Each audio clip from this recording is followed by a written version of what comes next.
on. And you know which version of the game doesn't have that problem? Which? The Japanese dub track, because it was made first. Ah, that's crazy. But nobody cares, since this is a Western franchise. Yes, Sonic at the Wild West. He's brandishing his big iron. Yeah. Big iron always hit. We should give Sonic the nuclear launch codes. I just shoved the nuke up my pussy! Why would Sonic say this?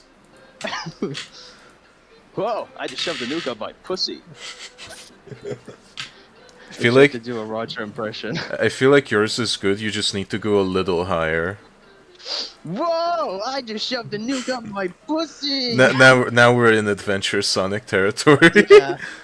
Just imagine Whoa! my I mouth just is shoved like, the nuke up my Okay, that's not even close. Just imagine my mouth is like unnaturally Yeah. contracted. Hey, And I is that have him like here? fangs for some reason.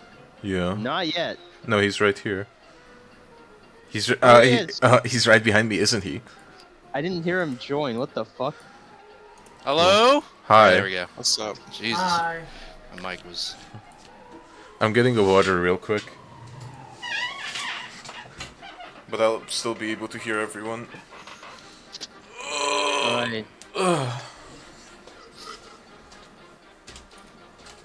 What up?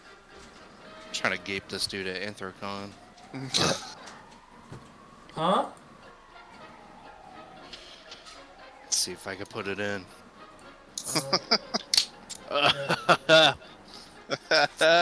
I've been taking some time away from the fandom to figure out what I want to do with my job and direction from life. Fuck! God damn it. Not sure on Anthrocon this year. I was supposed to do FWA but canceled last minute. Fuck!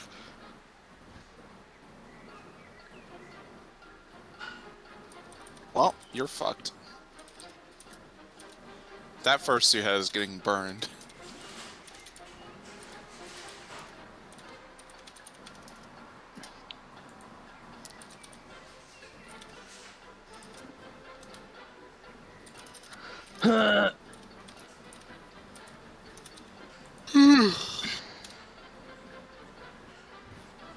Oh my god, I was so fucking thirsty the moment I woke up today.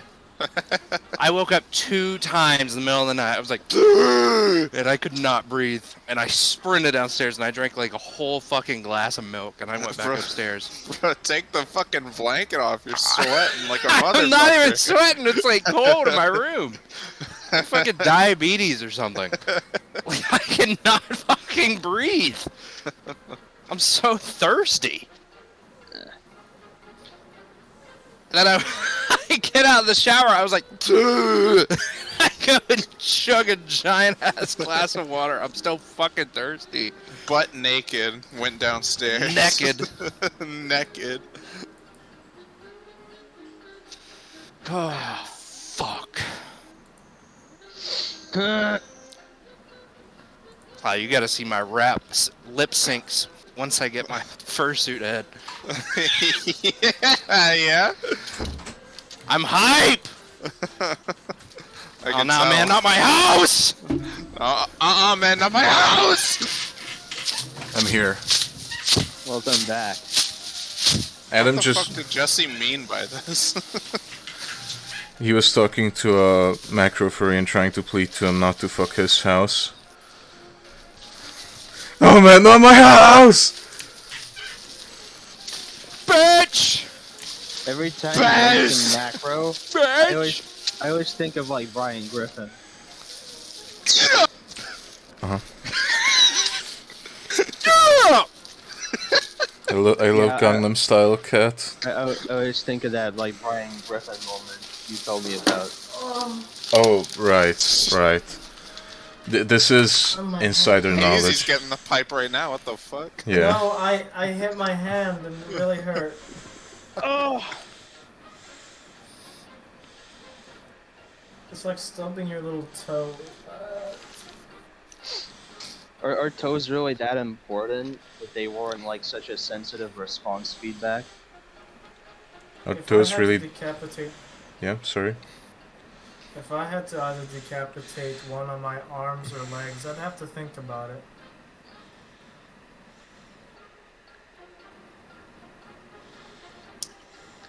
All right.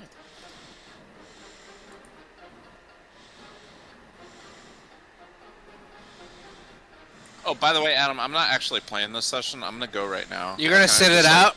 Yeah. I'm Thank just God! Yeah. Um, You know me. I just whoopsie. You know. I can't what wait can I to say? commit genocide. Hey, you know what they say? No harm, no foul.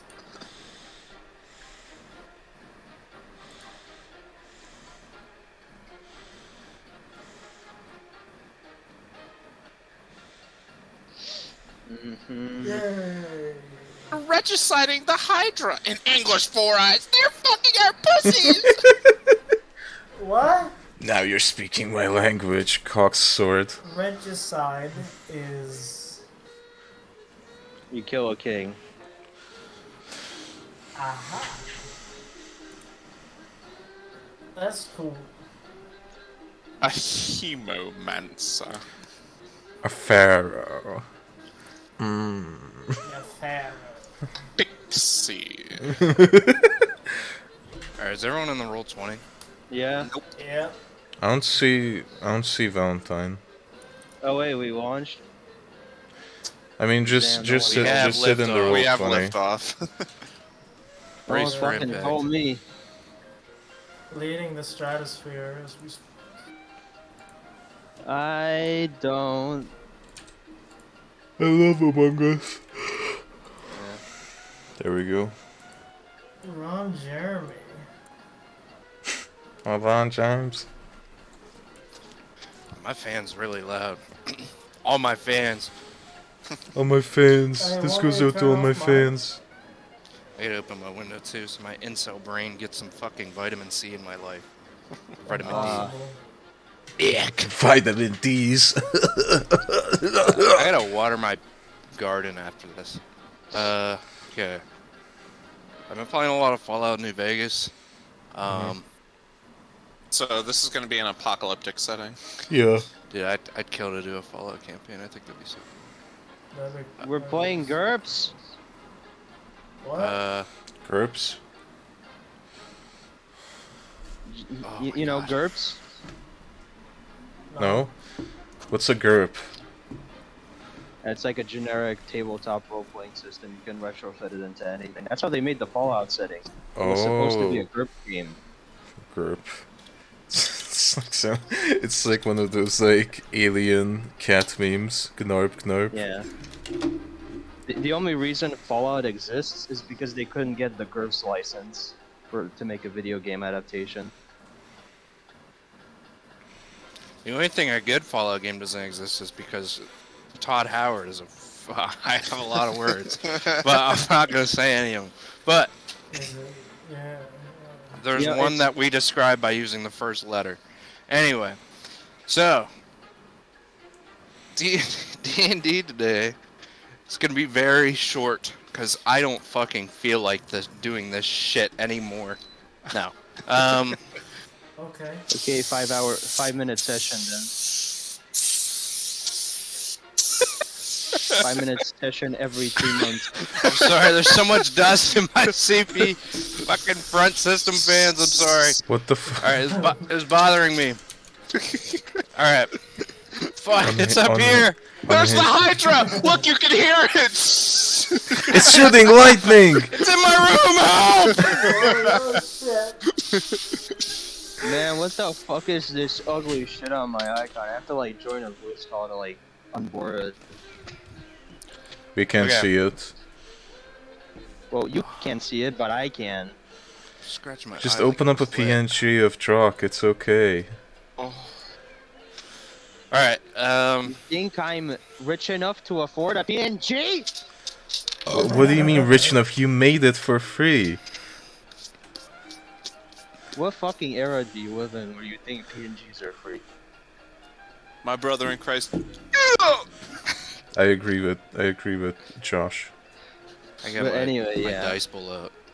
I'm rolly as fuck, man. I got my dice too. I'm a freak. Alright. So, in terms of time... I'll get the Yahtzee bowl. That'll be my dice. We are starting... Some people actually use this. We are We starting. are starting 1 week after the previous session 0. I mean, technically, time never really started.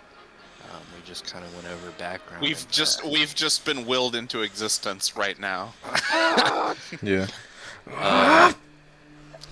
Excuse if there are any artifacts of the other group. I try to swap out the tokens as need be. Why are there 2 Lillians? Did she Are kill there? What? herself? Oops! Oopsie poopsie! What happened? Oh shit.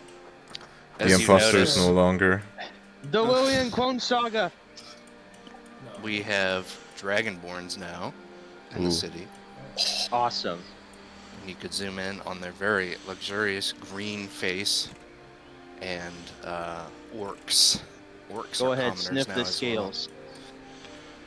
Well. Orcs are very nasty as usual. Shout out to all the orcs. Shout out to the Great orcs, skin. specifically in the 49ers tavern. 8 green favorite skins. Not racist. So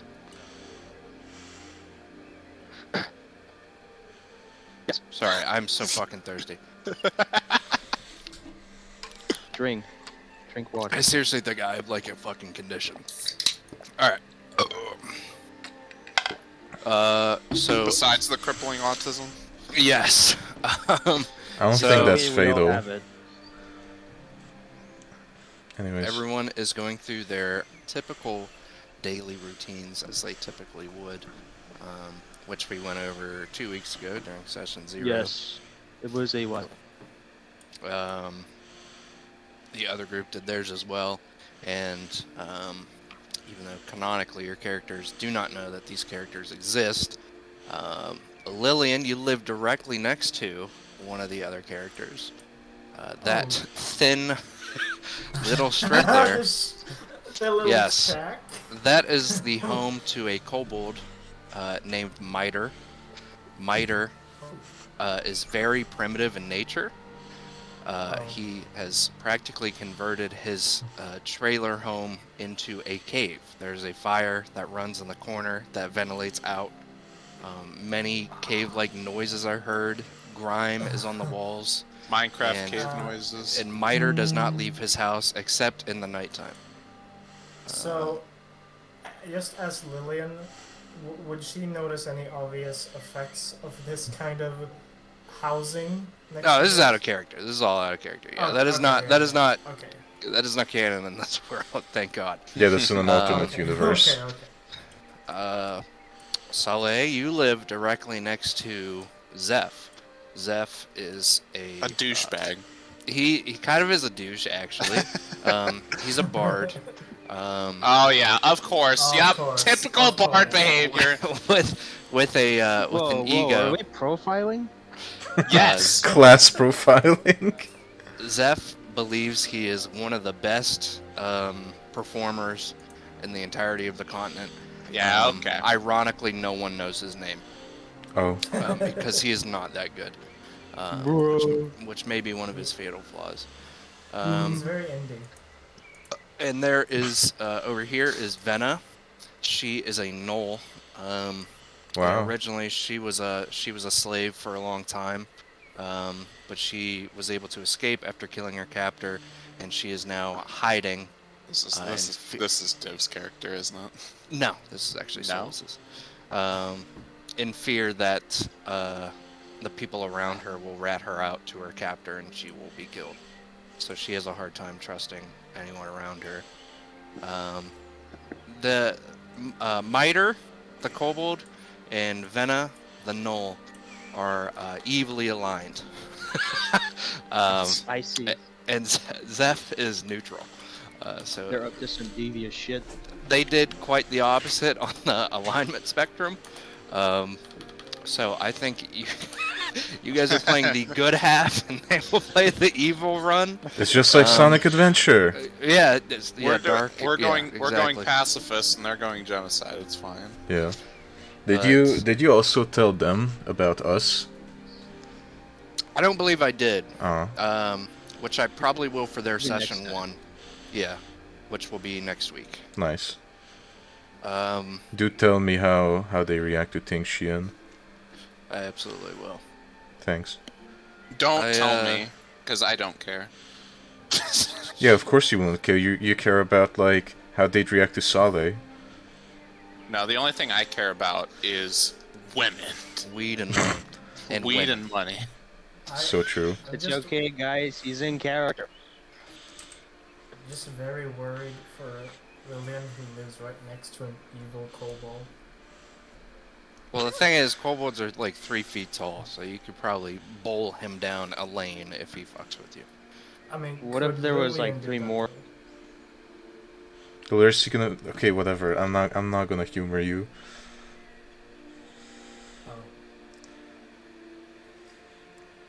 Oh.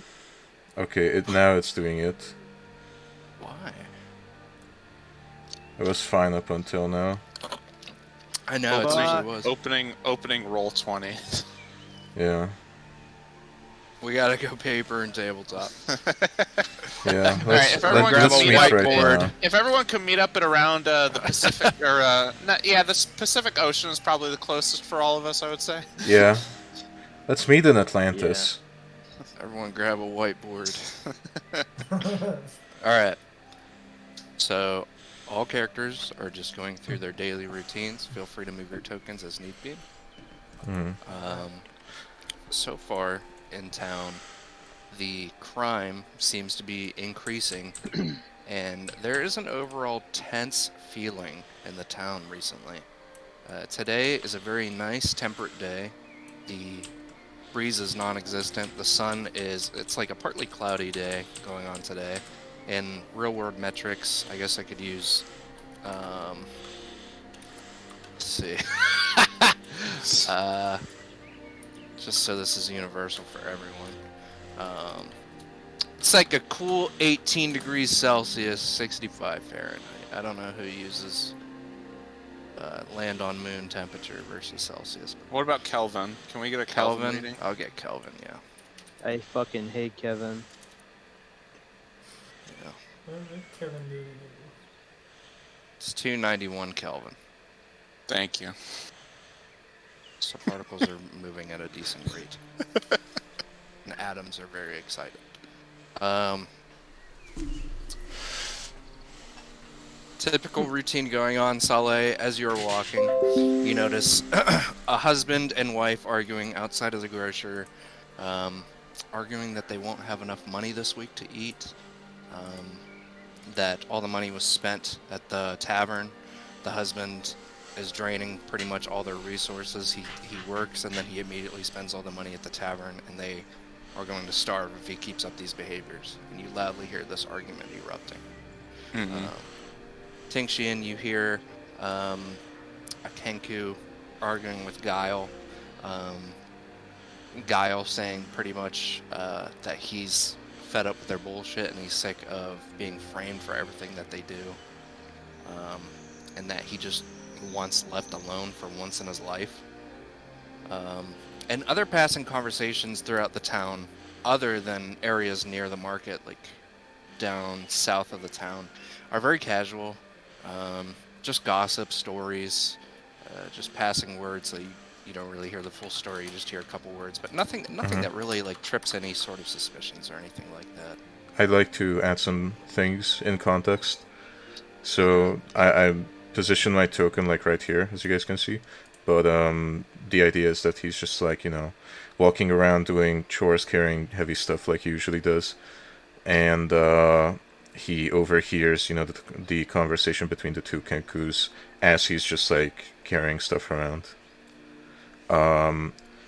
Also, Guile is like old, right? Not that old. Not that old? I'd say Okay. I don't know exactly like canonically when Kenku's mature or like the oldest age they live to, but he's like Like a little bit into adulthood, like Mhm. human equivalent of like 28, maybe.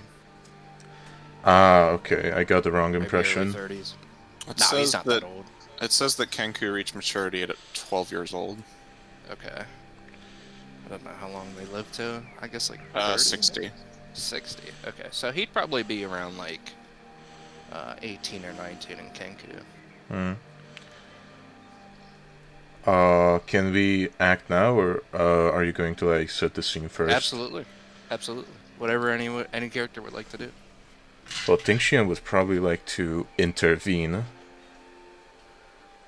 You hear Guile adjust himself, and you see him pointing his feathers directly at this Kenku.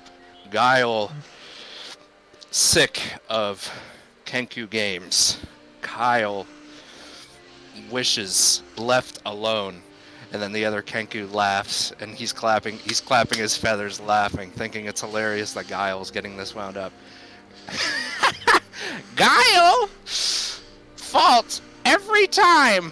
Everything Kenku do, Guile fault. And he starts clapping, and he's laughing his ass off, thinking that's hilarious that Guile is getting this wound up.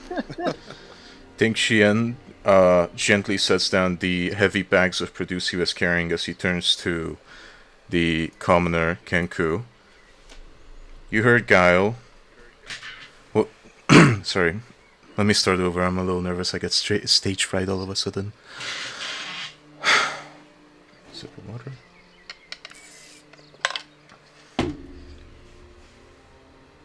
You heard Guile. What business do you have bothering him? What does praying mantis have to do with Guile business? I work for this nice man. He doesn't wish to harm anyone or intervene with anyone's duties.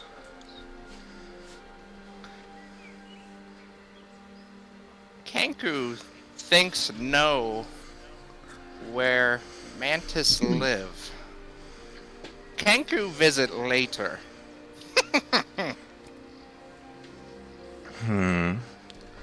Let me think.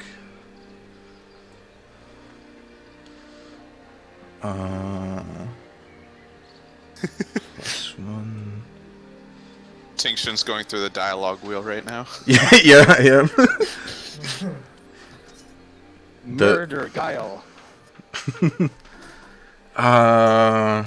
Will Bang, okay. I'm trying to That's the think. guy.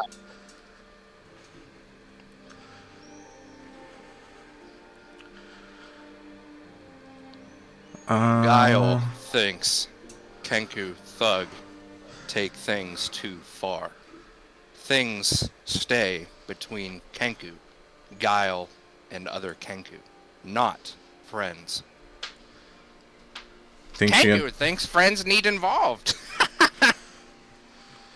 Tingxian turns to Guile and says, "Very well, but if they give you trouble, don't forget to..." Fuck. I wanted to say the word suddenly. This is so awkward. I'm sorry, guys. Very well, but if they give you any trouble, just be sure to don't be afraid to let me know. Guile will be restrained later today by corrupt guard. Guile appreciates outreach. Will try to do my best. Guile hates Kenku thugs. Kenku thugs hate Guile! Tingxian gives a side eye to the Kenku thug before looking back to Guile and giving him a silent nod before carrying on with his duties. Kenku thugs not scared by Mantis Man. Kenku thugs outnumber 10 to 1. And the Kenku thug walks away laughing.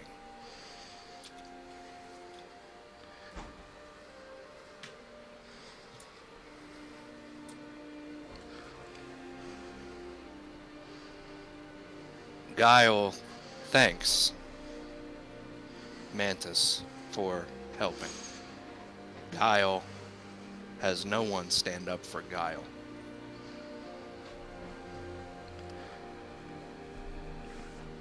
I'm thinking.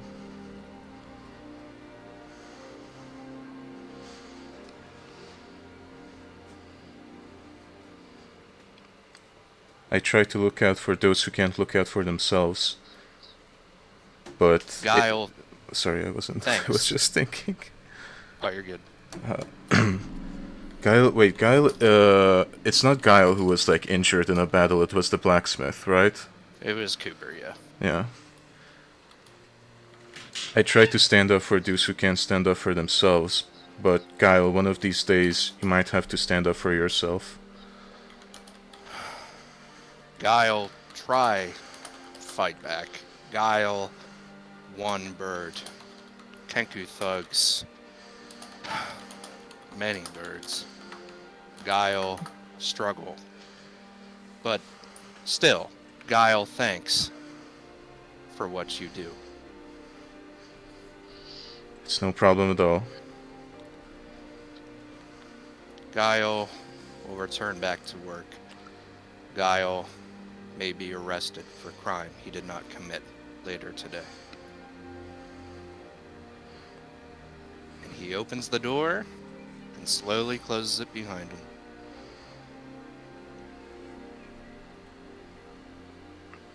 Ding Jian stands there for a moment, quietly pondering to himself before he too returns to his work. I just don't wanna have him move. I don't wanna move him around the town. So just pretend he's walking around and stuff. Just let me know if he needs to be at a specific position, and I'll put him there. Oh, you're good, yeah. Okay. I'm gonna Is have anybody Solly, else going through? Oh, you are, Cloud? I'm gonna have Solly actually walk past Marzia. That was his original intention, to talk to her, but he's going to actually kind of step aside. He's gonna start pretending that he needs to adjust his bow, because he wants to eavesdrop in on this conversation between this couple, apparently. Morning, Saleh. I'm not open yet today, but if you want to hold up for a couple minutes, I'm just fixing one of the tiles out here. Yes, of course. I'll just be 1 minute. There's something I have to take care of. Oh, okay. Take your time. But I work my ass off in that fucking mine all goddamn day. And the moment I get one break, aka the 1 hour I get off on the way home, I like to get a drink. Can a man not fucking get the sweat off his brow and cash in his coins? Well, you can, dear, but we can't afford to eat. We are going to starve if you don't stop. Shut the fuck up. I'm so sick of this shit. I can't fucking do anything without you lurking over my ass every goddamn time. I know you keep the kids. Now where are they at? I'm getting sick of this shit.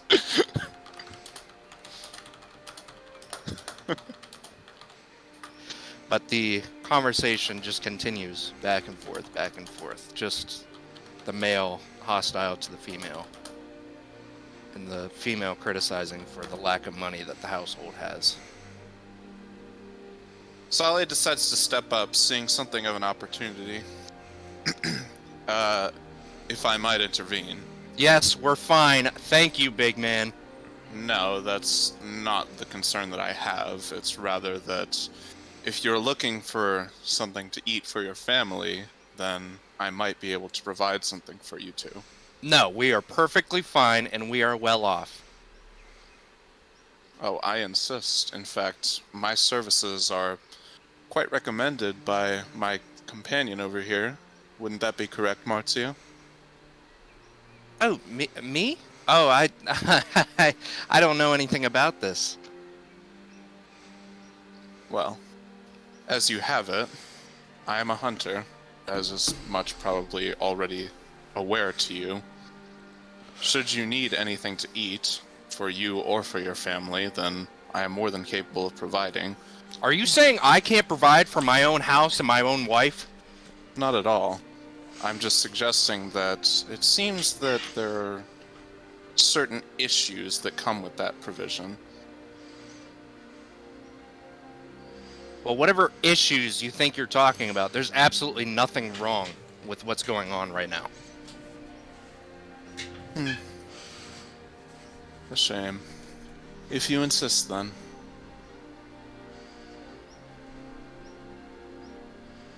He then kind of walks over to Marzia. kind of gives a little nod to the lady, as if to say, like, you know, you can talk to me about business if there is anything you can do. She glances by, and she catches your nod. And she returns it. Saleh is then going to focus his attention on Marzia. Excuse me, but is there anything in particular that you would prefer I hunt today for you? Trouble? Hopefully not. You have to be careful talking to some of these people.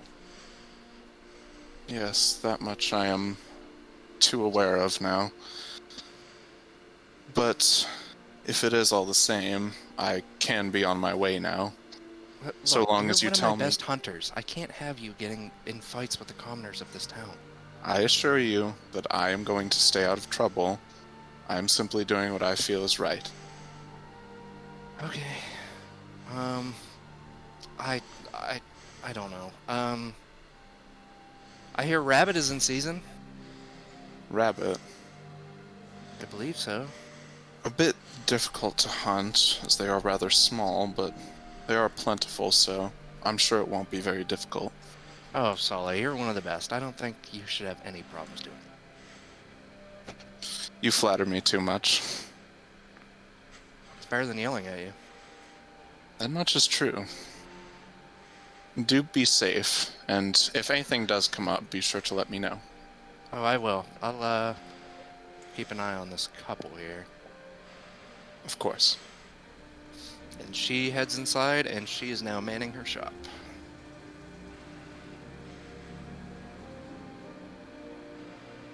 Saleh is just going to walk away. He's going to actually head towards the blacksmith, just to see if there's any arrows or anything that he can get before he needs to go.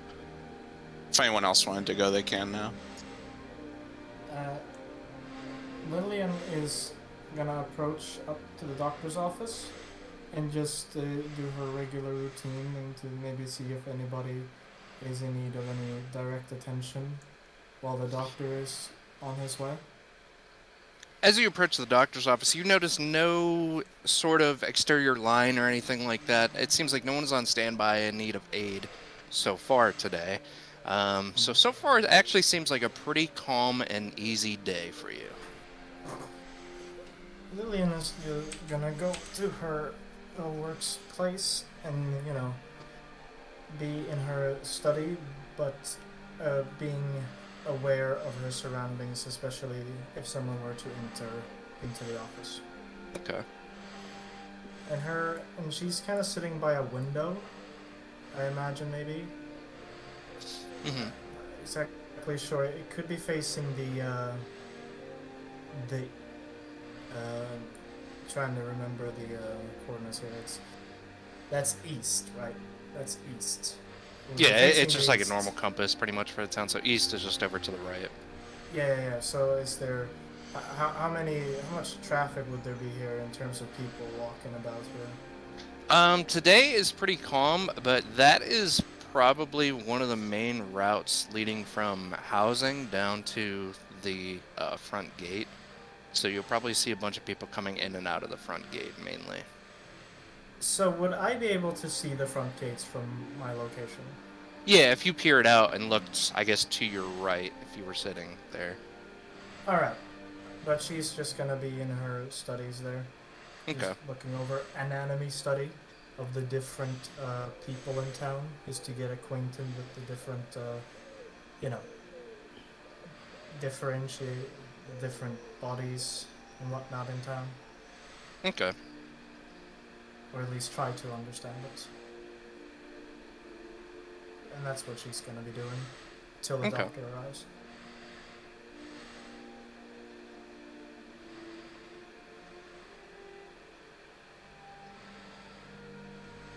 Drock, do you have a routine? Are you stopping to talk to anyone, or are you just going to work? Yes. Just directly going. Okay. He's leaning against a window. And Okay. That's all he's doing. Gotcha. Oh, can we get a romantic cut of like Lillian looking out the window, and then like it zooms out from the window, and then zooms back in on the window, but it's Drock's window instead. That'd be cool. That'd be cool. So the tavern today so far is pretty calm since it's still kind of the morning. It gets bad during the evening and the night, but very calm in the morning. Some people actually go there for a breakfast drink. As unhealthy as you may deem that in your morals, that's just kind of what people do. But you see a couple males and like only one or two females pretty much in the tavern. Very calm, no fights yet, no scud yet, thank God. But the Where tavern is is Scud? nice and calm. Do we know where Scud lives? No, Can we we do not know where Scud lives. No one has doesn't followed him home, thank God. You know the XCOM alien activity, but it's Scud activity. Whoa. So Saleh, you're approaching Cooper. Mm-hmm. He's standing there. He has a dagger out, and he's pretty much like practicing some faux like martial arts with the knife, like just swinging it, making like hee-ah noises and all that. Does he got a karambit? Does he got a butterfly? Like... It's actually a fake dagger. It's wood. Oh. Very brave. All right. So you're approaching Cooper? Yep.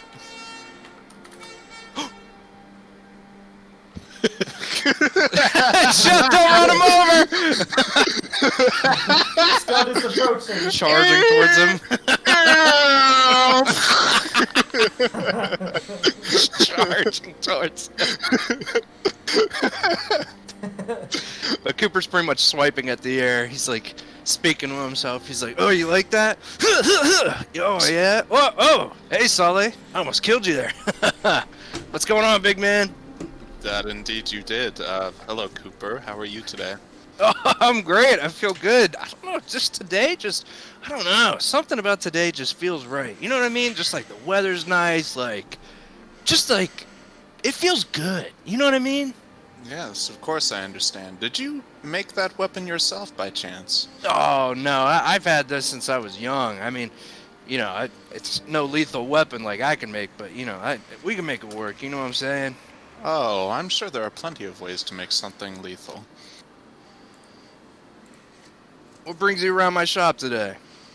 Well, it seems that I've been called out of town in order to hunt for a good friend of mine. I was hoping that you may have any sort of arrows in hand or a bowstring in case mine breaks. Oh, what happened to the arrows I gave you last week? What's going on? You're gonna make me run dry. The arrows that you gave me last week ended up breaking because they went into a deer. Oh, man. Alright. Well, just for you, I'll see what I got for you. How about that? Thank you, I would appreciate that. He waves you into the blacksmith.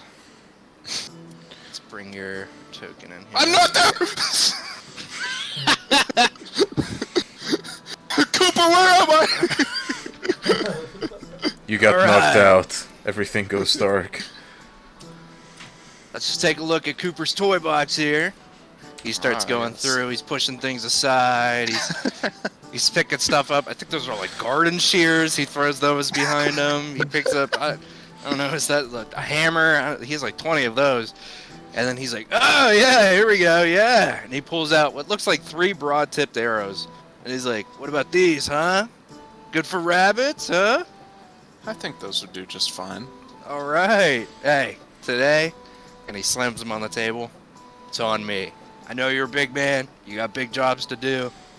And you're a good customer of mine, so I appreciate your business. How about this? Today, you owe me nothing. Saleh kind of like raises his brows. He's a bit surprised. I know. Greedy Cooper's being nice for once. I know. But hey, like I said, you're a good man, and a good man needs good arrows, right? Yes, that is quite right. I really do appreciate it, Cooper. But there is... well, maybe I shouldn't have spoke too soon. There is one thing I do kind of need help with, man. Yeah. His brows immediately like fall back down. Yeah, I know. There's always a catch, right? Well, unfortunately, Cooper's got a catch for you. It's something just for you to kind of think about, you know? So, I mean, and he looks over your shoulder to see if the door's closed, if anyone else is outside. Alright, so, here's the rundown, right? Our guard, right? Totally need help with something. However, Cooper's got to stay here and stay in his little shop and play mommy for people that want to come inside. You know what I'm saying? Got to make some coin, right? But the guard really want me to go out of my way and get them some freaking silver. I guess we're silvering our weapons now for the town. If you have any freaking lycanthrope fans or anybody who likes those types of wolves, you should tell them to back off of Lantern Town because we're going to have silvered weapons sooner or later. Can't you just call them werewolves? Yeah, but I read that in a book, and not gonna lie, that word sounds pretty badass, so that's why I'm saying it from now on. So, lycanthropes. Like that. Lycanthropes are cool. So, a werewolf, yes. Yeah, a werewolf. Yeah, whatever. I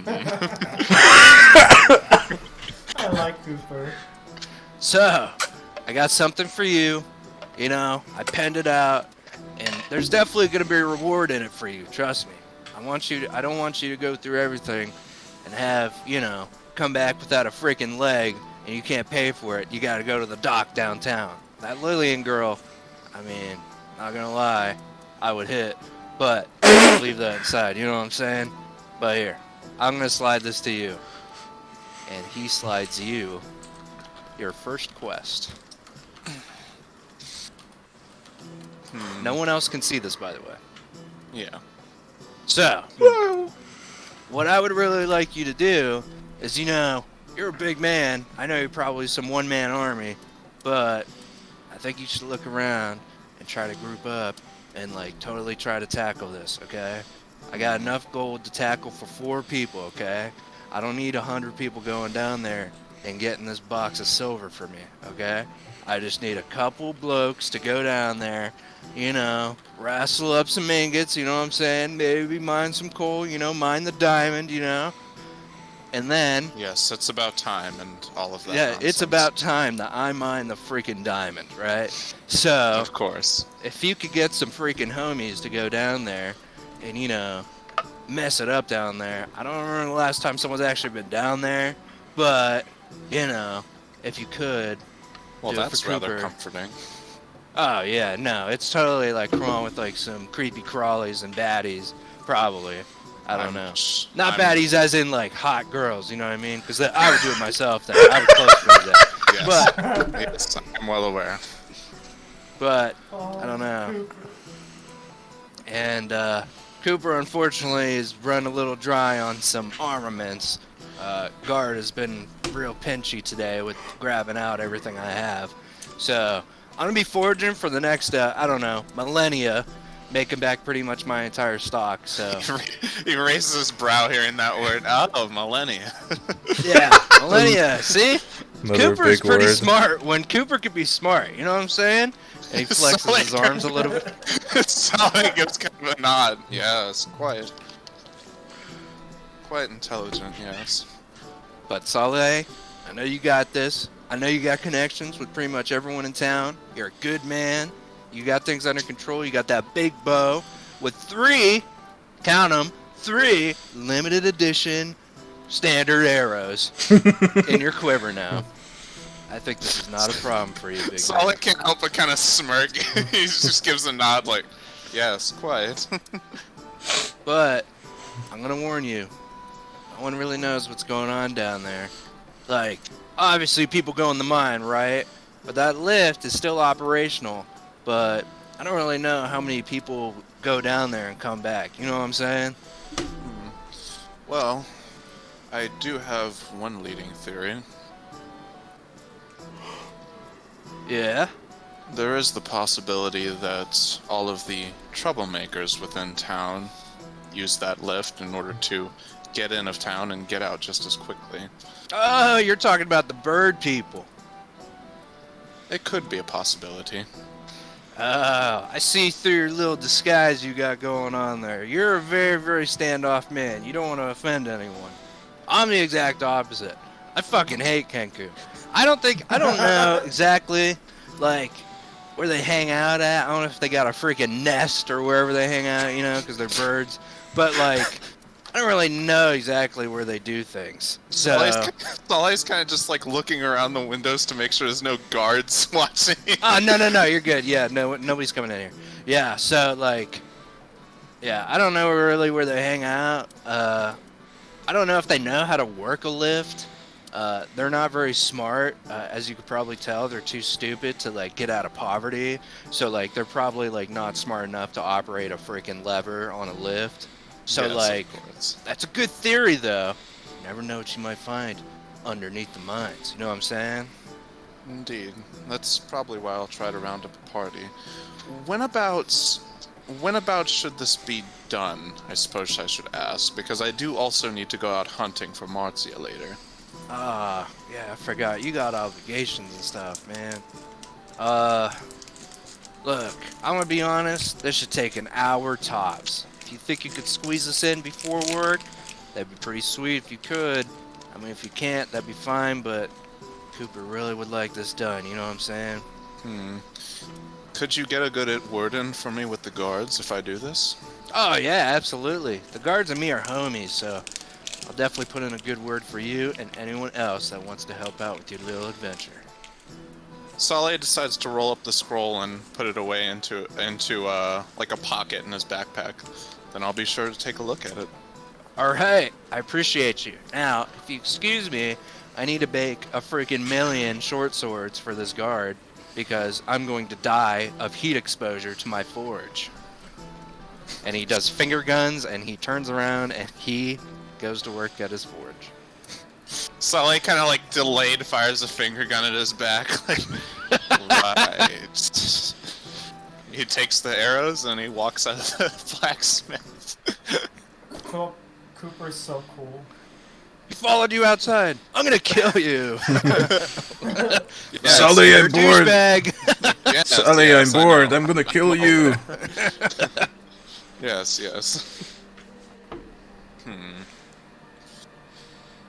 He kind of The ball is in your court, Saleh. That's true. He takes the paper out and kind of looks over it really quick just to take a look at it, because I haven't actually read the description yet, so that I'm going to actually do. I have a question. Let's see. Yes. What time is it in universe? Right now, Steven Universe. I would say it's like the equivalent of like 8 a.m. Nice in the morning. Okay. Okay. Let's see.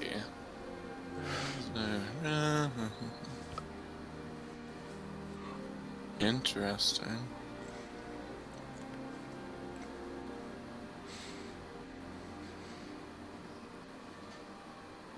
Coal in the coal mine? No.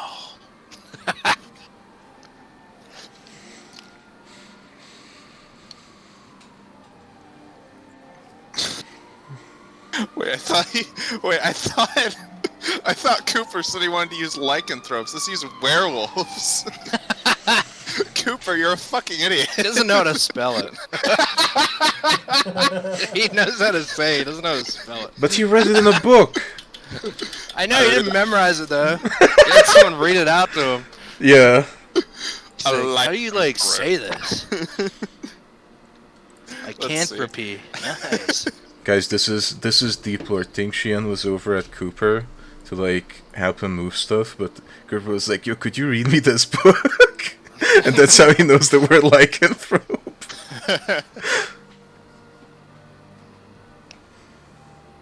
Namaste. Yep.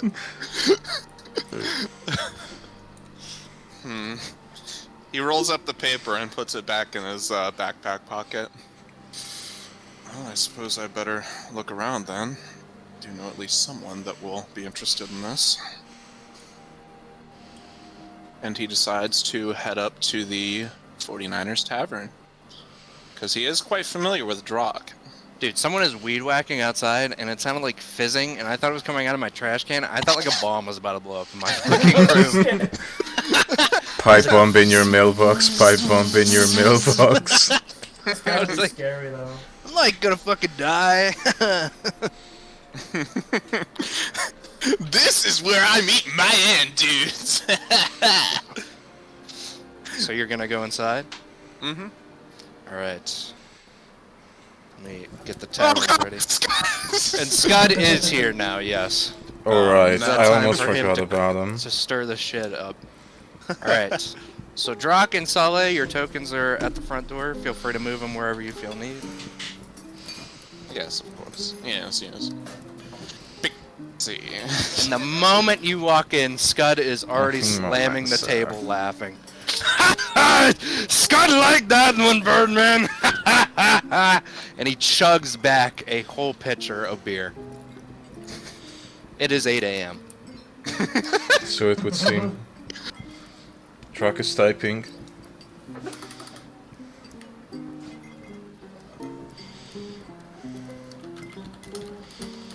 God, fucking Scud. Shut up! Bring me another beer!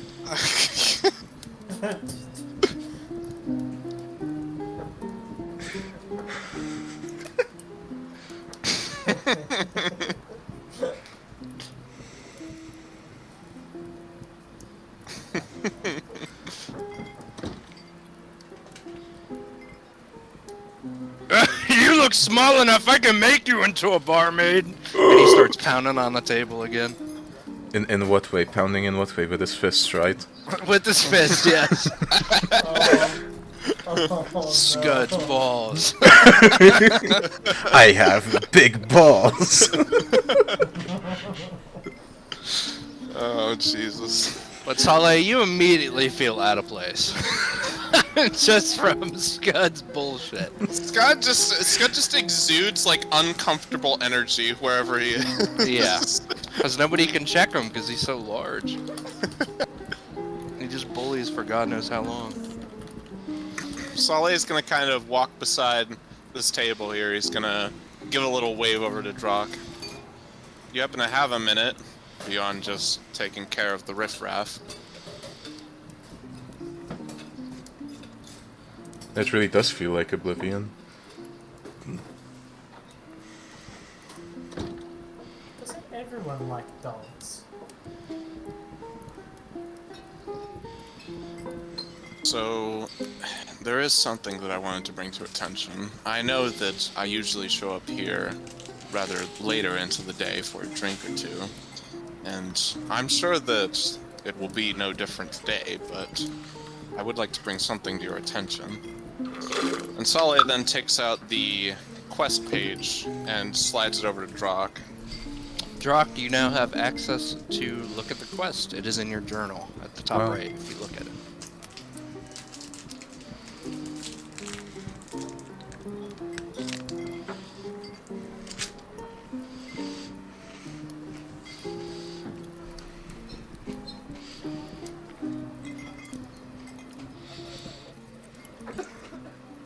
Who coughed? I think it was Joe. I think it was Scud. It's This is a very dainty cough Yeah. for a very large man. Yeah, that's the thing. He's very loud, but when it comes to being polite, he's... He's very twinkish. Oh no. Sorry, Scud. We'll keep it down for you. Thanks. I've had enough. I'm gonna fucking blow this whole place. Can't I'll keep blow going. My wife left me. She took the I'm at kid. my limits. The Hydra. Not again. The Hydra is coming. The Hydra is Drock coming. looked like my wife. That's why I'm so sorry, Drock.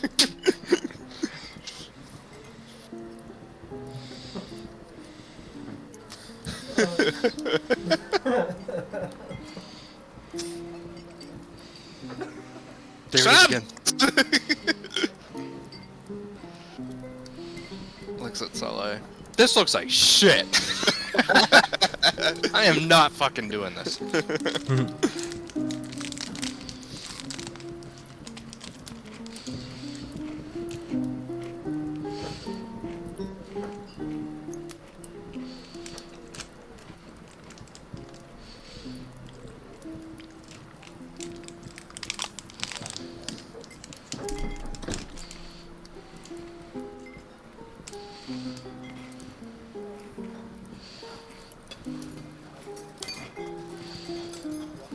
Saleh raises his brows and kind of just shakes his head.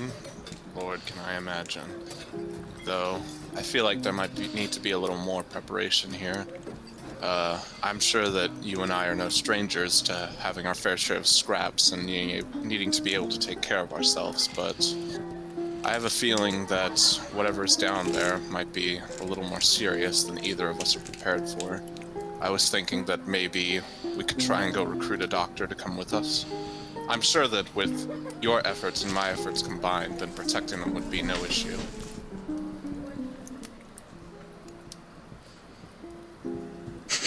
Little time off Mr. Big Mouth here.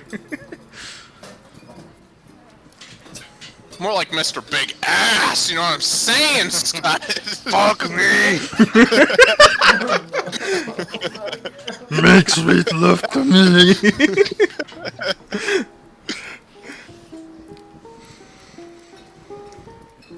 The commoner sitting at this table that you were talking at hears this.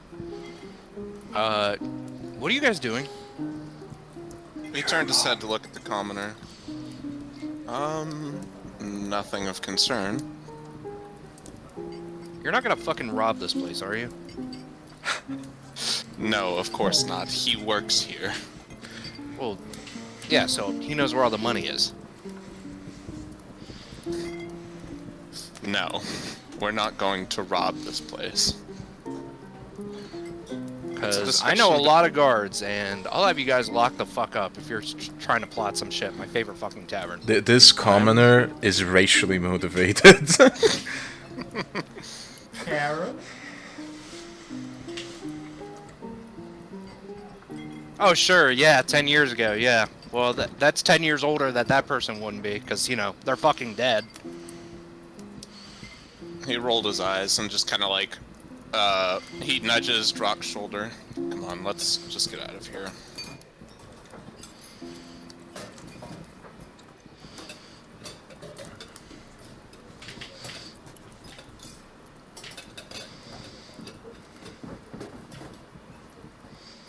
Alright. This commoner stares at you guys as you leave the tavern. How are they going to Sterile rob the unit. tavern if they're fucking leaving? I don't get this commoner. Maybe they're coming back. Oh yeah, sure. He's sus. Let's vote him out, guys. I saw him at the 49 Tavern. Like Town of Salem, you hang people. Yeah. I take it that Scud has been just as much of a problem as he always is.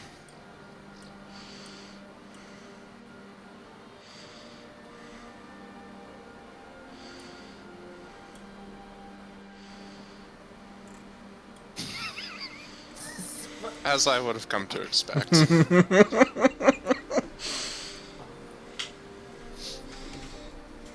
Careful now. And Saleh kind of raises a hand up to mess with his horns a little bit. The commoner overhears this conversation as you're walking past. Are you guys fucking talking about Scud? Yes. Oh my god, I hate that dude. The next time he fucks with me, and he moves his tunic off to the left, and you see a dagger like stashed away in his belt. The next time he lays a finger on me, I got something waiting for him. And he hides it back. He looks over at Drock and realizes Drock is the bouncer for the tavern. Oh, you know, outside of the tavern, right? Not inside of it. Of course.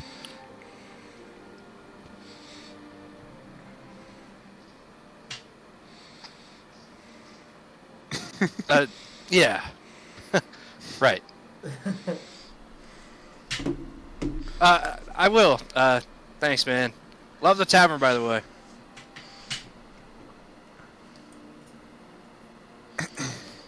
Sully kind of just like walks past, and once they're out of earshot, he kind of turns to Drux like, "You just seem to attract all sorts of characters, don't you?"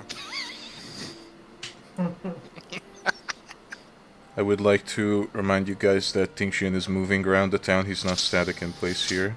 So if he needs to be somewhere, just like pretend he's there. Okay. I could do something actually. Hold on.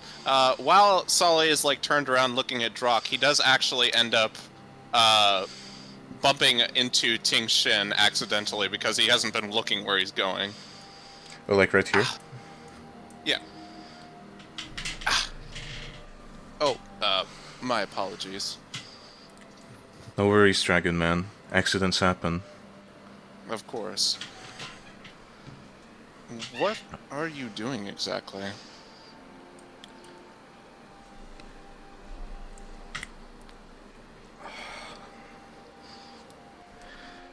I'm carrying heavy stuff for those who can't.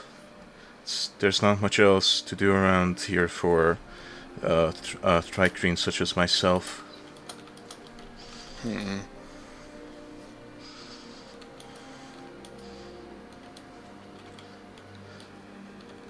think she has scoffs at the nickname. He isn't a huge fan of being called Forearms. But he doesn't. He seems a little irritated. He doesn't show it out, outwards too much. So where are you two lads heading? Well,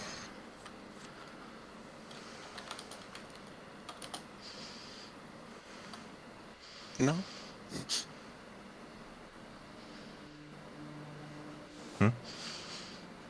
I'm waiting for him to type. Oh, right.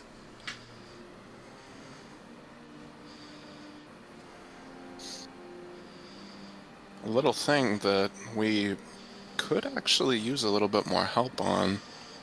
What kind of help? Saleh takes the paper back out of his pocket and lets Ting Shin see it. And with that, Ting Xian, you have it available in your journal. So right now, Ting Xian is carrying like two like big heavy bags, and he has like both like he has it under his like like he has his arms around him is what I'm trying to say. And as he's handed this note, he adjusts his like lower right arm to like like scoop the bag he was holding, and extends out his upper right arm to like grab the note and read it. You seem like you're a strong, capable fellow. I do appreciate the Sorry, go ahead. Sorry.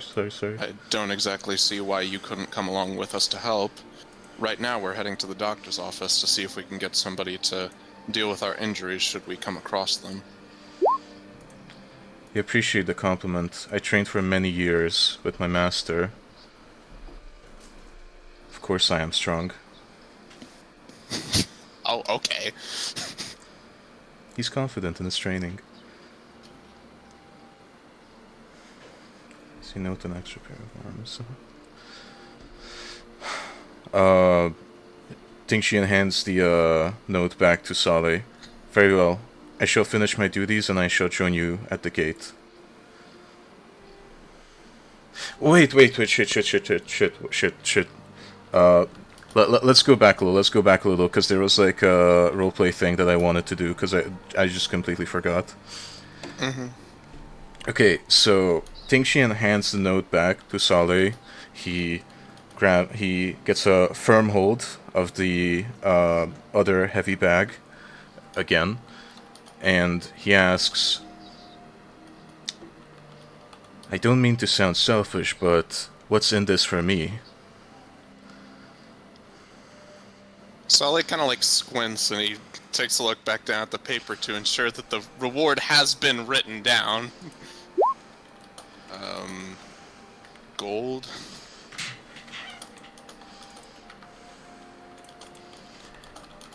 And are we to split this gold among all three, or rather four of us if we're getting the doctor as well? I don't see why we couldn't.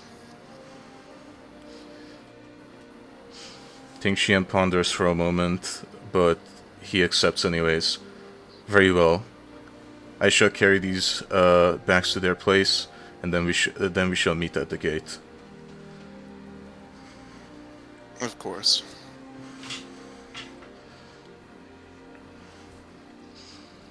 Out of character, I'd like to say something. There was that thing about Cooper telling Saleh that like he could get a good word in with the guards, right?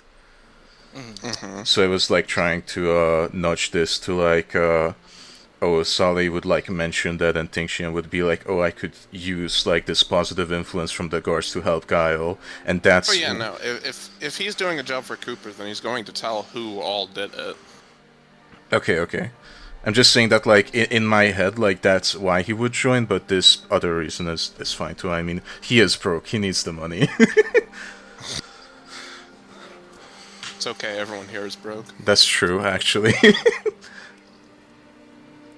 I'll be, Tingxian turns to Jock, but, as, before he starts going on his way, he says, I'll be there. And then Tingxian keeps moving, and so do the other two he just had a conversation with. Oh yeah, and kill that commoner for me right there. Ah yeah! Punches right through their chest. That guy's an asshole.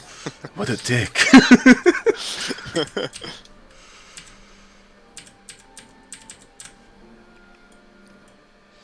Seems that we just keep running into people today. And this Literally. is literally.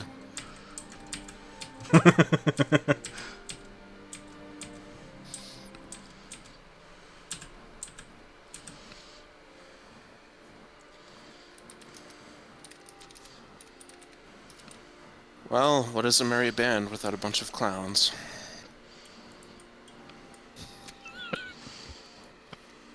This commoner over here, he's dressed exactly like a clown. Okay, that's the. You know, I'm getting sick of hearing that.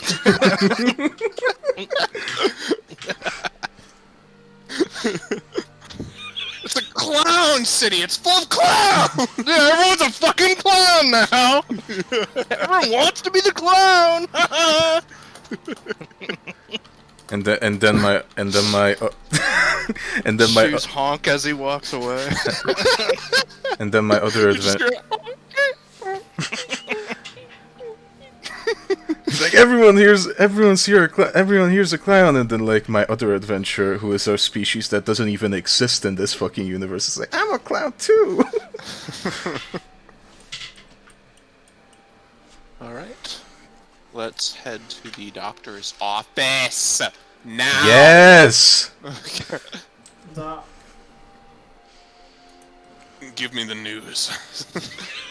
Thanks, Doc. Before you enter the doctor's office, we will do our first ever patent pending 5-minute break.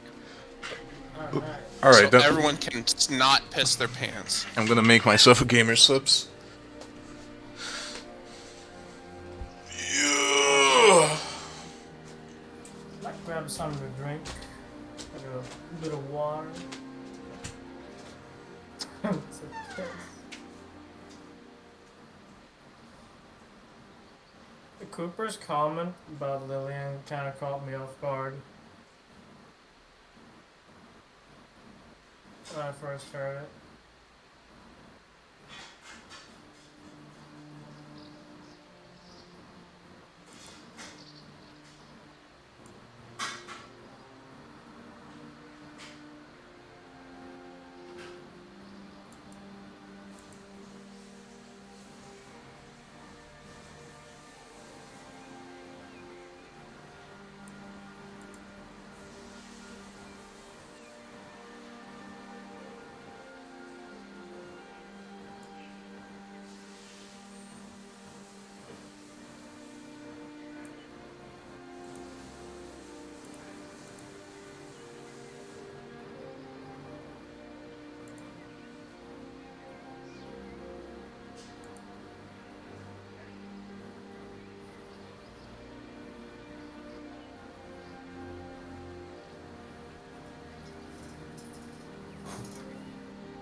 I'm gonna kill Lillian.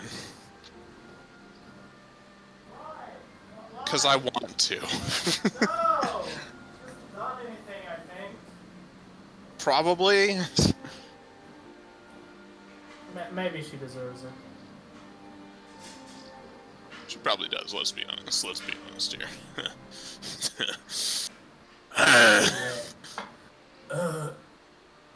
I was caught off guard by what Cooper said about Lillian. I was kind of getting like a flashback in real time. I was like, oh.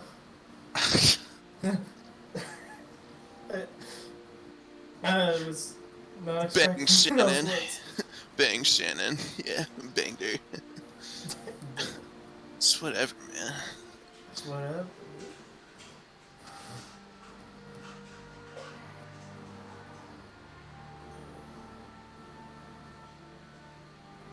See, there was a language barrier there. Couldn't communicate effectively. Yeah. Just didn't understand. It's like talking to a Danish person. Oh, well, here's the room. Let's That's true. let's hope that the murderer isn't in this room.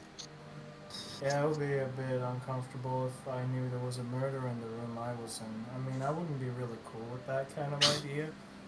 Or even get myself into a situation where there's a murder in my room. There's probably at least 3 murderers in this town. It's fine. Yeah, I mean, with all these birds about, I would imagine so. Maybe. Maybe We'll they're kill like- all of them. Oh. Because that's awesome. That's cool. I love fucking killing people in D&D! Oh.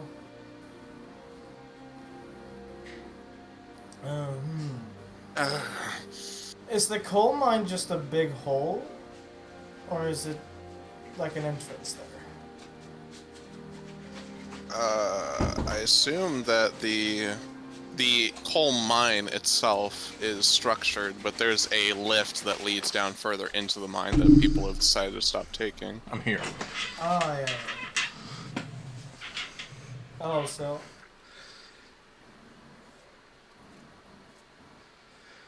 I think Sheehan is just doing his like fucking daily duties, you know?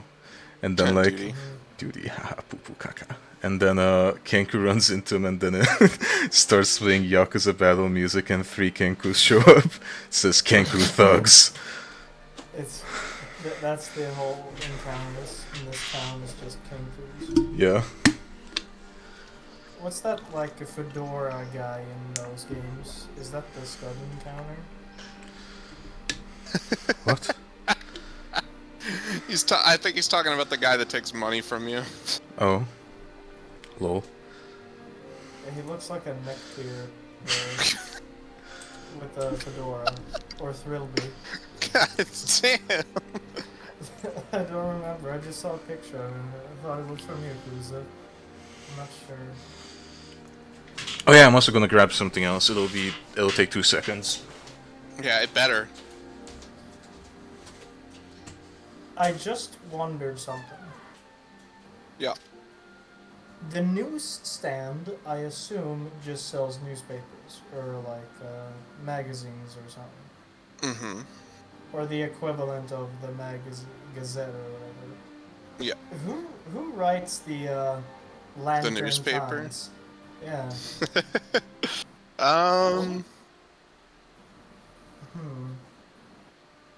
It's probably one of the Kenku. Yeah. It's just a bunch of yeah. Yeah. Yeah. Kenkus. Yeah. Yeah. Instead of Twitter, it's Squawker.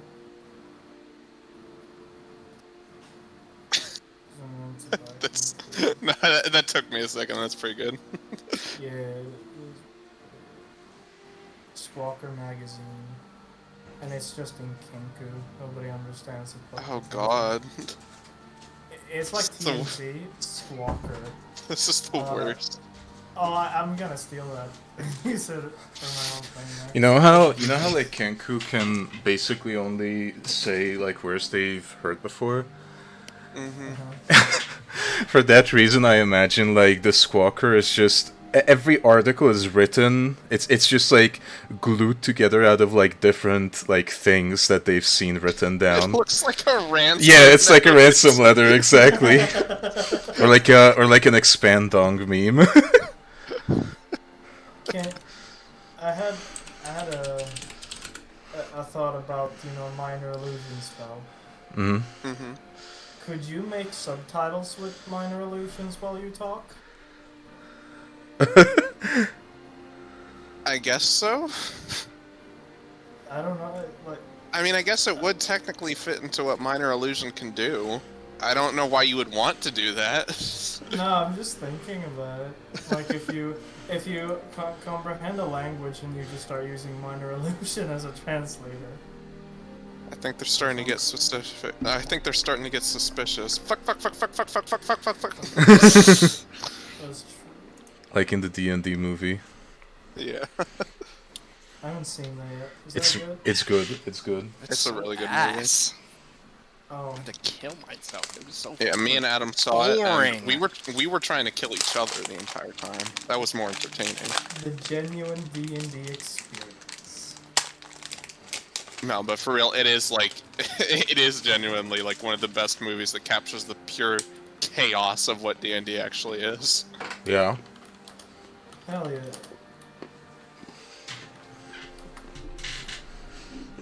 Adam, this is off-topic question. Okay. What kind of magazines or papers does the newsstand sell? Mainly outside news from different sources. Since Lantern Town is so small. Is there a news issue that deals with rumors and whatnot? Like from different towns and areas? Probably. I would was say just- so. I was just a bit surprised when I first read it. It was like newsstand. I had to read it a little bit. I was surprised the newsstand gets business here. Yeah. Yeah. People don't really have money.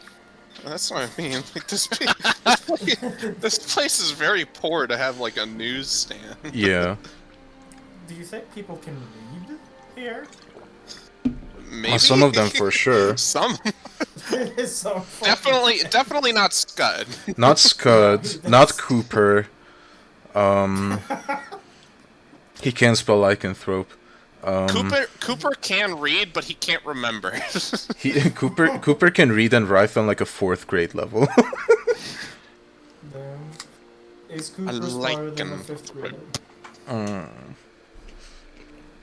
Is Cooper smarter than A hemomancer.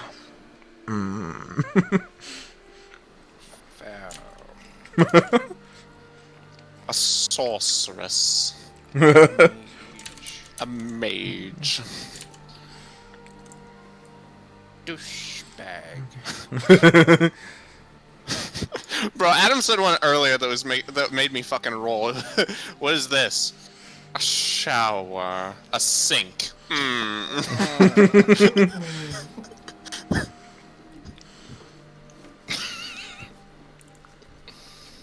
hot dog? In this toothpaste. Mayonnaise. Oh, that sounds Alright, is everyone back? What about I this? A weapon of mass destruction. A stick. I don't know, is Drock back? Drock, are you back? Drock, talk to me. Drock, are you ready to rock? Speak! Is Drock with us in this room right now?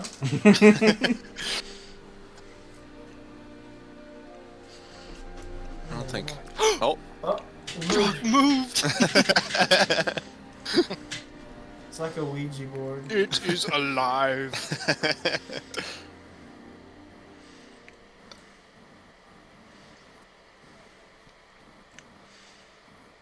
Drock?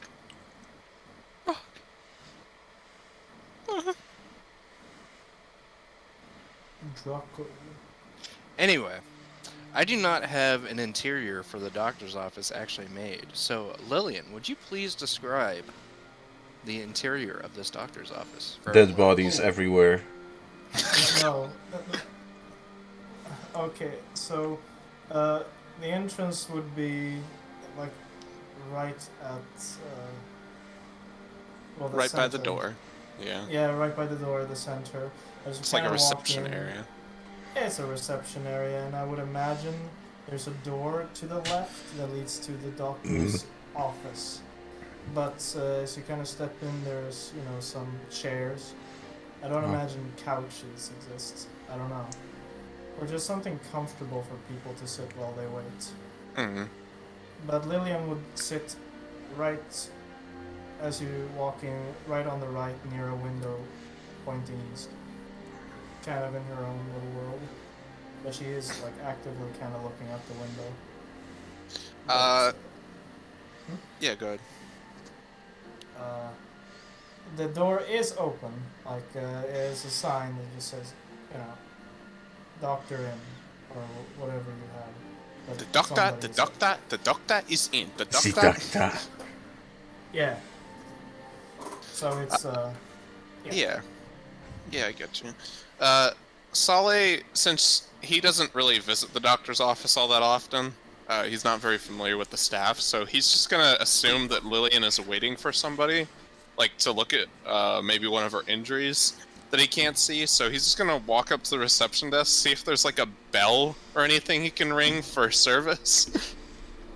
there is a bell that says "Careful Bell."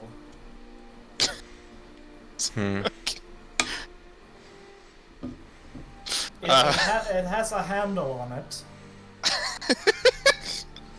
A handle. It's like imagine what a cowbell looks like. Oh. And it's attached to the end of a stick. It's been very crudely cut off by what appears to be like a saw. Saleh's going to take the handle and gently ring the bell back and forth. You're just doing it very light. So, Lillian's gonna look up. Are you like standing inside the office? Yeah. Lillian? Alright, she's gonna look up and just kind of glare at Saleh for just blatantly ringing the bell, and she goes, yes? Saleh turns his head as she calls out and is like, oh, you're the doctor? Yes, oh. She looks over to Drock. Hi, Drock. Nice to see you again. Again, turn back to Saleh. Yes, I work here. Well, that's good, because there is something, and he kind of hangs up the bell, he walks back over to her. There is something that I think might be of interest to you. As you kind of walk, as Saleh kind of walks in, her eyes kind of shift back towards the door as you approach. Just not moving her head, just her eyes in very like small motions. Yes? Saleh is rather familiar with this sort of behavior. He's dealt with animals a lot of his life as being a hunter, so he can kind of recognize when somebody feels like anxious about something. So he's just gonna kind of keep his distance. He's like, well, there has come to my attention that there's a job in town that I was curious if you'd like to help us with. A job? You would need medical assistance?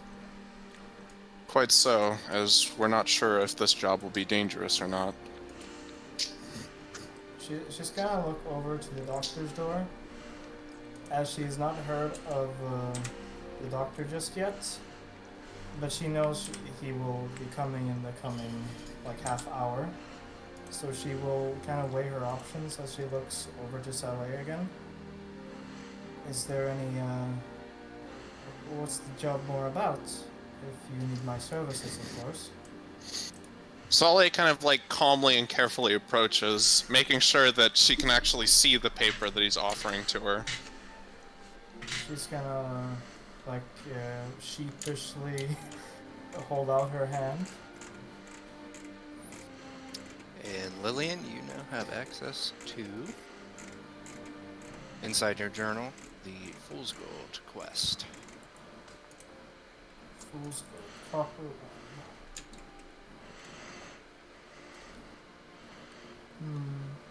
She's gonna place the note on her on the table and start to read it to herself.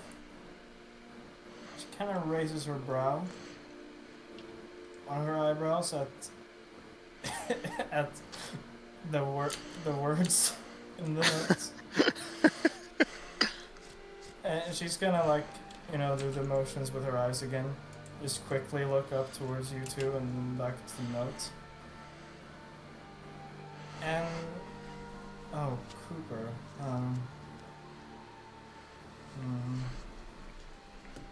Oh, does it actually say Cooper on the note, or did I just make that up? No, it says it. Alright, great. Well, you know where it came from, pretty much. Just by the writing alone. I would know. Okay, Pretty much the only thing you can see, your character sees, is the description and the rewards. Okay. I made it. As she looks over the rewards, there's a bit of a glint in her eye. Not in a desperate sort of way, it's kind of like she perks up a little bit. When are you leaving? I was thinking that once Ting Shin is finished with his work, then he kind of turns to Drock and takes a look at him. That we will leave as soon as we're able. I mean, this should be a pretty easy in and out job. It shouldn't take very long.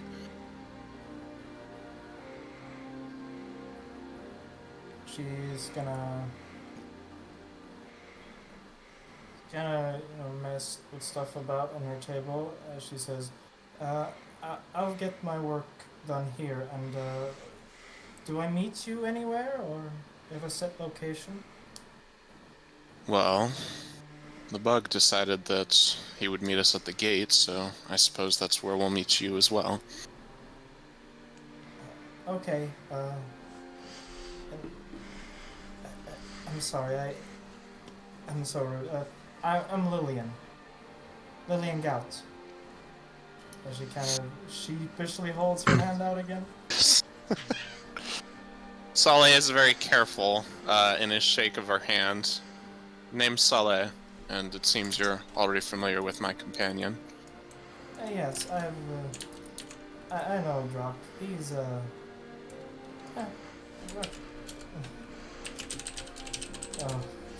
Oh yeah. Yeah.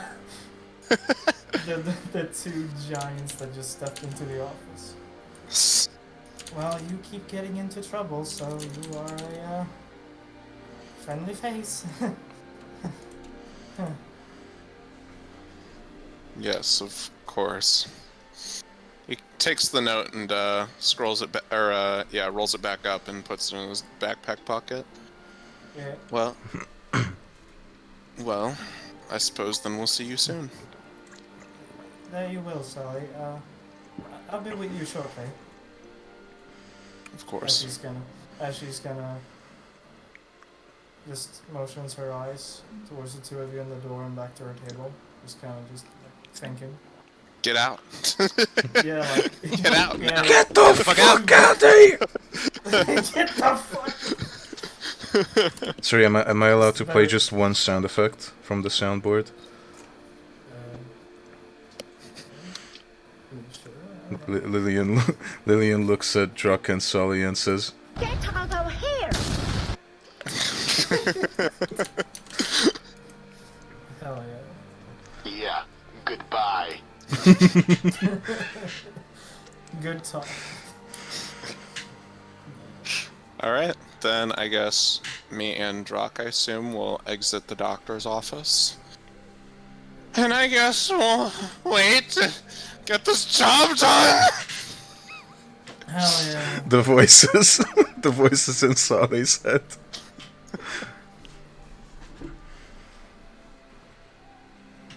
As you two are leaving, Lillian's gonna get up from her desk and grab her things. while slowly making her way to the doctor's door and lightly like knock on the door and say, I, I'll be heading out. I'll be back shortly. And from the other side of the door, you kind of hear like a mumble. Kind of like how somebody is getting out of bed. And she takes it as a usual, you know, a confirmation that the doctor knows she's leaving. This As commoner over here actually saw Drock and Saleh leave the doctor's office. Oh, I guess murderers have boo-boos too, huh? And he's directing that at Drock.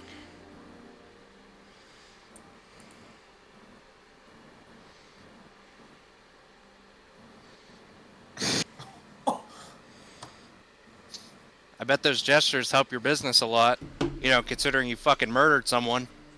He Wow. walks away. What a dick.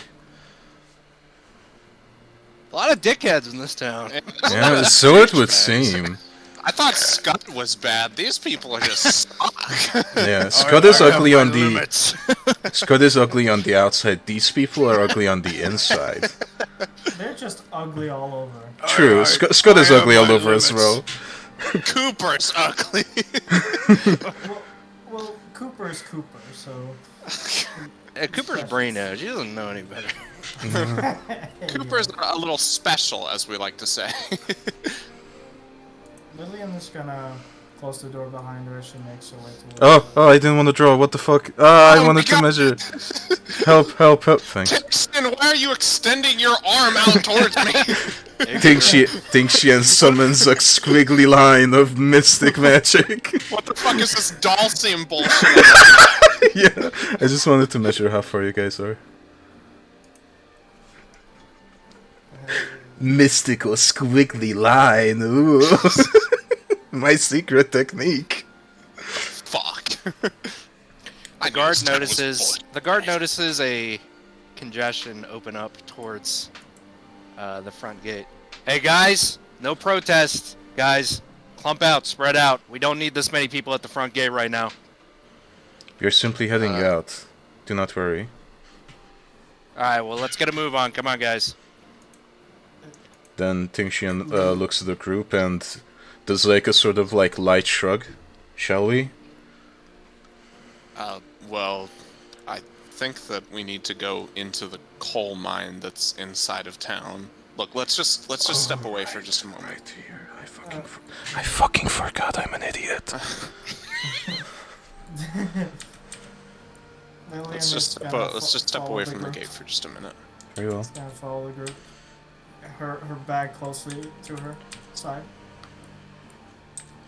Tingxian turns to Lillian and says, "Greetings, neighbor. So you're joining us for our little adventure?" Oh, Ting. Hi. Yes. I didn't know you were joining us. So it would seem. Ting. Yes, that's right. I suppose we haven't really gone over introductions. I'm Saleh. I'm sure you're all familiar with me. I am the one that recruited all of you, after all. That is correct. I am Tingxian. I do physical labor around this city, and in my free time, I meditate and practice my techniques. It's you know, Saleh, it's curious how we've never ran into each other. I do like to venture off into the woods alone after work, so I may practice my kata. Well, I think I have seen you around the forest a couple of times, but I've always been able to recognize that insects don't exactly make for the best hunt. So, not that I mean any offense, of course. It's just that. Tingxian furrows his brows very slightly at the comment, but brushes it off. It's like, you know, he didn't mean nothing. Not that I mean offense. It's just, you know. I don't think Martzer would greatly appreciate a bug's hide coming up to her store to sell. I would imagine that she would be more interested in meat. The commoners aren't too fond of me. I doubt they would enjoy eating me, if you will. Sully kind of like nods his head. He realizes how like awkward he's made the conversation now. Yeah. Lillian looks horrified. Tries her best to hide it.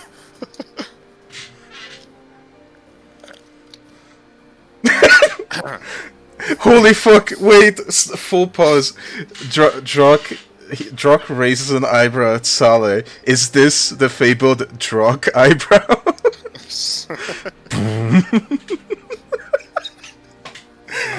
Come on, it's perfect. Either way, this is Drock. Me and him have been friends for a while now. Since he's come out of jail, he's managed to get his job at the 49ers Tavern.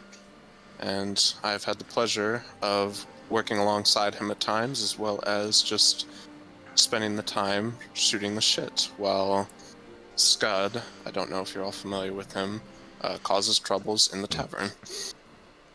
So I've heard. Goliath, you tend to the tavern. I'm not... We aren't quite familiar with each other, but I'm sure we'll get along.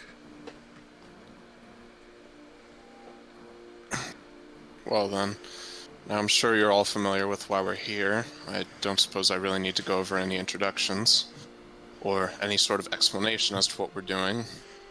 Be aware that... Yes? So our job is to retrieve items, yes? Yes, we're going down into the coal mine to retrieve some silver. And I've decided to gather this party here because I worry that there could be dangers down there that only one would not be prepared for, but perhaps a group of many would be able to take on. Are any of you armed? Saleh kind of takes a look over his shoulder to look at his bow. I certainly hope so. Worry not, Lillian. My martial techniques will suffice. Lillian is just gonna hard down look into her bag and try to find anything to bring her comfort as. Use a scalpel. Do I have a scalpel? Take their temperature. Giant spider, quick, take its temperature.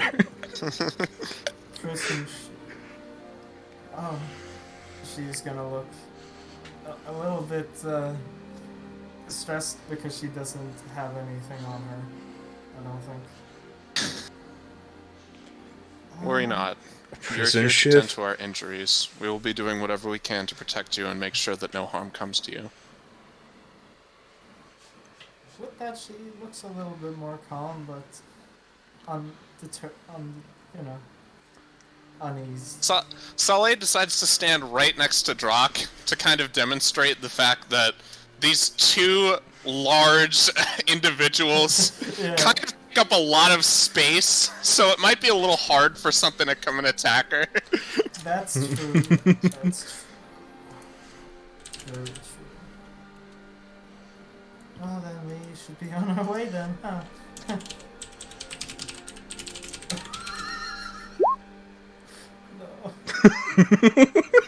Guys, look at General.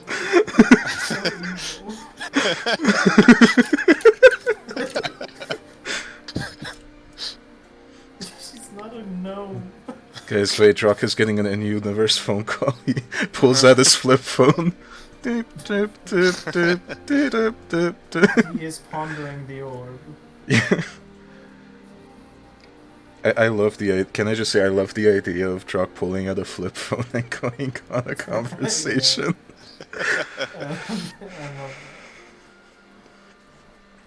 Alright. I think we're good to go, right? Yeah, let's go. So, if everyone is prepared and armed, then I suppose we can be on our way now. Hell Do we begin walking to the coal mine now? And Saleh is going to lead everyone to the coal mine. William will follow. As our party of adventurers are heading towards the coal mine, Ting Xian speaks up. after we're done with our little romp in the coal mine, we should all go to the forest and meditate to lower risk of black lung. I'm sorry. Black lung? That, Oh. that's what you get if you spend too much time in the coal mines. It's fatal. That's actually pretty thoughtful. Yeah. I guess. I will be spending my time meditating by hunting, as I usually do. Hunting can be a form of meditation. You'd To be each their surprised own. How calm you need to be. Be surprised how calm you need to be around certain animals, especially rabbits. Perhaps one day you could teach me how to hunt. Well, I'm sure we all have our moments of zen. Sully is going to kind of survey over the coal mine to see where this crane is that they were talking about. Dude, imagine a thri-crane with a bow. That would look cool as fuck. It's holding it with fucking 3 arms and loading it with like one arm, like the arrow. Anyways. Yeah. DM, is there a crane? From your first glance, no, it looks like just a pretty steep descent down into the stone below. And you could see, just from this distance, you could see Wait. a lot of tunnels. I have a really good thing to say. So Drox said, "I'll be sure to meditate on a glass of bourbon," and Tingxian responds, "Spirits to come, one spirit." Very good.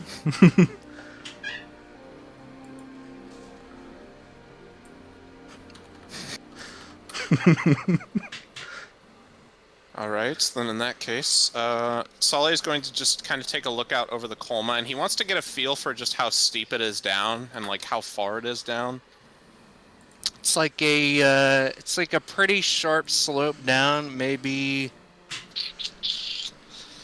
I'd say people have made some impromptu stairs just by hiking up and down, but it's probably, this initial part is probably about 3 or 4 feet deep.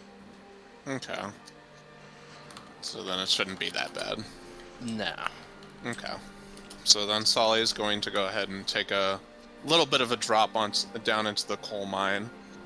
He's gonna bend himself down. He's gonna use a hand to help guide himself around the edge, and he drops into the coal mine.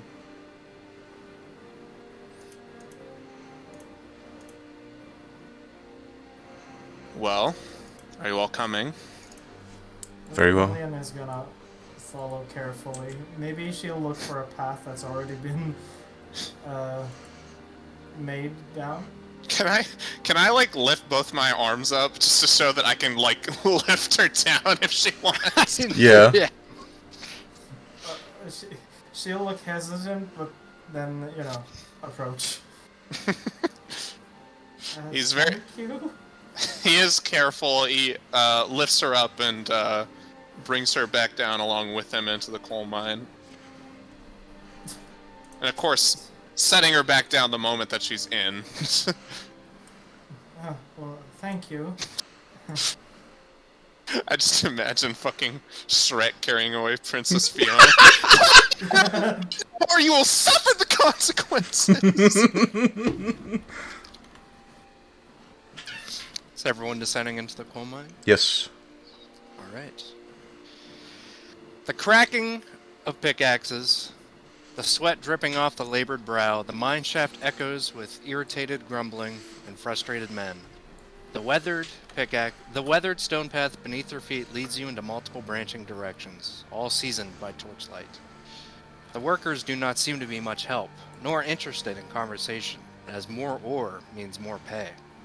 The ceiling remains smooth as well, with occasional beams and stabilizers preventing the parading town above from crashing onto you. Oh. And you are now in the mines. I do not have everything. There we go. Can you see? No. Yes. I can see black. Oh my. Let me fix yours. I can see us. I There. don't even. Oh, there we go.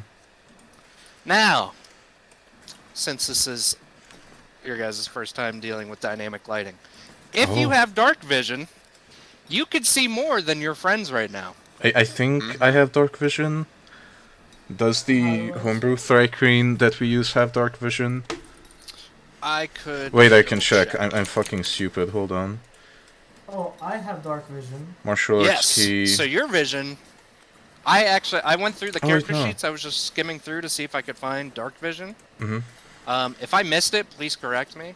But so far, only one of you has dark vision, to my knowledge. If I am incorrect, please correct me. It says here on the character sheet for the ASMR that I selected, Mm-hmm. and it says DM Dungeon Master's Guide for Dark Vision there. Under my features. Oh wait, I have dark vision too. You do? Yeah.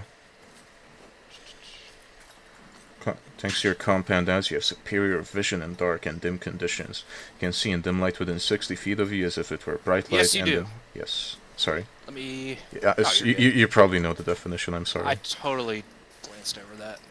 Yeah. I I was just looking at the over on the left where it says senses. Mhm.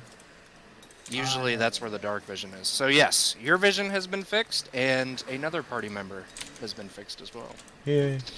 What you see, for those who have dark vision, is double what someone else is seeing right now. Yay. So if you think you can't see shit, think of your Oh. fellow adventurers. Damn. Oh, Let's I can't even imagine. let's everyone stay close then. Let's try not to get lost in the dark here. It's best if we stick close.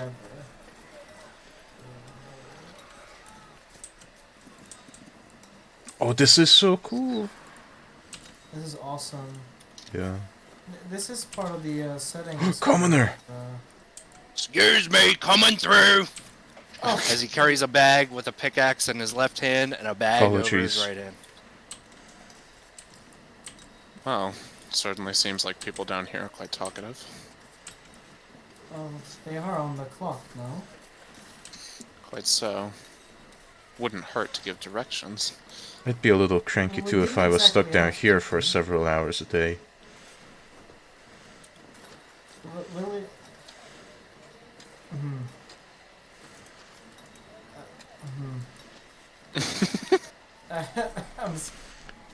Dialogue wheel. Watch out. No idea. Telltale silent option. Let's keep on our way then.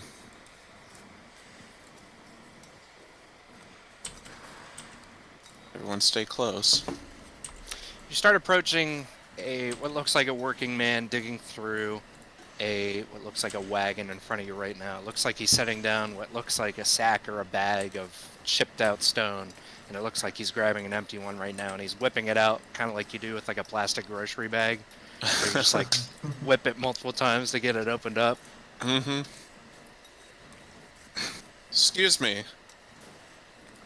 Yeah, what's up?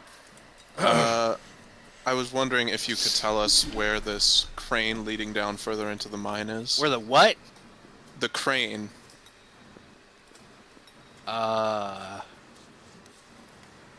I can't. I gotta get back to work. I'm sorry. If you need a pick, you need to go in town. And he goes back to his working area. Think she turns to the party and says, "Might be hard of hearing." Perhaps. It is rather narrow down here. Maybe the. How helpful. Into his head. Oh, watch out. Excuse me. Sorry. Oh, I'm sorry. No, you're good. You're good. Excuse me. While you're here, do you think you could help us? New? You new?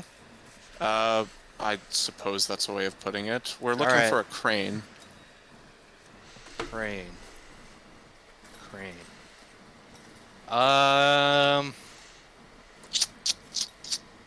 I think there's a crane. Yeah, no, I got you. Here, hold up one sec. And he starts digging through the cart.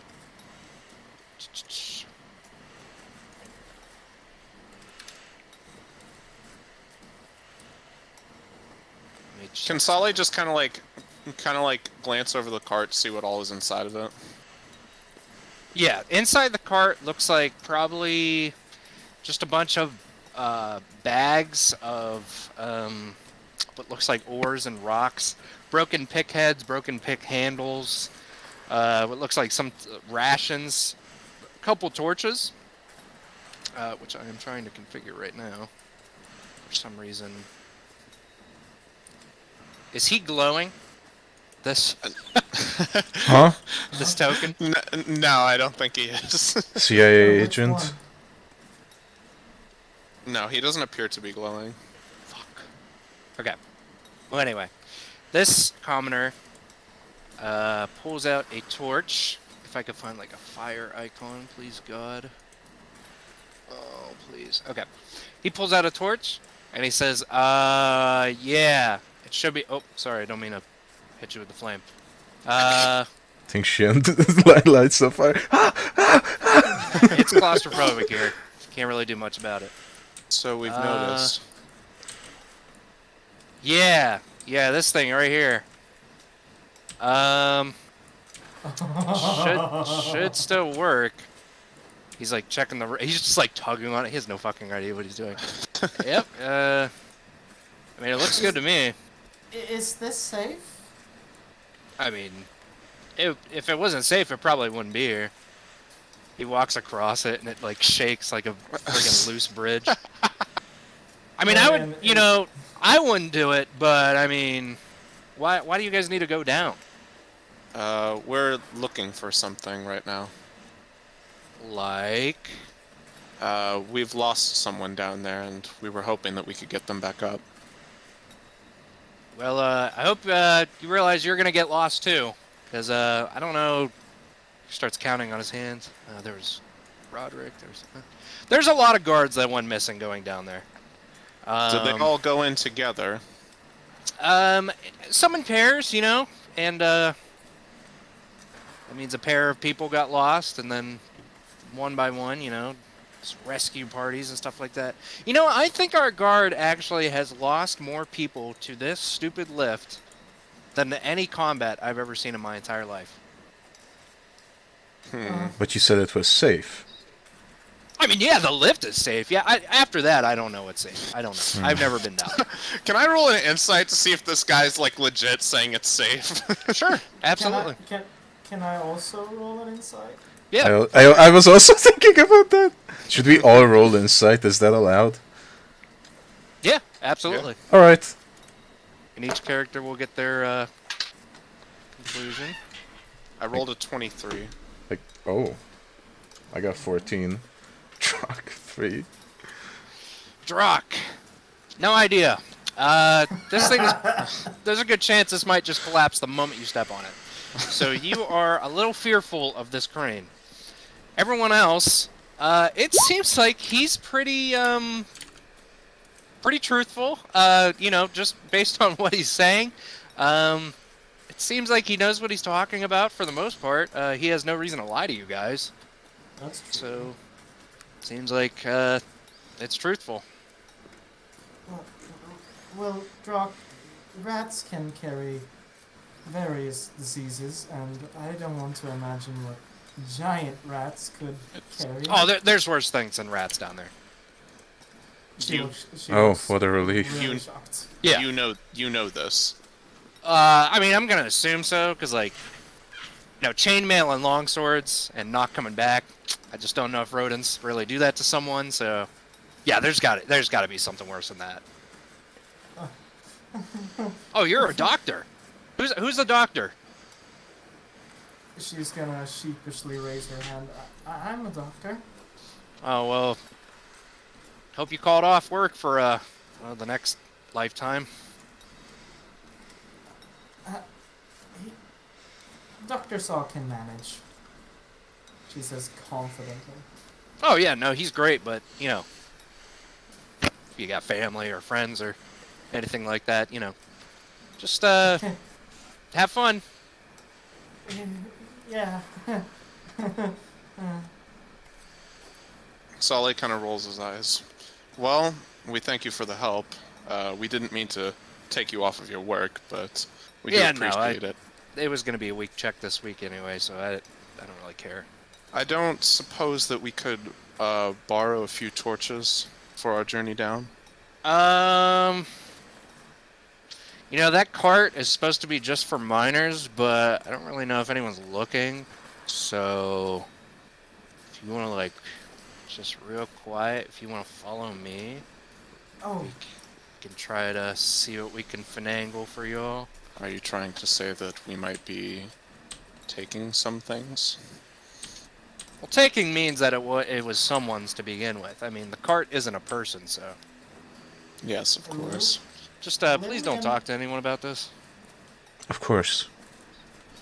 Lillian is gonna look through her bag for any small objects, and she is going to use the light cantrip on it. Perfect use. So she's gonna pick out like a pen and Okay. touch the top of it, and it's gonna glow in a bright light in a 20-foot radius. And It's like a dim pen for light. an additional- Yeah. Yeah. So it's kind of like a bright white light you see start shining from behind you. Let me see if this works. Ting Xian wiggles his antenna slightly, and he looks over glances over at the bright light for a brief second. Oh, it still works.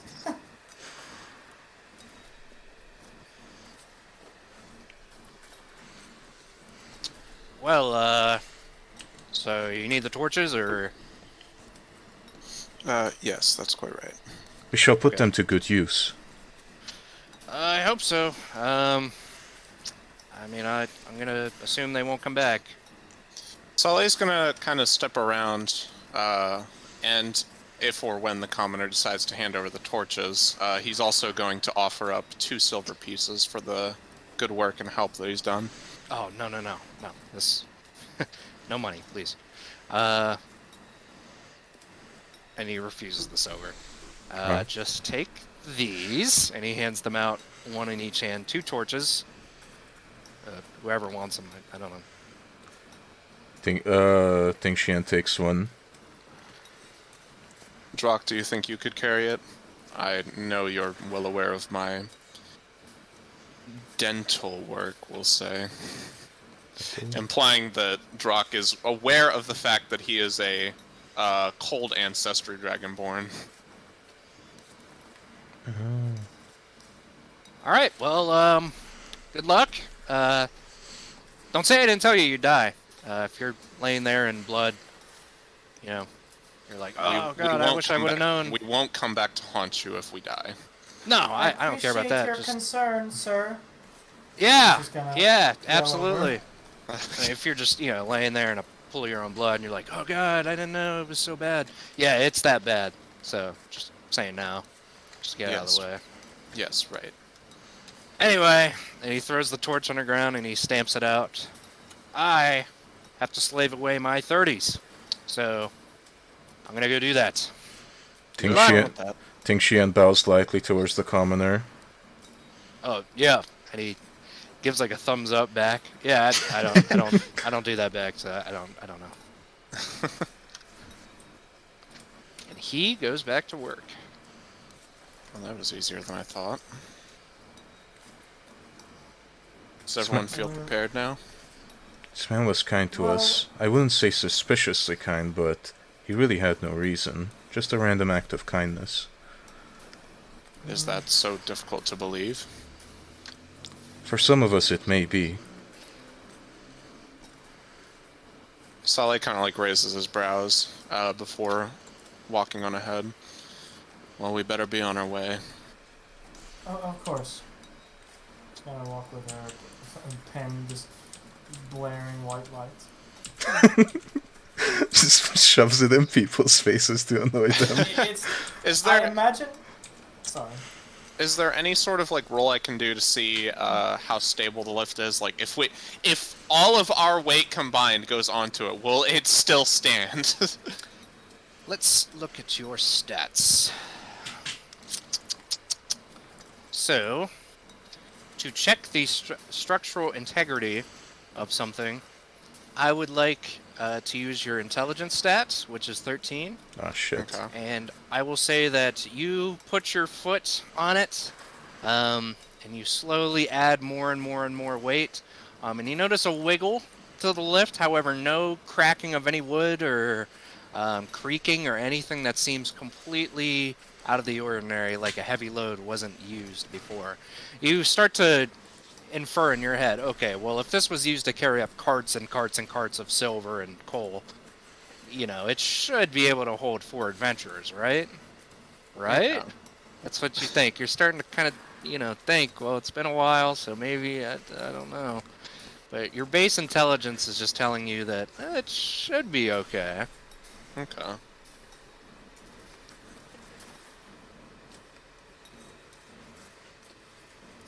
So, are you sure this is a good idea? I don't see why it wouldn't be. Surely there can't be anything that dangerous down here if there are people wandering around and working their normal day. Well, If that gives any suggestion, nothing has crawled up here. I agree, Joe. I've just never been down here, you see. I've only heard from what the workers have told while they were in the office. Sully kind of like dismissively waves a hand. It'll be fine. You're with 3 people that are more than capable of fighting against whatever's down there. Just kind of nod. Not begrudgingly, but you know, just trying her best to seem confident.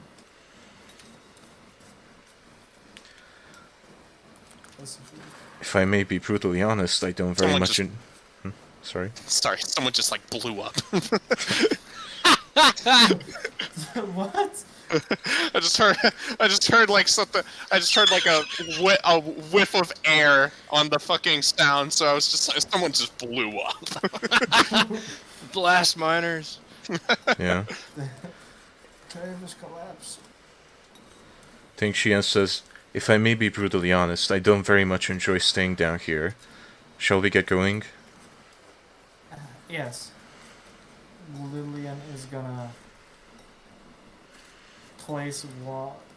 Just gonna step slowly onto the elevator. Look, Ting just Xian, very cautiously. Ting Xian steps onto the lift, and a light creaking could be heard. She's gonna slowly- Sully's going to take a look for the lever and figure out where it is in retrospect to find where he needs to be. The lever is located right on the ping, directly next to that crane right there. Alright then. Did they say how big of a drop this is? I don't imagine it'll be that far. I don't imagine we're going to the center of the earth. This is a mining facility used to mine coal. Narrator. They were going to the center of the earth. Always sunny in Lantern Town. I like that. I like that one. Is everyone ready to descend? Yes. Yes. Alright. Before we do This that, is we will awesome. take another 5-minute break. Oh, I like where this is going. We're gonna die. Hopefully not. Still don't have a weapon. I mean, I guess the pen can be, but it's not gonna be strong enough. Stick somewhere with it. Bro, fucking shine that shit in their eyes and then they can't see. I was thinking she carries it like a flashlight. Just beat them over the head with it. Don't know Yeah, but it's Claudette just a- is in our campaign, crazy. Bruh. True. I mean, she does have the glasses of Michaela, now that I think about it. And she does have autism. No, I'm kidding.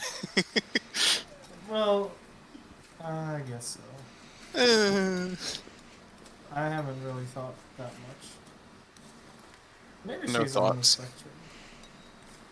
Blank. Should probably grab a glass to drink. Slipper? Yeah. Okay, Cinderella. No. Because, like, who was it that fell down into the well? It was Cinderella, right? Yeah, totally. Yeah.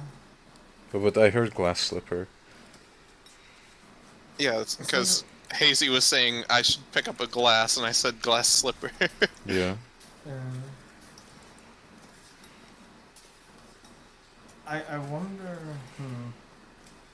Last Lillian was out doing business. She was patching up Drock, and she had this massive blood stain on her coat. So I don't know how a regular occurrence it is to wash clothes. But I don't think You're gonna it would be do this to a man wearing no clothes. I don't We're gonna find like fucking deformed miners down there, and they're gonna be naked. know. I guess. Outlast. It's like one of the like first areas in Elden Ring, where you fight the giant golem. My only hope is that Lillian, if possible, could pick up like a broken pickaxe or something. Throw it at somebody. I Yeah. don't know, just using a piece of it just to shank. If I think need with be. like, I think with Tingshian's dexterity, like Lillian's scalpel would actually be like a good throwing weapon. It's like Yeah, just but like flick it know. into someone's neck. I actually don't know if she carries a scalpel on her person. Yeah, it was just a joke. I don't remember. So are we going down? What's happening? I'm confused. We're taking a We're break. taking a break. Oh, right. Okay, I wasn't paying attention. My mistake. Don't worry about it. I'm gonna worry about it. I hope Lillian is not coming off as an annoyance. No, I fucking hate her. we're going to kill her. No. It's totally fitting that my character, lawful neutral, would kill somebody for no reason. Yes. As long as for the right reason, you can act like a total monster. Do you guys think I've been playing Tingshian well so far? He's supposed to be true neutral. Yeah. You got the thing down, so as far as I don't see a problem, other than just the fact that he's a douchebag and I'm gonna kill him. Why? He's not Stop Because I evil. want to. Okay. Because I want to. Stop hitting yourself. Stop hitting yourself. Sully turns to Tingshian and says, Tingshian, I'm bored, I'm gonna kill you. I'm gonna kill you. My favorite part of Rick and Morty was that one parody, Bushland Adventures. Where it's an Australian Rick and Morty. I'd just like to remind everybody that I reposted the silhouette like height chart for adventurers. So like Yeah. just I don't know, I just thought it's interesting to look at. Yeah, the crew. Yeah. Oh, she's so tiny. Yeah. I didn't think about that. Holy crap. Yeah. She has no charisma and she has no strength. No Riz, no bitches. No dick, But no she- balls. But she does have a passive perception of 17. She's a paranoid schizophrenic. Like the fucking black guy, like black people shouting meme.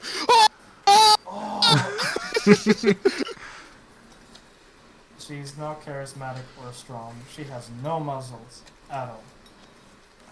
But she can look really good. Yeah, With she her can eyes, look- that is. Yeah. She can hear and see I perfectly. can see everything. Is smell part of perception? Yes, technically speaking. Oh. Just like the murderer is hiding with us in this very cave. Lydian, get to it. I smell something. He's behind that rock.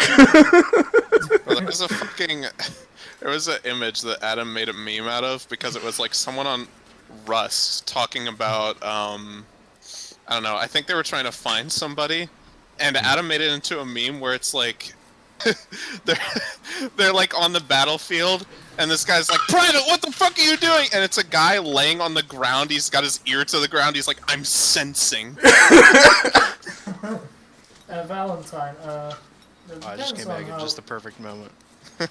Yeah, he guess said, it I have to sense. I guess it depends on how, like, tall or, like, you know, the length of the mine. I don't know how tall is drop. What He's would like be 8 feet giving tall his- or something, isn't he? The lift, the descent down. No, I think Brock asked if how tall, if he would be hitting his head on the ceiling. Oh, like how tall the cave is. Oh, Yeah. so the cave starts up here with the initial like sliding down into it, and it just winds slowly downwards in a downward slope. So right now, where you're currently at the lift, you're probably about 15 to 20 feet below the Earth's surface. No, he means like how far high up is the ceiling? How tall I is the think. roof? It's like Yeah. it's probably about 6 feet. So you're probably hunched over a little bit. Oh, he would not fit in here then. Oh, That's fine. Solly barely fits too, right? He's It- 6'10", so. It's like crane his neck forwards. Lillian walks with no problem. Well, think she in too. Not tall enough. True. That's true. Short people MVP. Yeah. Oh yeah. But if we are ready to descend, Yes. we shall do so. Hold on. Okay, now I'm good. Okay. Gotcha. Alright. Saleh, you pull the lever. Correct? No, I don't want to anymore. No, I'm kidding. I Alright. did.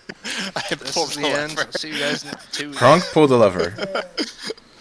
Alright. Long lever. Wet. Lonesome. The party undergoes the terrifying phenomenon of being watched. On your way down the lift, you could have sworn you hear the splashing of water, but now everything sits still. The tightening of ropes slowing your descent creaked and squeezed. The sound echoed off the hollow walls. Your voices reverberate for God only knows how far. Heading forward would lead you into apparent waist-deep water. However, who knows if that is truly the depth, if the party is truly the only ones lurking in the murky water. This That's is foreboding. pure darkness. Pure darkness means dark vision does not function how it used to. Pure darkness means that you see as if this is dark light. So all of your vision has been cut drastically. Lillian, since your pen is a light, you are currently the only one emitting a light source for everyone else to follow. If, hypothetically, I were to take away your light, that is what Oh everyone would be my seeing, right? god. Oh, do not lose this light. Do not lose this pen. With that being said, the lift lands, and you all are prepared to step off. As the light illuminates what looks like near pitch black water, only about 15 to 20 feet in front of you. You are unable to tell the depth. However, you are able to tell that the stone slopes downwards into the water. Seems it was a good call to get those torches then. Light them up and we can adjust to our surroundings, yeah? Yes? So should we all Some light the torches, torches? I will Yeah. go ahead and... I'll keep my... Or no, I don't even have a torch. What am I talking Should about? we have like our torch like in our D&D Beyond inventory? if you want to, but we all kind of know. Yeah, okay. So both of you are lighting torches? Yes. Alright. And Ting Qian is holding the torch with his lower left arm. All light sources are now lit. Nice. Saleh, on the other hand, is going to take an arrow out of his quiver. Just kind of like ready as a sort of piercing weapon if he needs it. Sounds wise. Ting Qian doesn't need to draw any weapon. Because these hands are rated E for everyone. Lillian is gonna cautiously take very cautious steps. Drunk, you're walking into the water! I'll go alongside Drog. Let's push forwards. As Drock steps forward, Drock, you feel the feeling of those tiny threads of what feels like a spider web go across your mouth, your forehead, and your nose. He got webbed. I have an off-topic question. Yes. Is this a wall to my to the east here? Yes. Yes. Oh, Okay. Lillian was just. Wait, so we have to No, go it is through... not a bottomless cliff. Oh, I thought this is like a basin or something, and it's just like bottomless water. Something. Not quite. He did say waist deep, so. Oh, okay. Drock, are you Is it? okay? Lillian's gonna step forward. Easy, easy, easy. Okay, how could we check if the water is safe? Is there a rock nearby or something? A small rock? There are pebbles, but there are no large rocks for you to really pick up and grab. These are very small pebbles. I want to say maybe the size of like a penny, if even a coin. Oh, that's I'll admit this area isn't particularly my expertise. Don't suppose that anyone has gone hunting down to the caves before? Oh no. Who knows? As you speak, your words are echoing off of the walls. And as you are talking, you hear in the distance a splash. You have no idea where, you have no idea what, but you did hear a splash. Could I roll perception to try and figure out what it is? Sure. Alright, I will roll perception now. Shit. Could I roll something to see if, like, because I'm very familiar with fish, because I'm a hunter. Alright. Would I be able to discern, like, if it was a fish or a person or in any way? Because it sounded like a pretty big splash.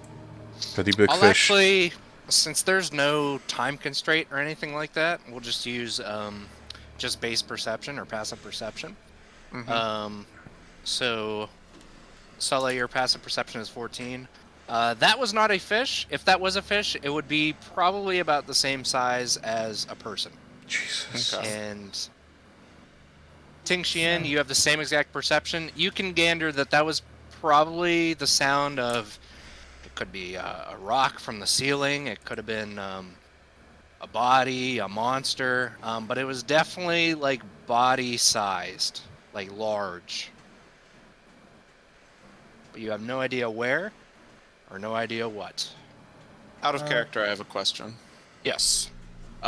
So my breath weapon is cold. Okay. Would breathing on the water cause all of the water to go cold? Go cold, yes. I would say it wouldn't freeze it, though. Wouldn't freeze, yeah, no. Okay. Since Lillian is usually, very, very alert on the surface, if she would hear something in the distance, she would try her hardest to kind of almost determine from a distance. With perception, maybe? I know the sound bounces down here, but if it was a splashing noise, she would try to determine how far away the splashing was. With your passive perception of 17, you were able to gander that the splashing was quite large. Definitely something heavy fell into the water, something big. And you can gander that it was... Since you don't really know anything about this cave or how deep it goes, it's pretty far away. It is nowhere close to you. It isn't anywhere immediate.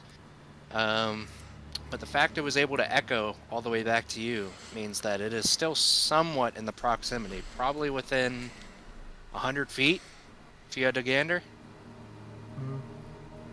Lillian's gonna kind of peer her eyes along the rest of the group. I mean, is there no other way than the water? Well, do you see any other way? Sheepishly, she turns her head with her little light along the walls, just desperate, just to see anything other than the water. All you see is chipped up stone, more tall ceiling. Probably we're getting towards like 8 feet, 9 feet of a ceiling. And a body of water in front of you.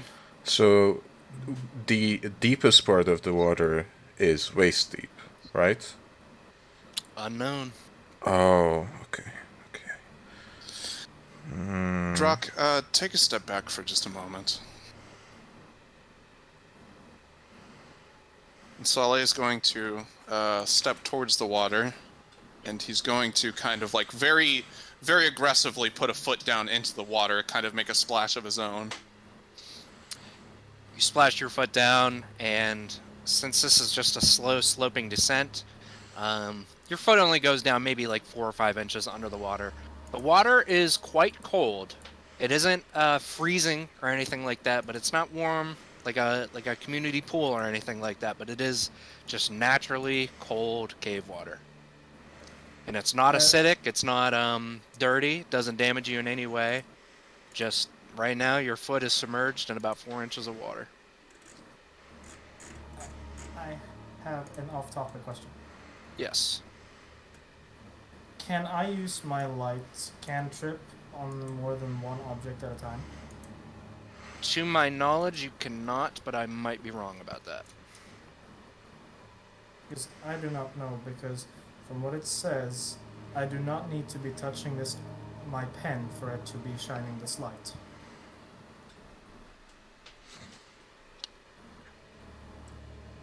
So,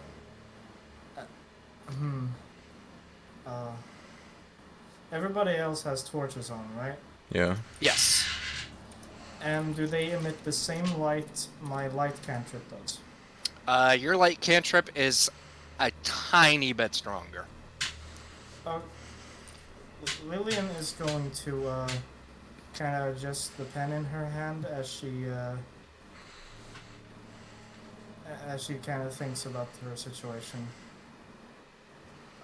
Sally's gonna turn around. All right, let's everyone get into a triangle formation. Lillian, you're going to be in the middle. Tingshin, I want you to be on the right side. Drock, I want you to be on the left, and I'll take front. Very We'll well. walk together, very carefully. Maybe- Keep your lights up, away from the water. Maybe we should walk by the wall, so we have something to at least grab onto. The water can't be that deep by the walls. You make a good point. We'll walk alongside the wall. It's actually a really good point. Really good. All right. And with that, Saleh is going to take the lead ahead of Lillian. Yes. And we are going to venture deeper into the water. Saleh is going to keep the arm with his arrow up, just in case he needs to stab at anything in the water. We're gonna slowly make our way into the water. Tingxian passes the torch from his lower left arm to his upper right arm, and holds it as high as he can, away from the water. Lillian is also gonna hold the pen up as much as he can up to not have it touch the water. Everyone stay close now. Yes. Saleh is kind of like cautiously, slowly keeping his foot moving forward to make sure that there's not a significant drop anywhere.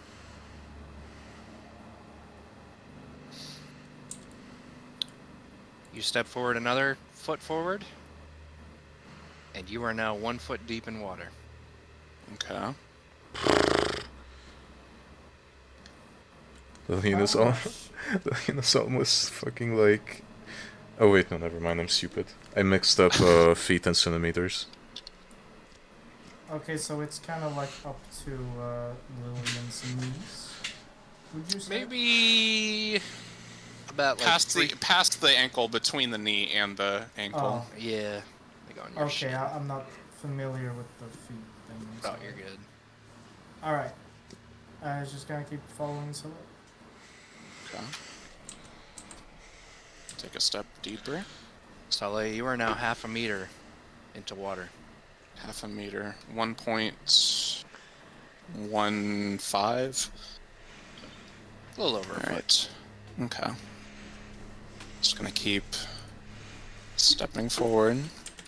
Everyone together. 2 feet. Tingshian 2/3 is of a meter. Tingshian is terrified on the inside, but he doesn't let it show on the outside. He doesn't let it shine. He knows that, you know, he must have a strong resolve to carry on through this journey. Lillian is absolutely terrified. Barely almost holding it together, but she's not gonna make a sound. Hopefully.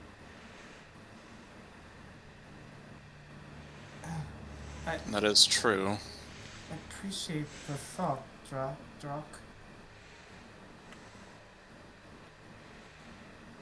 Gonna take another step forward. Can I, from where I am, can I discern that if there are like anything in the water, like besides just rocks? Well, as you step forward, another couple strands of web hit you in the face now instead of Drock. Oh no, I just had a horrible idea.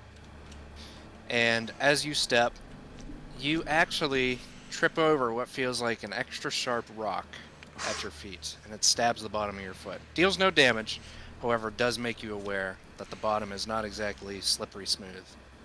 You are now officially 1 meter deep in water. Everyone's bottom half of clothing is soaked, and you are all now considered in difficult terrain. Okay. Can I discern if there's anything hostile in the water? Not from what you were able to gander in these conditions. Okay.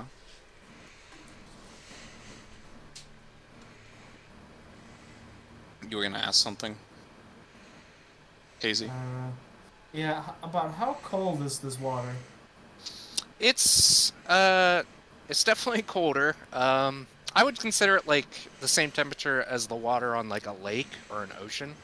So it's not exactly comfy, but it's not like damagingly cold. Okay, I was concerned about that part. We're gonna get hypothermia down here. Yeah, and black lung because it's a coal mine. Yeah, and catching a cold. And AIDS. A hypothermia is like catching a super cold. Sale is going to take another step forward.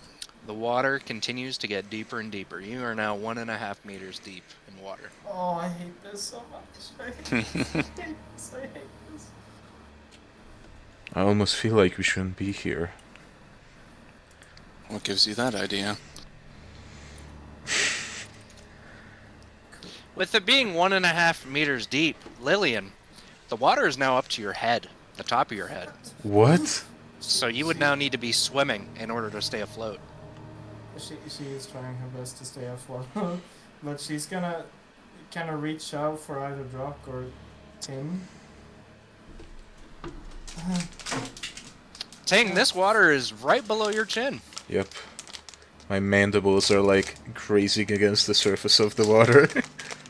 You do have to remember, you are one of the few people holding a light source. So you have to try your best to keep that light above the water. Lillian is gonna try to get on Drox's back, holding the antenna high up.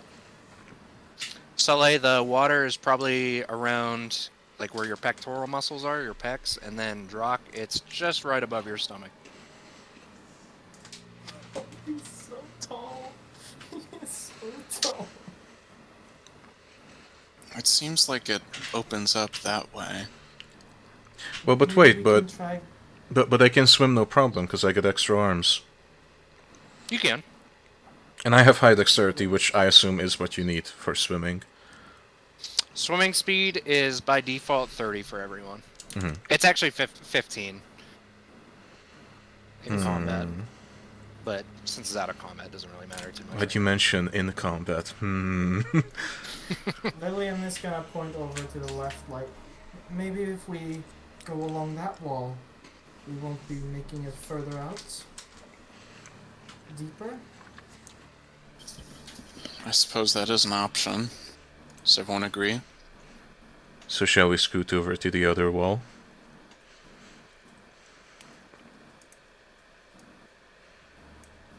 Alright, everyone stay together. I shall lead. Alien is on Drox's back.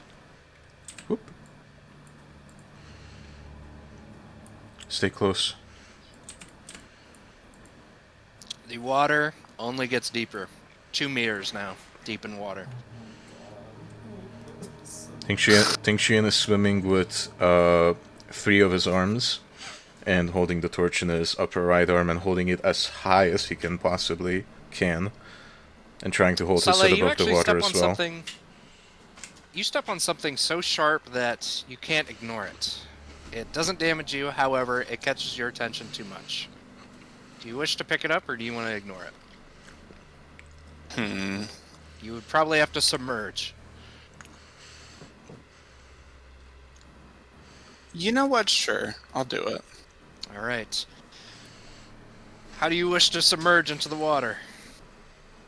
I just kind of want to slowly descend myself down, kind of like bend the knees. See if I can't kind of just cautiously reach down from under the water and take it. You close your eyes, you bend over, you reach your arm down to where it was around your foot, you're grabbing. Oh, you got it. And you come back up, and the light shows that it is a extremely rusted dagger with what looks like a severed hand gripping it. A foreboding find. Saleh kind of like looks over the hand. He's like, well, he kept a good grip at least. Is that a hand? He kind of like turns over to Lillian. Yes, do you want it? Ting-Xian also turned towards like Lillian at the same time in sync with Saleh. Why She not? does You're a not look doctor. comfortable. It could be handy. Get it? She looks very annoyed, but still very scared. A painful pun. It's like she kind of like Painful for pouting. us. Like a fearful pout or whatever. Can I try and take the hand off and see if there's any discernible features to the knife? Yes, you grab the hand off of the knife, and it makes a very ooey just as you take the hand off. No! Now have a severed hand in your right hand and a rusted dagger in your left. Wait, can we discern what kind of hand it is? Like, was it a human hand? It was a human hand, yes. Okay. And it looks like there's some sort of leather wrapping around the hand. However, it is whitish green in color and completely drained of all blood. Fair enough. What about on the dagger? Is there any discernible features on the dagger? The dagger seems like what would have been a standard run-of-the-mill protection dagger that you just carry on your waist belt. Maybe a miner had this. Maybe it was a guard. You cannot discern. It is too beat up to even think about what a use for this would be. A kid possibly got murked here. Saleh, Yes. could I have a closer look at that hand? Well, See- first you didn't want it, and now you do. Which one is it? So you did want it after all. Just I just need to check something. Saleh just kind of chuckles to himself, and he wafts on over through the water to hand over the hand. She's gonna take the hand and she's gonna try and see from her medical knowledge what these things on the hand is, as you described, something green. Or Sorry? was that like is there any way to sort of determine how this hand was severed? You look at the hand. You have your light casting in your pen currently, and you're just kind of scoping around, looking at where the hand got removed from the rest of the arm. And it just looks like normal decomposition and decay, but there was a wound that caused this hand to separate. However, due to the water damage and the age, you are not able to pinpoint exactly how. But it definitely looks like a sharp wound of some sort. I'm going Uh, something very, very sharp severed this hand. Well, there are probably fish down here. Wouldn't imagine that it would get caught up in the water and perhaps nibbled at by a fish or two. I don't imagine they can take off hands, though. She's gonna like not dare to touch the water as she begrudgingly still holds the hand. Think she enters to Sally and says, "You as a hunter should know this more than anyone. It all depends on the size of the fish." He turns to look at Ting Xin. The fish outside have never been this large. To do something like this. Well, we aren't outside, are we? Afraid not. We're just standing in the water and just making social talk. Small talk. Okay, let's just keep going. Let's keep going. Lillian, as you readjust your grip on the hand and hold on to it, you move one of the leather wrappings that was around the fingers and reveal a wedding ring on the ring finger. She looks at it. It seems to be in actually half-decent condition. There seems to be some sort of opening here. We could reform. Lillian is gonna take the ring from the hand. You now have a worn and weathered wedding ring. How tragic. How do I add that to my inventory? Ting Xin, let me lead. Go ahead. Yeah. Bitch. That's what I thought. Can you, And then Sally and Ting Xian do the fucking slender stare. if you, in your inventory on your D&D Beyond, Yes? do you see a Manage Inventory button? Yes. If you click that, you might be able to hit Add Custom Item. Yeah, I see it. Yeah, if you want to go ahead and just add worn wedding ring, no weight. Yeah, and sure. if you want to give it a description, feel free. Sure. Oh, this It's is a silver. Silver. Oh! That's what we're looking for. Yippee! We can leave. Silver wedding ring. She's gonna take the ring and I don't know, slowly let the hand like sink to the bottom. As you do so, the hand, as you said, sinks to the bottom. Hopefully no one steps on that. She's not gonna mention her find yet. Chuck, I think you should be at my side. The water's deeper there in the middle.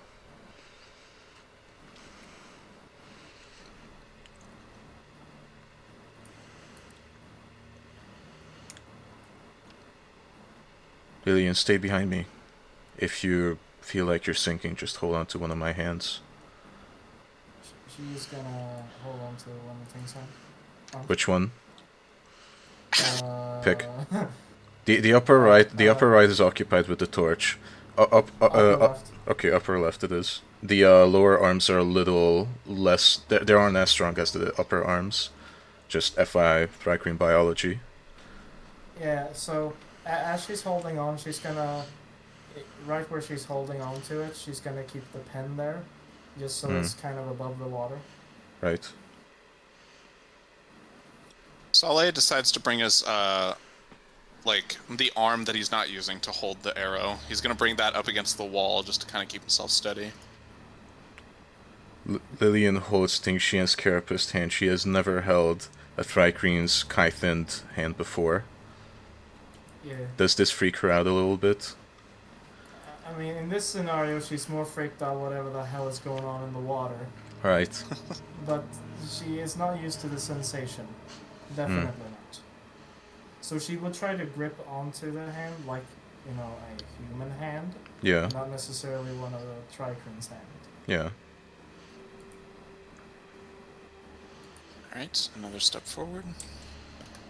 With another step forward, all party members are now required to swim in order to stay afloat. Oh boy. Okay. I'm going to...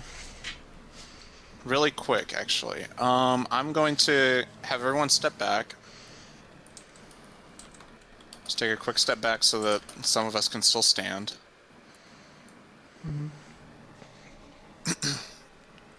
Lillian, I don't suppose that you could hand me that pen really quick? Oh yes, she's gonna carefully pass over the pen over to Sully. He's going to take the pen, and he is going to lift his backpack up for just a moment. He is looking around inside of it for some rope. And some lamp oil and some bombs. You want it? It's yours, my friend. Yep. As long as you have enough rupees. So, you do have 50 feet of rope. What do you intend to do with it? I plan to tie this rope around my arrow, as well as around the pen. Okay. Pen pineapple. It'll come apple back, pie. I promise. Probably. Hopefully. Let's find out. Will it roll? And once I spin the rope around both the pen and the arrow, I am going to lift up my bow out of the water, just high enough so that I can see. And I'm going to try and fire off the arrow into the dark around this area. You shoot. I again. should mention the other side. The other part of the rope, or like the other end of the rope, is tied down to the bow. Okay. So you ping again where you're shooting it? Right over here. All right. Does that appear for everyone? Yes. Okay. It sticks directly in a wall. Lillian, you lose your light emission as it is currently dangling from an arrow hanging in a wall. Yes. I'm gonna remove that then. Alright, I am going to pull the arrow out of the wall by pulling on the rope and bring it back through the water. Throwing it back. Okay. And I'm going to try and fire the arrow again, now that I have a better idea of where we are going.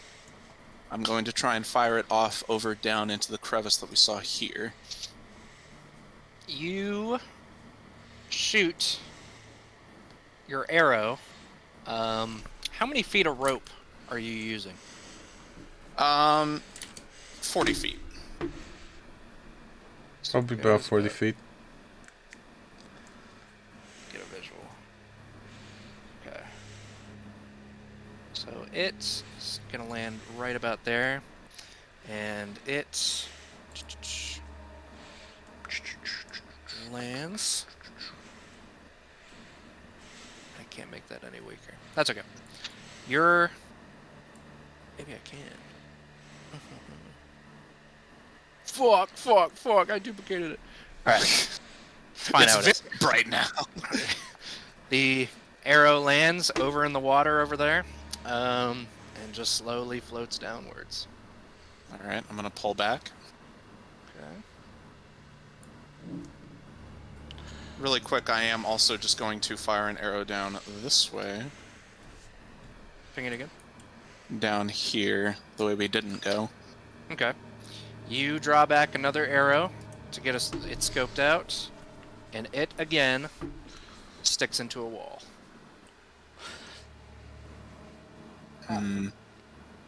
It's perfect distance. Like off topic, I am so scared that when it illuminates, it's gonna be like a giant fish. Or Oh my god, yeah. I'm gonna shit my pants. Or like a big spider on the wall. Yeah, like a big anglerfish. Alright, I'm Okay, going maybe to not an anglerfish. I'm going to pull back the arrow again. And I'm going to take the pen off of the arrow and hand it back to Lillian. Sorry, it might be a little wet now. She doesn't mind. She's gonna Moist. take it back gleefully. Not gleefully, like very, very happy. With enthusiasm. So, Yeah, yes. now we've got a better idea of where we're going. Yes. We saw 3 ways. One down along this wall here, one further out that seems to open, and then a more narrow passageway down that way.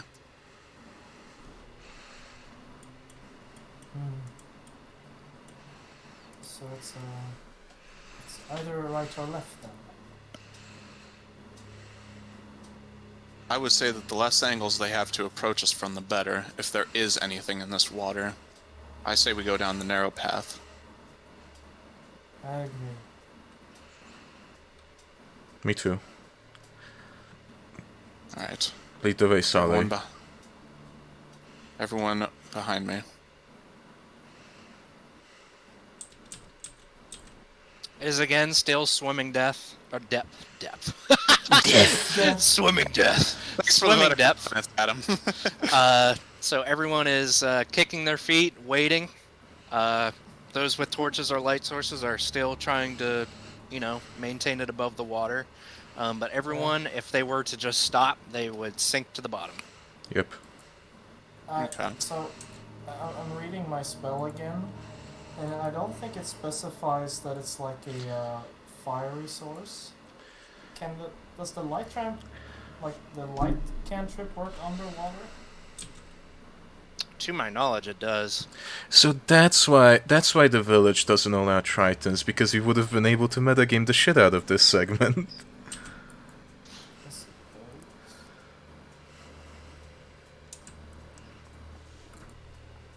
it does. Keep going. You're coming up on the narrow entrance, and the narrow entrance has an arch over top of it. So the ceiling kind of curves down to this arch. And in order to fully, kind of go under it, you only have about 8 inches of air above the water. So you will need to sort of kind of lower yourself under the arch. You could keep your torch up, though. You don't need to submerge your torch. You just got to be a little careful. Okay. Tingshian turns around and looks over his shoulder. Does he see anything? Should I roll perception or something? Passive perception? Oh, no, you're good. Okay. Using your torch, you look back over your shoulder, and, you can't see the entrance anymore. Just the same water you just walked through. I hate this so much. Lillian, can I take your pen again for a moment? Of course, she's gonna hand it over. I'm going to take the pen in my other hand, and I'm going to submerge, because I want to see if there's anything below the arch that, if there's any sort of, trap or trip wire or something. Or a crab. Could pinch you. Crab. Giant enemy spider. Giant enemy crab. Attack his weak points for massive damage. You submerge under the water and illuminate the floor below. It is about, I'd say about 4 meters deep now. Or 12 feet. So you actually kind of do need to push yourself downwards in order to get under there. Looking at the stone floor, you do notice what looks like scraps of leather, rocks, no sort of tripwire or traps or anything like that. And yeah, but going under the arch, which is only about, like I said, 8 to 10 inches or so, is covered in web. It is completely cobwebbed over. So someone is going to have to brave it and either get cobweb on their face or on their hand or whatever. I have an arrow. I can slash away at it. Sure. You take the arrow and you cut away at all the grimy nastiness that's underneath the arch. And it is now open for what looks like a small head to fit through without submerging. He's going to emerge back out of the water. All right. Everyone's still on board? Yes. It is beyond too late to turn back now. Well, I wouldn't go saying that.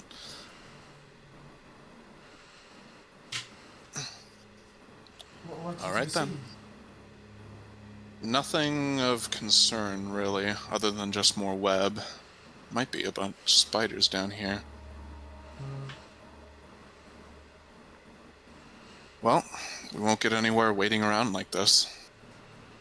And Saleh is going to submerge first with the pen in hand while it still has light. And he's going to lead the party forward. Okay. Lillian is gonna take a breath and follow below. Just trying to keep up with Soleil to, as the light source.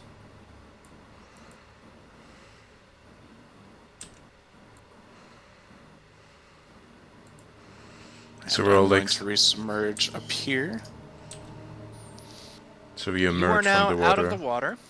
Oh. Your head, you are able chest deep, keeping yourself afloat.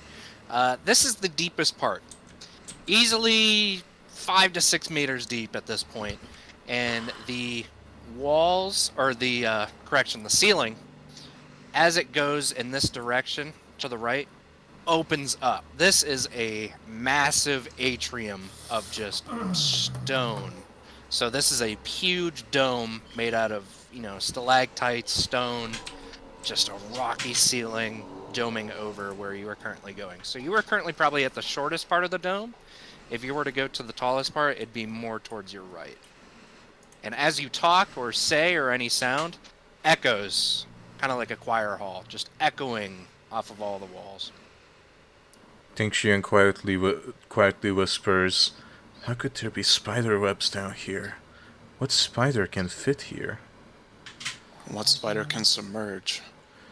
What spider... What does the spider down here eat even?" Well, if we're to take a guess, guards. It might be us. Those unfortunate guards. Perhaps we should... He's surprised to hear Drock's suggestion. If you want You to think push we on... should? If you want to push on, big man, be our guest. I'll be right behind you. And she's gonna cling on to one of the two. If you say so. Drock's going. I'll follow behind. Let's stick by him. You are now possibly at the deepest point, 10 meters deep, if even, probably more.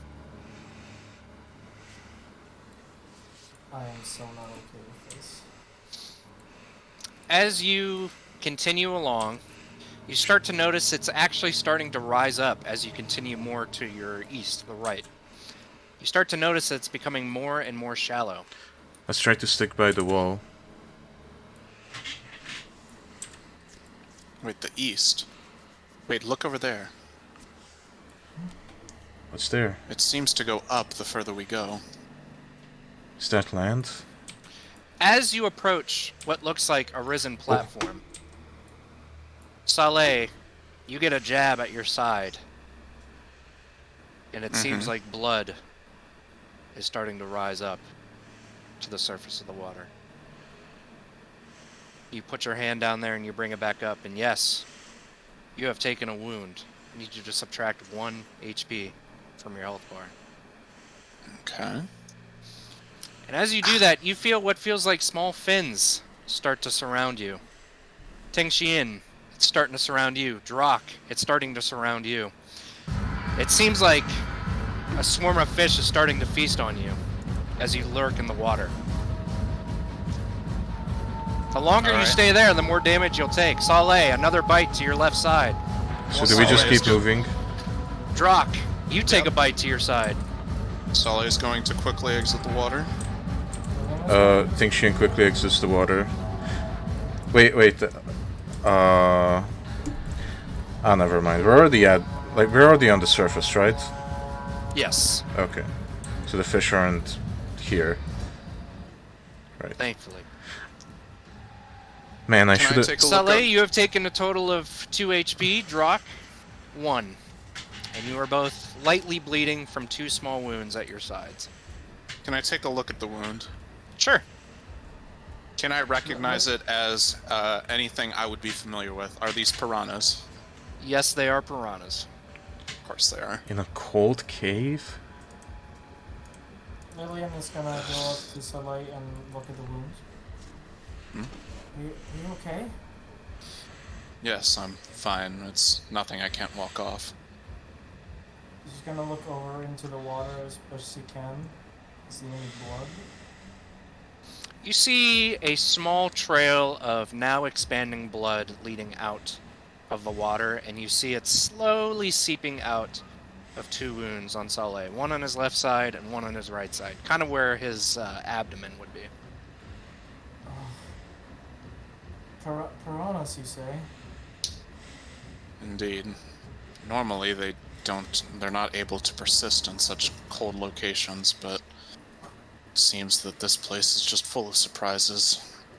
I mean, who would have caused pure darkness down here? It wouldn't be natural. As Lillian kind of comes to, she's gonna look down at what she's currently standing on. Is she standing on a corpse? Yes, she is. That is a corpse of what looks like a man wearing a set of chainmail. This looks very similar to a Lantern Town guard. And as you stand there, you notice chipped and broken parts of chainmail and what looks like a tooth-sized wound in the neck and what looks like a small trail of blood leading downwards. This soldier was wounded, crawled to land, and then died of his wounds. And that appears to be the same trend with all the others that are surrounding.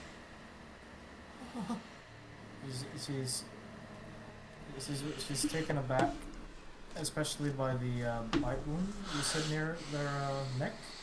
Yes, this one has one near its neck. The rest just punctured leather all over. I don't suppose you can do an autopsy to determine if this is these piranhas as well? Can I? Yes.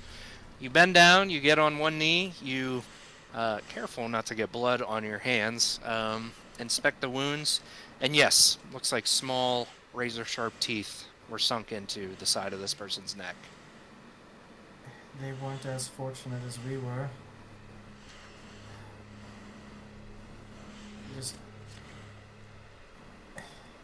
These are piranha bites. So it's just some hungry fish down here. We have nothing to be afraid of. Hungry fish, especially piranhas that are this small and plentiful, don't make a splashing noise like that. Lillian, do you know if any single one of these soldiers was still alive when we came down here? I don't know what to roll for that, but Medicine? she's definitely gonna try to figure out. Medicine, insight. Since there's no time constraint, there's no rush. You're able to just kind of, with your good skills as a doctor, you're able to sort of inspect the wounds. They were starting to, it appears, scab over a little bit. However, they were still too agape to really heal before the body died. It seems like these bodies have been down here for easily over, could say, with your knowledge, 2+ months. These bodies are quite old. They must have been down here for at least, I would say, a month, maybe 2 months. Then that means that whatever made that splash is still down there. Everyone keep away from the water for now. But wait a second, why would guards keep coming down here in the first place? Well, more than likely to look for missing miners who just happened down here. Probably to look for their fortunes. So it's some sort of vicious cycle. Oh lord. Could I search for anything sharp on this person to use as a potential weapon? There's a pickaxe at your feet. Still looks like it's in half decent condition. Lillian is gonna pick up the pickaxe to the best of her ability. I will allow you to use this in place of a hand axe. So it will be 1d4, let's say... I believe it's slashing, but in terms of a pickaxe, it would likely be piercing. Piercing, yeah. So we'll say if you have efficiency with a hand axe, you could use it as so. It will just do 1d4 piercing. Is a hand axe a simple weapon? Yes, it is. Oh, then I am. I think I can. I think I have proficiency in that. Yeah. Yes. So this will be a two-handed, 1d4 piercing hand axe reskin, pretty much. Okay, could you add that for me? Because I don't know how to add that Yes. as an item. Smart move, Lillian. Always better to be prepared. Well, I did want. You're either a smart I fellow or a don't. fart smeller. I don't want to end up as Fish food. just, yes. More than understandable. Now. Well, it's quite not my style, but I don't think I have the luxury to choose here. Afraid not. You could always look over the others and see if they have anything. She's gonna turn her gaze over to the other corpses. Wait, you said they were wearing leather. Punctured, leather, chainmail, no helmets though. I know the tokens are a little misleading, but there are no helmets on these guards. Mm. Is the leather armor light armor? Yes. She's going to contemplate taking the armor. Do you think that I would be look good right? in this. no? Does this No. make my butt look fat? No, I think she's more of a conundrum of desecrating the dead. Maybe. Yes. Is this even right for me to take? Well, Just gonna. they're not using it anymore.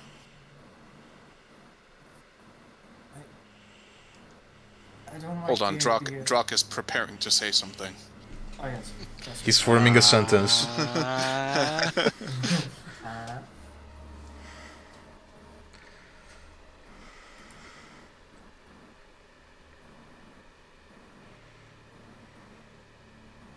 I think lice are the least of my concerns, Drock. Just gonna gesture towards the water in like a pointing motion. I'll have to let's give it a shot. Make do with what we have. Lillian's gonna start looking over the other corpses with the pickaxe in hand.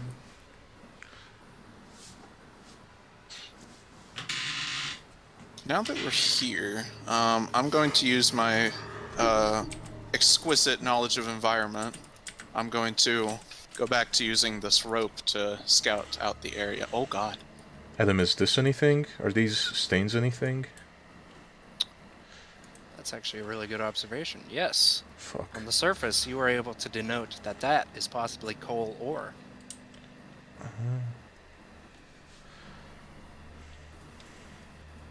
Oh, sorry. My bad. So that's why the miners went down here. Drock, I'm not sure what we could do to deter those piranhas. I happen to have an idea. To be attract. Lillian's gonna look over. Huh? I don't think we can punch them all if that's what you're going to suggest. Very funny, Dragonborn, but no, I do actually have a plan. Once we... this might be controversial, but once we set out, just give me a sign. I will take one of these bodies and throw them the opposite direction to distract the piranhas.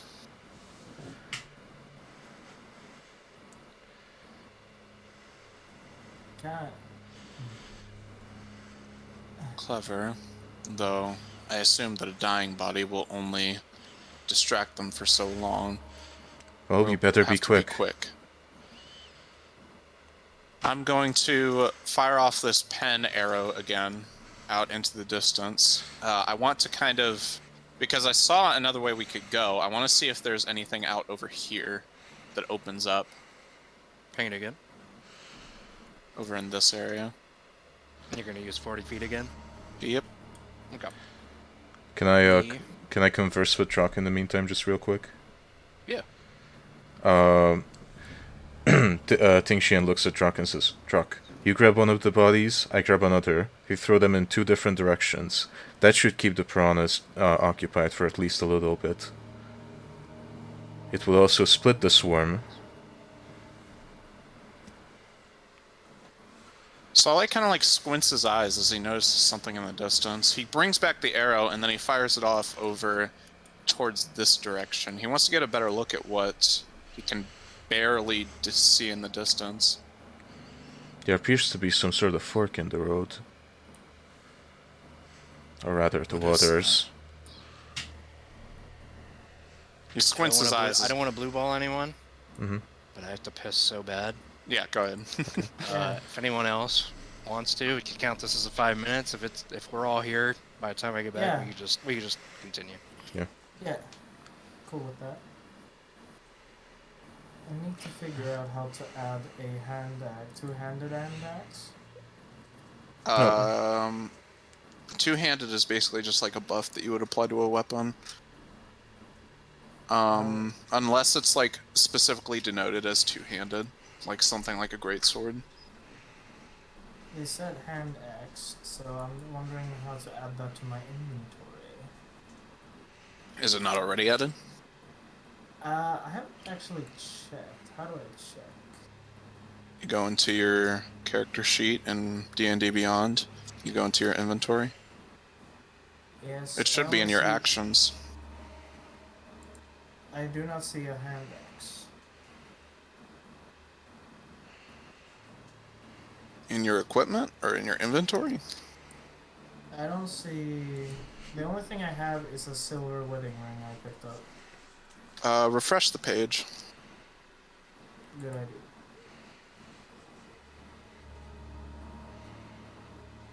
Oh, there it is. Yeah, I see it.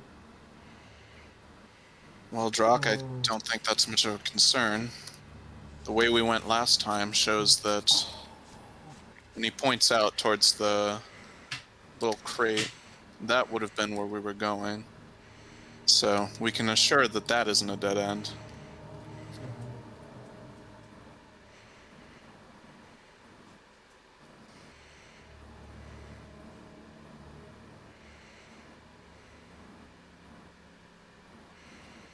Damn you, pickaxe. It might just be. That's what I was thinking.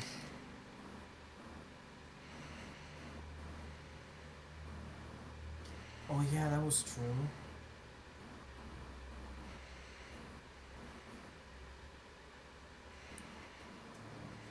So someone would have to work very quickly.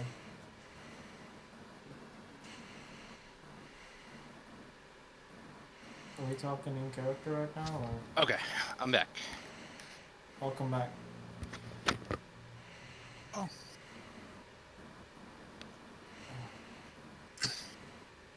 So, am I able to discern what that crate in the distance is? Looks like a small box. Can't tell anything else from here though. How far And it away is floating it? above the water. How far away is it? If you had a gander, using your passive perception, you're looking about 60 feet, 70 feet, maybe. Okay. So if you had to swim there, probably take you a good 10 to 15 seconds, maybe. Considering swim speed is half of movement speed, so 15 feet. I'd shoot an arrow in it and pull it in. You have enough rope? I have 50 feet of rope. I'd only need to be stepping out a bit into the water.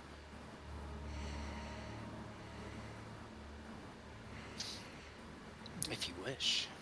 Does anyone else have rope? They could maybe. Make a super rope. Tie Like a rope. fucking 150-foot long rope. Yeah. Hands around the world. It's just rope around the world. Oh, so you still have the pen? Yeah. Alright. I just want to make sure where everything is. Perfect. So is the pen still in the water, or did you pull it back? I pulled it back. Okay. Remove that then.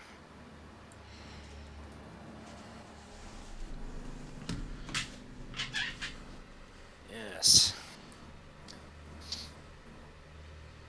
I just want to Google. Is this metagaming if I Google if I can use light on more than one object? I actually went ahead and looked it up because I was a little curious. It's actually in the cantrip itself. It says the spell ends if you cast it again or dismiss it as an action. So you could technically only have one thing covered at a time. Okay.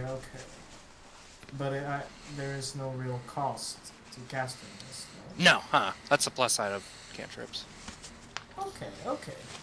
That's Are kind there of cool. are, though. are there light like damaging cantrips? Yes. Yes. They're not very good, but they do exist. What do you mean? Toll the Dead's awesome. I was more so thinking vicious mockery. Yeah, that one's based. A D4. I like psychic Dead damage. You just flip someone off and they take damage. Yeah. That's awesome. Does anyone else here have rope? Lillian's gonna shake her head. I'm afraid I don't. Maybe one Me of neither. these corpses have rope? Worth a look. Lillian's gonna look for rope or anything else of use on these guards. The guards only seem to appear to have worn out weapons and really beat up armor. No, it looks like one lit a torch at some point, but it unfortunately got washed out.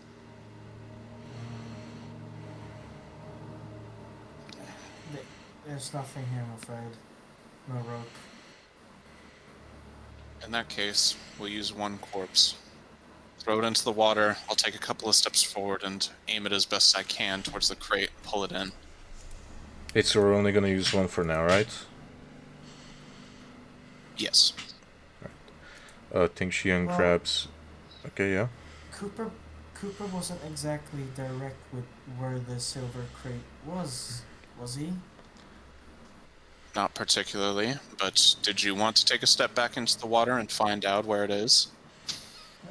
No, I was merely, taking what Brock said into consideration, and our situation is pointing towards this flat of just earth in this watery cave.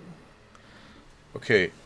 Can I discern where the swarm of piranhas is currently? Think of it like Jaws, and they are currently swarming the mound that you are standing on. Oh, so they're just like all around us, like Yes. everywhere in every direction. Very However, your original plan of throwing a body would probably prove pretty effective. That's a lot of movement, and that's very distracting for a piranha. Oh, well. Alright, Sally, on my mark. Alright? Give me just a second. He's going to tie the other 10 foot of rope. While Sally's doing that thing, she grabs this corpse, because this one is the freshest one. Most fresh carcass.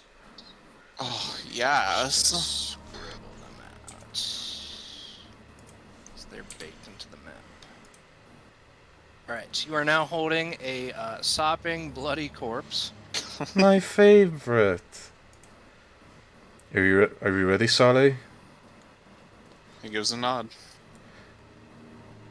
3, 2, 1, shoot! And then Tingxian proceeds to hurl the carcass. How far could I hurl it? This is going to be the first official roll of the session. I would need a strength roll out of you. A flat strength roll. Not athletics.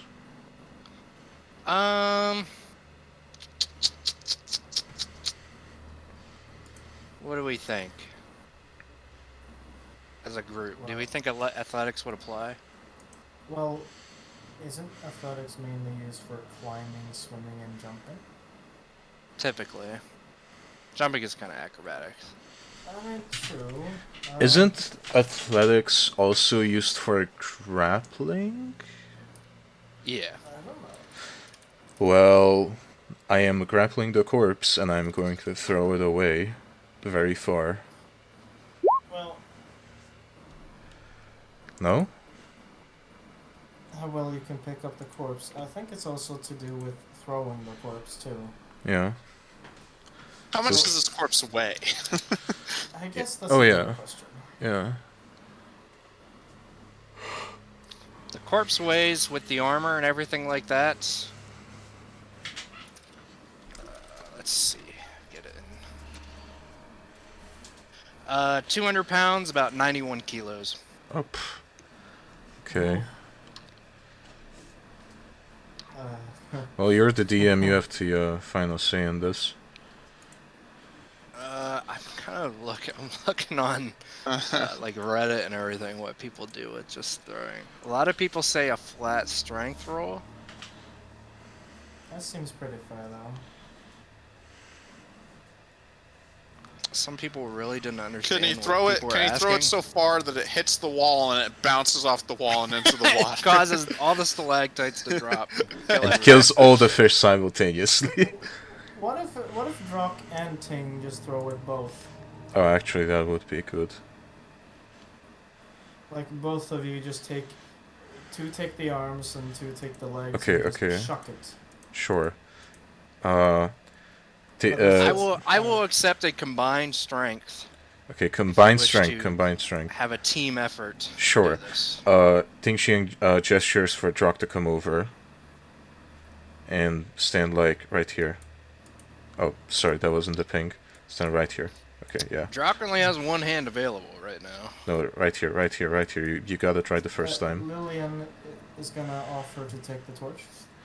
Oh, yeah.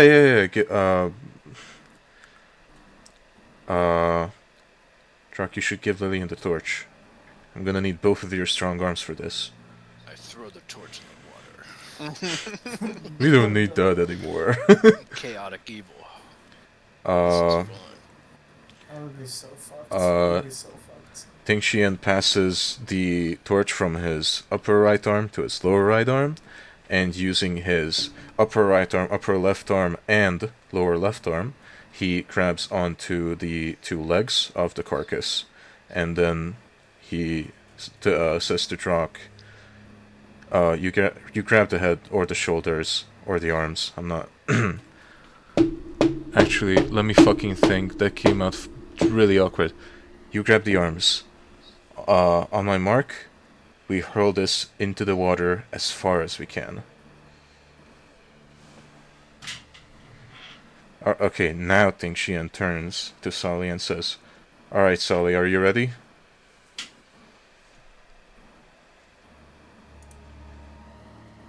Hello? What's up? Died. So Tingxian and Drock are holding the corpse. Tingxian is holding it by the legs, and Drock is holding it by the arms, and then Tingxian turns to Sally and says, "Sally, are you ready to fire the arrow?" He gives a nod. Very well. Tingxian turns back towards Drock. 3. And then, Tingxian and Drock both swing the corpse backwards. 2. They swing it forwards. 1. They swing it backwards again. And go! And both of them throw the corpse as far as they can in this direction. My pings and arrows are black, so there you can barely see them. But in this direction, as far as they can. And now we roll a strength. Both Drock and I. Okay. Flat strength roll, don't fail me. Okay, then. Drock got it. Okay.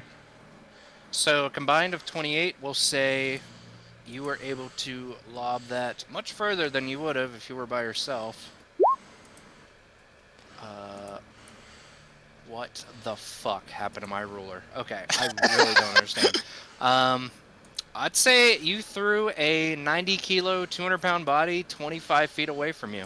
And it lands somewhere around here. Alright, Minecraft submerged sound. Oh god. And almost instantly, a rush of fish and splashes head that way, and immediately, a pool of blood starts to form where the body landed. Sully's going to step forward really quick. A couple of steps forward. Legs are probably submerged by this point. He's going to fire the arrow at where he last saw. Of course, he has a little difficulty seeing it. But he's going to take his chances. So, you're going to... Are you trying to hit the crate? Yes. Alright. No need for disadvantage, but I will need a flat ranged attack. From your Ranged longbow. attack. Okay. That's a d20 plus 6. does a... Let's see, plus 6. 24. 24 definitely hits. You let it go, and it has the light, correct? Mm-hmm. So it sinks, and you hear a very firm impact with the crate. Alright, I'm going to quickly pull my bow back to pull along the crate as I step back up into the onto the land.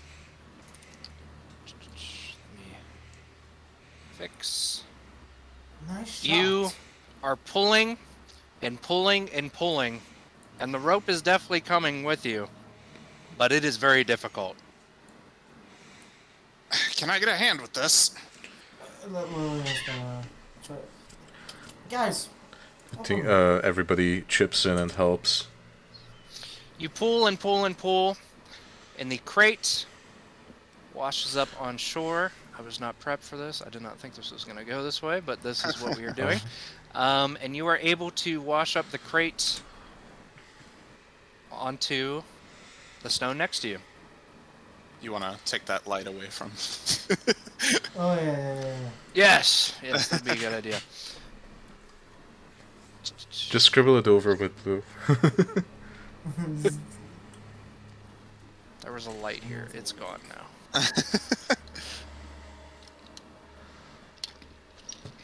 You now have a crate next to you. Saleh, I assume you take back your arrow and untie it and everything. Mm-hmm. What a phenomenal catch. Nice shot. Nice cock. That was amazing. Nice cock. Well, don't be thanking me just yet. We still don't know what's inside of this thing.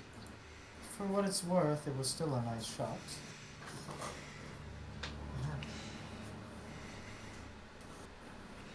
And I am going to investigate the crate.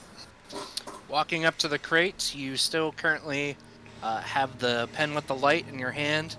Casing over it, looking... okay, well, that's a lock. That is a very strong lock, and it seems like the corners have what looks like...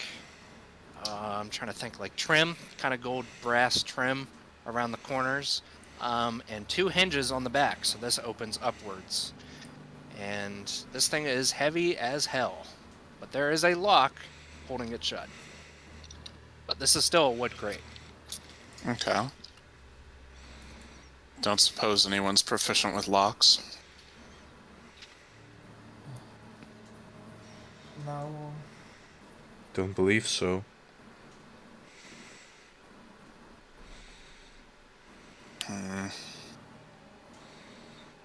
Alright. Does anyone have anything slim? Lillian's gonna look into her soaked bag. Is there anything in here? Your sat, like your inventory? Yeah, I guess so. I imagine there's some bits and bobs or You something. do have a wedding ring if you wish to propose to the box. No. No. A scalpel. Could you really use a scalpel as a It's very sharp. It's very narrow. I don't know if that's a good idea. A shiv? I think a shiv would be perfect. If you're trying to figure out something to kind of wedge underneath it. Yeah, I mean, a drop. By all means. Yeah. It's basic physics, Drock. Slide the shiv under and try to use force. Pull it upwards.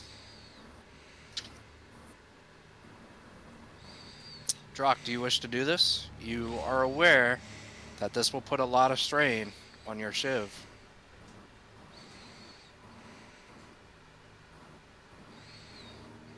Force, okay. May the force be with you then. Let's hope this isn't. This is gonna be super cool. It's gonna break, right. and he's not gonna have a weapon. That's awesome. Weird. Double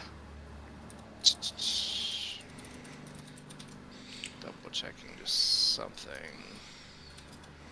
Just getting some numericals correct.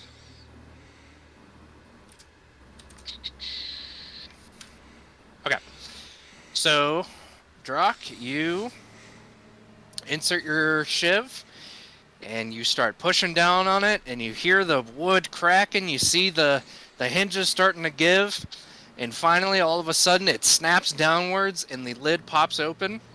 Drock, you break your dagger. Unfortunate. However, the crate is wide open for everyone to see. And with the light, everyone is able to see that this looks like a small crate holding roughly 10 to 12 silver ingots. This must be it. Does that answer your question, Drock? And for weight concerns, each ingot weighs about 20 kilograms, or for anyone else who's pounds, 45 pounds each.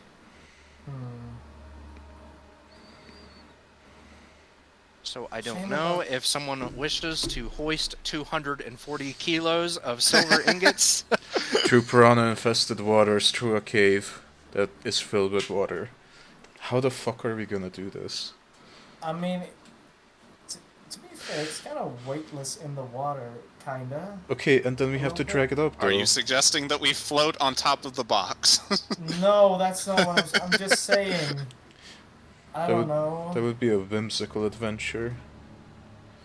I'm freaking out because I have no idea how to get out of this situation. Well, let's see.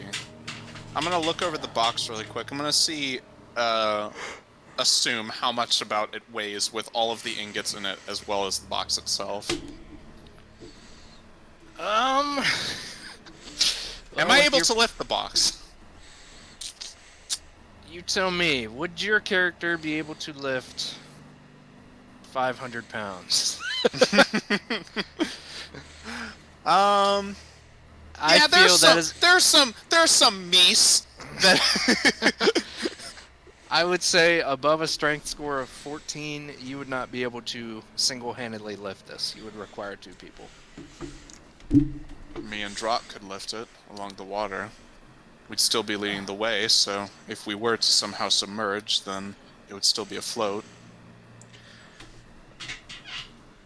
Drock could, we should push this crate into the water. Drock should be in the front, making sure the crate doesn't slide down too fast and alert the piranhas. And then, Sally could be behind, pushing the crate.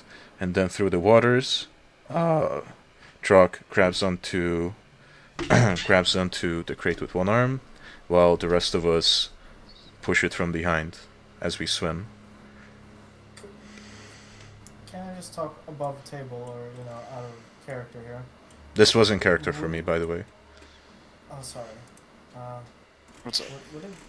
Would it be an idea to cast light on the box? The box? Oh, that could be good. Or would that alert the piranhas? That's I don't true. think piranhas are attracted to light so much as movement. Are they? Well, but they sit in darkness, so they wouldn't notice the light. Or are they blind? No, they notice movement in the water. No? Oh, but they can feel that too, I think. I'm just trying to think. Let's continue to discuss this, but let's try to stay in character, because that way it's more immersive. Sorry. Yeah. Well, do we know if there are other piranhas, not just close to this piece of rock? We weren't attacked until we approached. Maybe then they're after the motions to the other corpses. After those? It would make sense. Am I aware if piranhas can smell blood? You're aware that the main thing that attracts a piranha is movement and meat. Okay. Smelling blood is not massive. Okay. So they would have seen these guys go up onto the shore. Alright.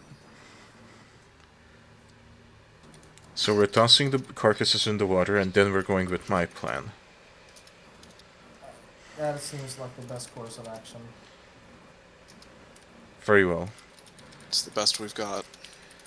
We should toss these corpses around the same time. If there's too big of a pause between them, it might not give us enough of a distraction. But if we toss the rest of the carcasses in around the same time, it would perhaps spread the swarm of piranhas too thin. I see. Indeed. Very well then. Okay, how can we gauge how much these corpses weigh? Because Tingxian would like to find out which of these corpses is heavier. I'd say they're all equivalent in weight. Okay. About 90 kilos. Okay. Tingxian gestures at Drak. Drak, you grab this one and you toss it alone. Then Tingxian turns to Saleh. Saleh, you and I grab this carcass and we toss that one. Not to be rude, but then who's going to move the box? Can you Well, swim well, while upholding a near, I don't know, 200 kilo box? Well, I mean, the box was afloat. yeah, the box was floating, Was and the it? idea is that. What do you mean, was it? That's a good point. Was Or was it just shallow enough over here that it was just sitting? You know, that's a good point. I can fire my arrow back over, see if we can find out. That's true. Alright, I'll do that then. Take the arrow. I now have 50 feet, so I can fire it more comfortably out over here. Try and discern how deep or shallow the water is in the distance. So you're gonna shoot it. Are you trying to shoot it into the wall or into the water? Into the water. Okay. Estimating about where the crate was. Gotcha. So you yeet a shot out there, it lands in the water, and it sinks to the bottom, and you could actually still see some of the feathers of the arrow sticking up. The water is probably only an inch deep, a couple centimeters. Okay. And with that, you're able to deduce that the crate was actually just sitting on some stone the whole time, just slightly covered up with some water. Does that make sense then? Just with space in general. Because we came from up here. There was a way down along this way that would have had to have lead towards this crate. So we took the long way around? We might have.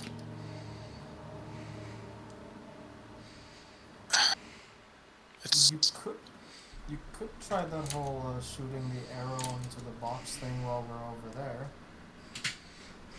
Once we've gotten across with one of these corpses, maybe? well, we are still in the water, so the piranhas would still be able to follow us more than likely. But we would have a better chance of actually killing them. Yeah. Would it be wise to sit there slashing at water? Well, I don't know, DM. How many fucking piranhas are there? I don't know.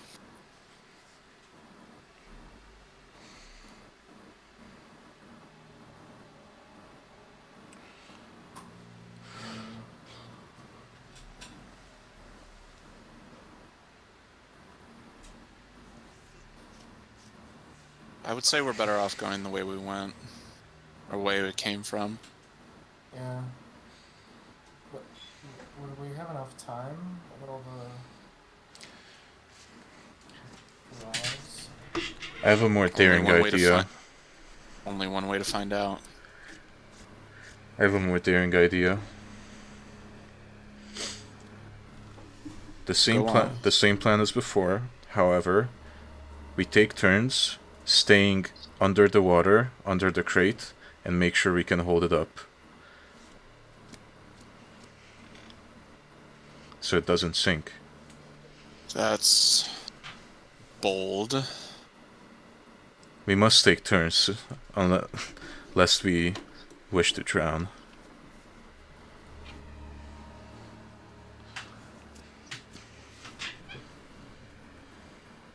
That is true. I suppose then. I volunteer to start at the bottom.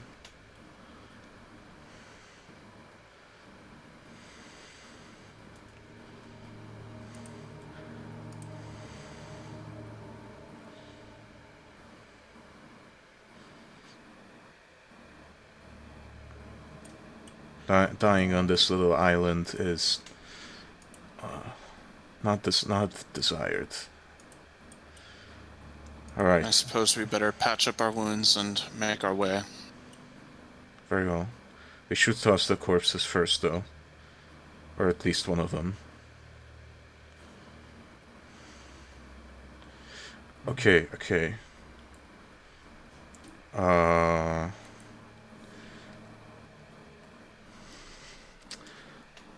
Saleh, drag this corpse from here to here. And drag that corpse from here to here, to the shore. Then, I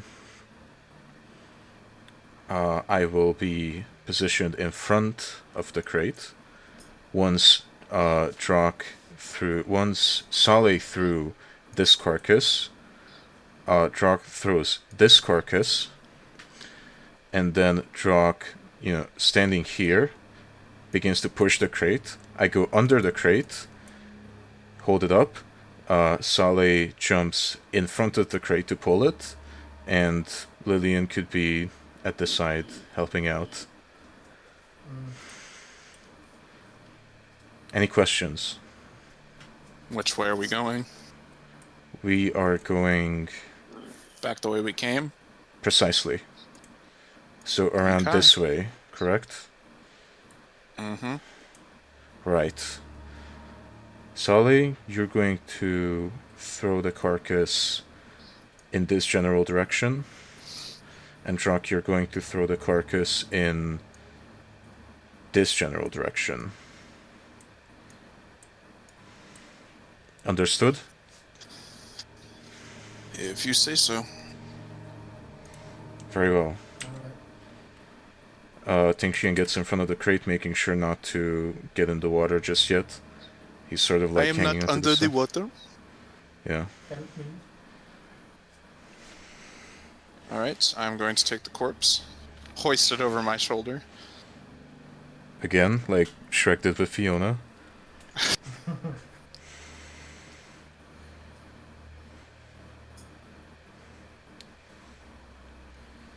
We ready?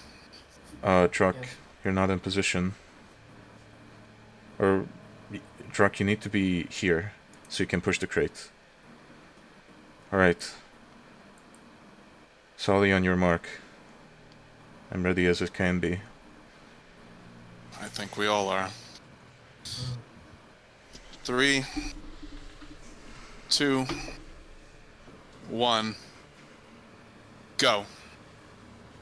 Saleh tosses the corpse. You need to roll flat strength now, right?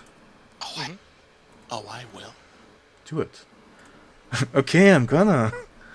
That is a 15. 15, what's your target? Towards this area. Say, since you are single-handedly the only one throwing, we will take your flat value of 15, and I will say the body lands in that direction. Okay. Drak, Drak rolled a 20. Excellent. Drak, can you ping your targeted area? this general direction, right? Okay. So we'll say 15 or 20 feet. Let that way. Keep my eye on it. Alright. After Drak has tossed the corpse, Tingshian shouts, "Drak, now!" And he dives under the water, and we are ready to go, like, this way. towards where we came. And also my torch is now submerged or something. I didn't hand it to anybody. Well, you have 4 arms. Yeah, but I'm gonna be under the box. Yeah. I am under the water. I'm gonna be under the water. And, like, it's a wooden box, so if I could... Like, I would pass it to Drop, but, like, it's a wooden box, so it's just gonna, like, light the fucking shit on fire. We don't want that. Okay. Alright, let's move, right? Okay, so Yep. Trok, I am Tringxian positioned to slide under the heavy box of silver and ready to just hold it up while Trok pushes it into the water. Right? Does Trok need to roll anything?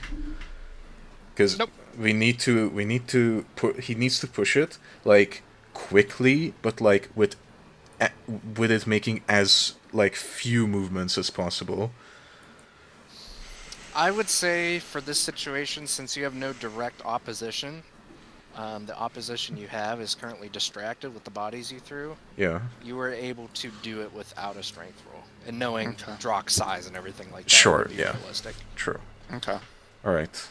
So, yeah, let's move our tokens and stuff. All right, let's go. Yeah, let's move. Yeah. So, the box can come with us, so it's like under, like, okay. It can. It can. Okay. So I represent, like, it should be above me now, and as we're like moving, Truck, where are you going? This hard. He's stepping away for just a second. Yeah. And how long can I hold my breath underwater? That's a good question. Is it based on Constitution? Maybe. Give Adam a second. He's looked this up now. Yeah, let's stop. And Sully, be at the front, like 2 Tingshians like left. No! That's the idea. Okay, don't just let him die. It's okay. Someone says Thrycreen can hold their breath for an hour. Oh. So I can just stay there. We don't need to take turns. Right? Because this isn't... That's for plasmoids. Okay, I don't know why Google thought that was the right idea. Oh. I don't know even why that one popped up. I guess they're in the There has same been expansion. No one has ever asked this question before. Wow. We are inventing new ways to play D&D. Oh, I'm sure it's happened before. It's A just creature can hold its breath for a number of minutes equal to 1 plus your Constitution modifier. So yours modifier. is a +1, so you could hold it for 2 minutes total. All right, and how long does like a block of swimming on this grid take? I would say 1 block is... 3 seconds, more than likely. Yeah, that would make sense. Yeah, 3 seconds per block. Okay, and we went from here to here, right? Which is Yes. 7 squares. That's just 21 seconds so far. Okay, 21 seconds, and I have 100 more seconds, which is like 90 more squares. Yes. Okay. Okay. Let's keep going then. Yep. Oh, oops! I'm not clicked on my guy. Hold on. There we go. Yeah. This is the way we came, right? Yeah. This Why is is so the light intense. not shining? Because that's a wall. Oh, it's a wall. Oh Oopsie. shit.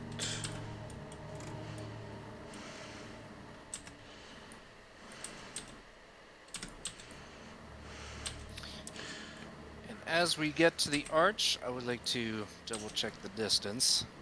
Yeah. Just to see if Tingshin needs to come up for a breath. So we go from like around here, go to the wall, creep the wall, creep the wall, creep the wall. So that's what? I can't even scroll over that far. 19 times 3. 19 times 3. 19 squares. Yeah, you're good. You're actually a lot better than I thought. Yeah. I thought So you were. you're about halfway through your breathing temp. Okay. Okay. Stay underwater. As the adventurers move through this area, Ting Xian comes to the surface, gasping for I need to switch my lungs. Wait, this is the arch. So does he come up and just bump his head? No, like, the idea is that he dives under and then comes up, Yeah, like, it comes here. through. Okay. Yeah. Like, of course. Somebody needs to swap with me. My lungs are getting exhausted. All right. I will hold my breath and support the box from below. Let's keep You going. I can't wait to come through here and just see fucking what's that fish in Resident Evil 4 called? El Delago. Yeah, there's just gonna be, like, a giant, like, fucking, like, shadowed, like, here. Oh fuck! Don't do That's that. gonna be fun. Yeah. Hazy, Alright. I thought you liked I go under Thor. the box and help carry it. My con is What did you one. just say? Nothing. I thought that you like flowers. Anyways, let's My move con on. is 1+1, so it would be 2 minutes as well. Okay. Okay, She's gonna follow along. let's keep going.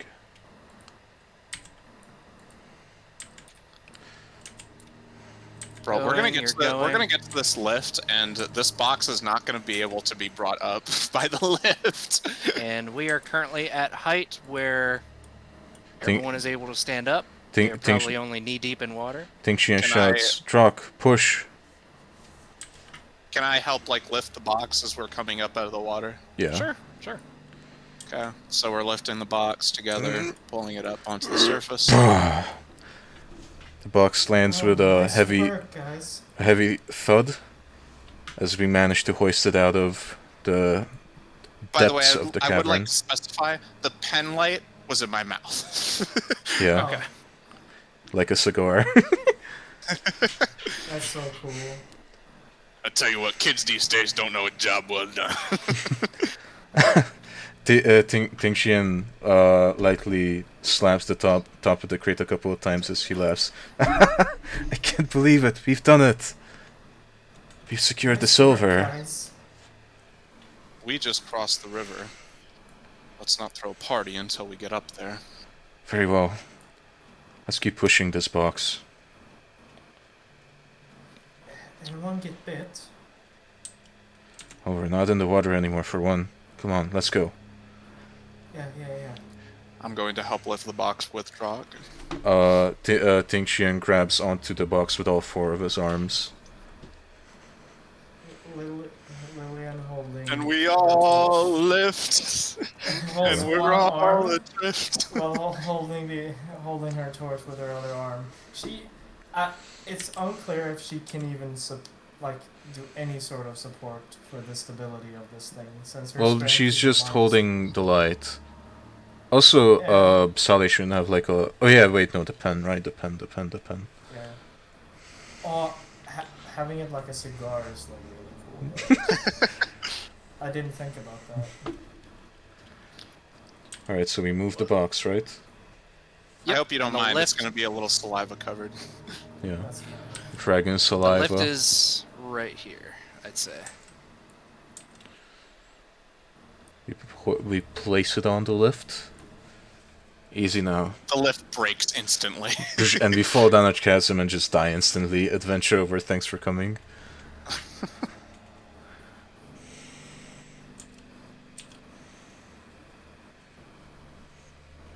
We might want to keep the box a little surrounded. This lift is rather shaky, so I'd rather not have to come back down here to get it. Where's the lever? It's a good question, isn't it? You're kidding me, right? Where's the lever? There's no lever, is it? Looks around. Sully looks around for a little bit. I assume that the chain for the lift itself has been lowered down still. Yes, the lift was lowered by a mechanism that used a couple cranes to lower down like 4 thick strands of rope that lowered down the lift slowly. Is there any chance I could climb on these ropes to get back up and pull the lever? You know? If anything, I should do that, because I have an insane, like, acrobatics, thing. But aren't you gonna get rope burn?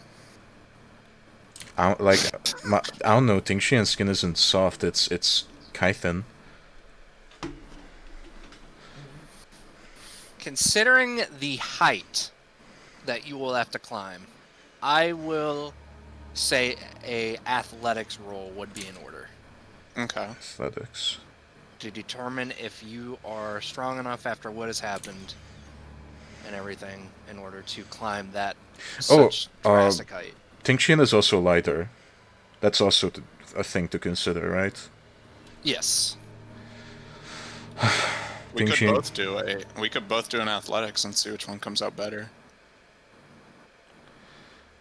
'Cause, I mean, Solly probably has the better upper body strength just because of pure mass alone. True. We'll both do it and we'll see which one comes out better. Yeah. Alright, athletics, here goes. And I'm so unlucky today. 16. Yeah, you got it. I think the biggest thing that would prevent Tingxing from actually climbing this, possibly being that you did most of the heavy lifting with the box for the first Okay, half. kinda true. I also have So a... you're... Sorry, go ahead. No, go for it. How far away is the lever from here, and can we see it? No. You Okay. can't see. Your light extends out to, I think it was like 30 Oh feet, yeah, it's dark. Right. 40 feet. So looking up, you just see ropes going straight up into... Can we see the light up top? Because I know there was a torch close. Yeah, Yes, there was a yes, you can see a little bit of light bleeding out from where the lift was originally stationed. Okay. So Am I able to climb it? With your upper body strength, and you set a roll of 16. 16, you would probably need to drop a little bit weight, little bit of weight. But Yeah, fatty. if you did it by yourself, I think you could. I'm fine with that. It would probably take a minute or two, but you could do it. Well, I mean, it's better than standing around doing nothing. That's true. Sally, do you have any arrows left? I do. Why? Perhaps you should try climbing the rope and then shooting an arrow at the lever to flip it. Well, with all due respect, that would take quite a bit of dexterity. I would need to have my bow in both hands, have an arrow in one of them, wrap my legs around the rope that I'm climbing up, and shoot the arrow. That sounds rather dangerous. This The better entire option trip would has been more than dangerous. The better option would more than likely just be for me to climb to the top and then pull the lever once I get there. Very well. He kind of pulls the pen out for just a second out of his mouth. He's like, "You don't mind if I bring it with me on my way up, do you?" No. You can have it. Oh, I see. He puts it back in his mouth. And Saleh is going to try and climb the rope. All right. I am just going to double check the light cantrip to make sure, to see if there's is there like a Any range to it?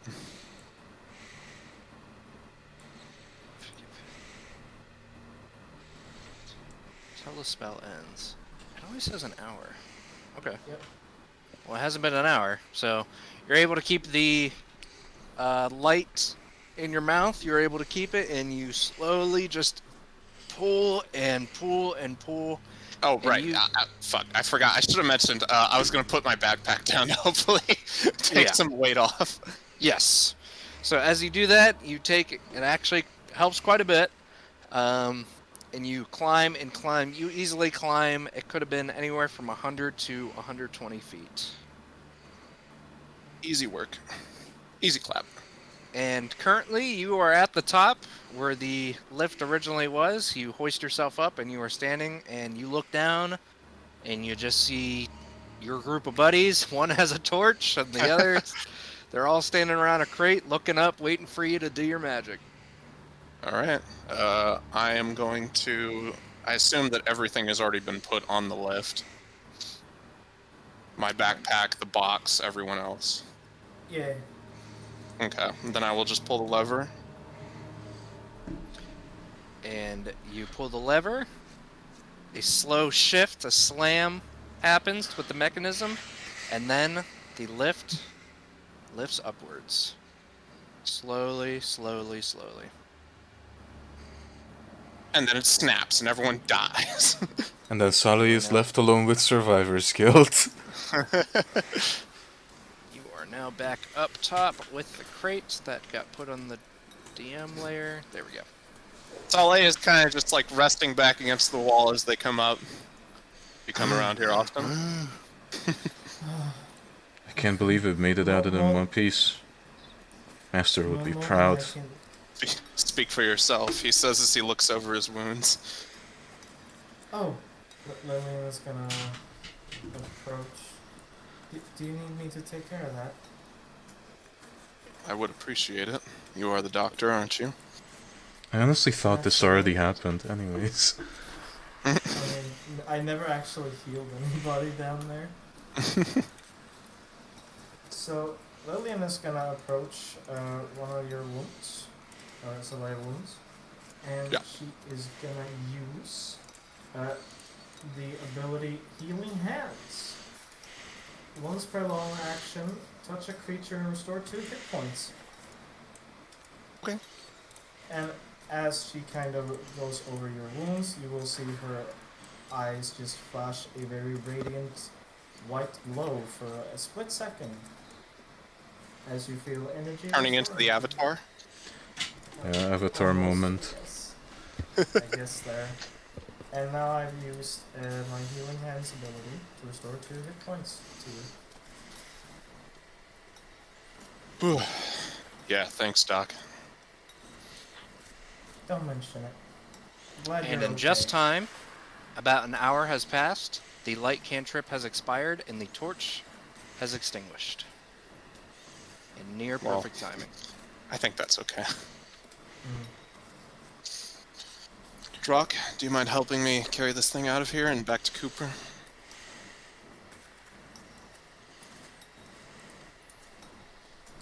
You hear a man come over, and he starts laughing. And he starts clapping his hands. He's like, oh my god, no way. There is no way you guys just did that. Did what? Lived, survived, came back, any of those? Well, it did sort of require the sacrifice of a couple of... Well, they were corpses, so... But we did manage to make our way back out. Yeah, we did manage to do everything you've happened to list. Oh shit, the police are in here now? Well, unfortunately, I have to arrest you guys. You guys were trespassing. So, you die. No.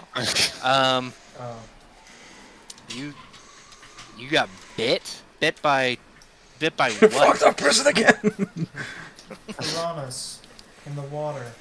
Quite a few of them at that. Cave piranhas. Never thought I'd see anything like that. Okay. Don't really know what to say to that. Wouldn't have been my first guess. I wouldn't recommend going down there. Yeah, no, I gandered that. If it wasn't the, dozens of guards that died down there, it would probably be the piranhas. I would say that. But, on the plus side, I mean, we got a little something here, and he comes over and he starts peeking at the box. What is this? Tingxian places a hand firmly in front of the commoner. Respectfully, it was us who have retrieved this crate. So you're just gonna come through with some arcane box that houses probably God knows what? I Oh, did sorry, offer you silver sorry. for helping us. Sorry for the mic bump. Well, like, it's not it's not silver that I wanted. I just kind of, I'm just like curious. Is that wrong for me to be curious? What's inside this box? Silver ingots, as far as we know. We've checked Okay, so inside, can I have we see not? it? Think Xian looks at the party to try and, like, just with a glance, try and tell them, like, what do we let this guy look in the box? Like, what now? Listen, with all due respect, sir, I hope you do understand that we are doing our job just as much as the rest of anyone down here is. We've been called to do this by Cooper, who intends to take this silver and use it to improve our wares. It's going to improve everybody's hand. Oh, so just because you think you're some big mean Goliath, you could come down in the mines and fucking shove off people. That's not the idea. The idea is that we're all rather tired after swimming around in the water full of infested piranhas. And I'm tired of people getting a break whenever they barely do anything. I break my back every single goddamn day. I don't even know how many hours coming down here slaving. And you can just do whatever you want and come back with some mystical box that apparently no one is allowed to look at. So either let me look at that box or I'm telling the guard what you're up to. The guard knows what job we're doing. Oh, mister, you should have thought of that before we retrieved this box. How come you didn't go down there and retrieve this box yourself? I didn't even know there was a box down there. I thought it was just dead guards. Well, let me look at the damn box. Well, The commotion starts to get others worried. So they start to just approach.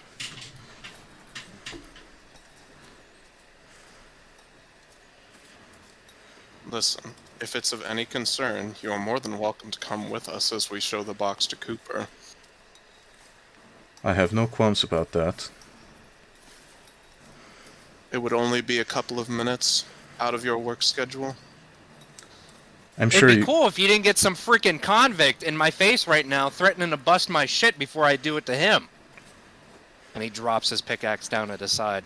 And I mean, if we have to do this right fucking here, I will. And he starts rolling up his sleeves. Look, let's just everyone calm down. There's no need to get so feisty over this. Just relax for a moment. Everyone take a breath. Xian extends his upper right arm and places it on Drock's shoulder. Drock, not now. And then he turns to the commoner. Listen, sir. I hope you understand that we are a little bit agitated after having carried this massive box throughout a flooded cave. So, if you'd like to examine the contents of the box, please join us for this brisk walk. I'm sure you would appreciate some fresh air. If not, then we kindly ask you to move out of the way so we may carry this box to Cooper, who has tasked us with retrieving this box. Okay? No, what's this problem? Why he's letting me off? Like I'm the bad guy, right? I need to be let off, right? That's what this all fucking is. And he pushes Drock just a couple feet back. Oh no. That's what this is, huh? You let me off. Let me, right? I have a problem, right? I'm all messed up. I'm the angry one here, right? Is that what the fuck it is? Someone. Anyone. Before I knock this fucking thing out. Listen, both of you, just take a moment. There's no need to get so worked up over this. I understand. All of us are tired. And all of us just want a break right now. Let's just take a moment, breathe in. And he demonstrates by breathing in. And breathe out. Okay, everyone. He's just staring at you. He is not following your instructions at all. If it's of such a concern, then you can look in the box only for a moment. Why only a moment? Am I gonna die? Is this Pandora's box? Like what the fuck? You got your big fucking tall Goliath buddy here who just fucking murdered someone and got let loose. You know, he seems real fucking proud about this box. And then he's starting shit with me. Wouldn't you be proud too if you just went down into piranha-infested waters to get it? I mean, I guess if there's fucking mystical box of wonderfulness and magic and fairy tales, then yeah, I'd love to. Send me down. Fuck it, I'll do it right now. Why the fuck not? Seriously, That's pull the stupid. goddamn lever. That's stupid. What's stupid about it? He's gonna shake So their this head. commoner is distracted right now, right? Well, he's waiting for someone to pull the lever. Okay, then Tingxian pulls the lever. There's a shift, and then the lift starts to lower down, and the commoner starts getting lowered down into the water, or into the cave. Tingxian, Look, one of us is going to have And to stay as back. he gets lowered, you hear him screaming, "Oh, it was that fucking easy. Jesus Christ. See you guys in a couple minutes." And he is being lowered down into the cave below. Tingxian, Is really concerned. does his upper hands and says, "Oh, that's sorted out. Let's keep moving." Listen, somebody is going to have to stay back and make sure that he's lifted up. I'm not leaving that man. I'm staying here. Very well. I'm just gonna motion over to the lever.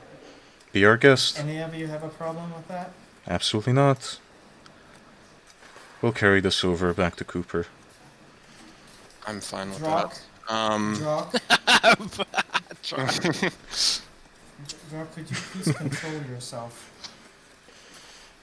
This is serious. You know Lillian, these people. Lillian, are you sure you want to be here on your own? Can't just let him. Drock and I can I- carry this crate back. If you want to I stay agree. solid and accompany Lillian, we don't mind. I just don't want that man to be alone down there. Very well. If I may be so honest, he was just looking for trouble. I don't quite concern myself whether he lives or dies. Tingxian does Yes, like but a... the guard might have an issue with it, considering that now we have a party watching us. Tingxian nods his head. Okay, Drock, let's carry this over to Cooper.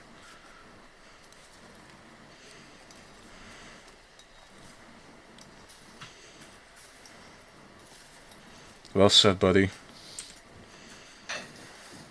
And then the two Well, goofy that's kinda goobers like- carry out the crate from the cave. Okay. Lillian slightly, not face palms, but kind of moves two fingers on the bridge of her brow over her like glasses. Pinches her brow. Yeah, Or the pinches bridge of her brow. nose. The bridge of her nose. The bridge of her nose. Yeah, like that, and she's like a little annoyed. Your first time dealing with an annoying customer, Lillian? No, I'm just.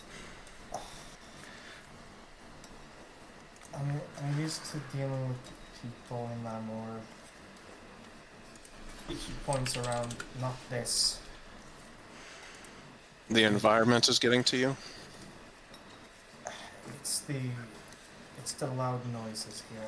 I can't handle them all, but I can't imagine something worse than dying alone. And it wouldn't feel right to leave him down there. And I'm just in full walk ag- away. I'm in full agreement. Well, I'm more so in agreement because if he does die down there, that's on our hands. At least as far as the guard will discern. Precisely.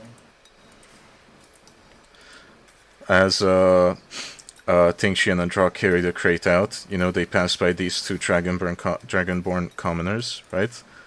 And then Tingxian, he was carrying the crate with all four of his arms, and then as they pass by these two, he raises his upper left arm in a sort of like salute waving motion towards these two dragonborn commoners, and he says, "We'll be on our way now."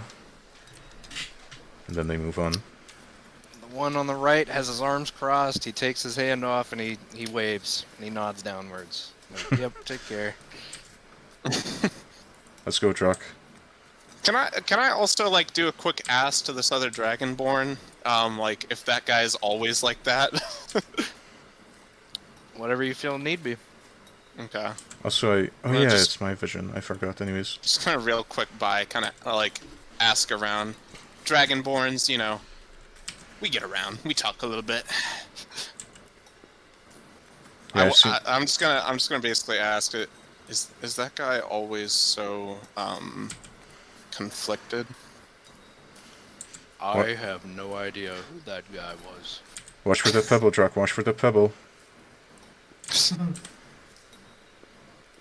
There you go. Just kick it out the way. Yeah. Well, I do apologize for making a scene, and do keep up the good work.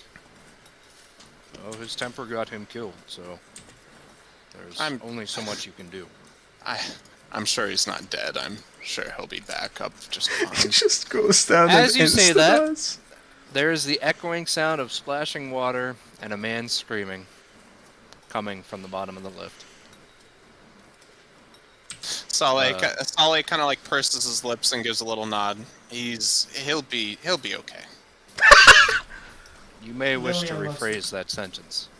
He'll The be. lift has claimed yet another victim. The dreadful lift. Is this? I do have to ask. Is this some sort of like myth that you keep around? I understand that you bunch were going to remove the lift because it was too dangerous, but I assume working down here, it's become something of a story to tell. The lift is something the guard loves to waste people on. There is absolutely nothing worthwhile down there that should be carried back except by a very noble group of adventurers like yourself.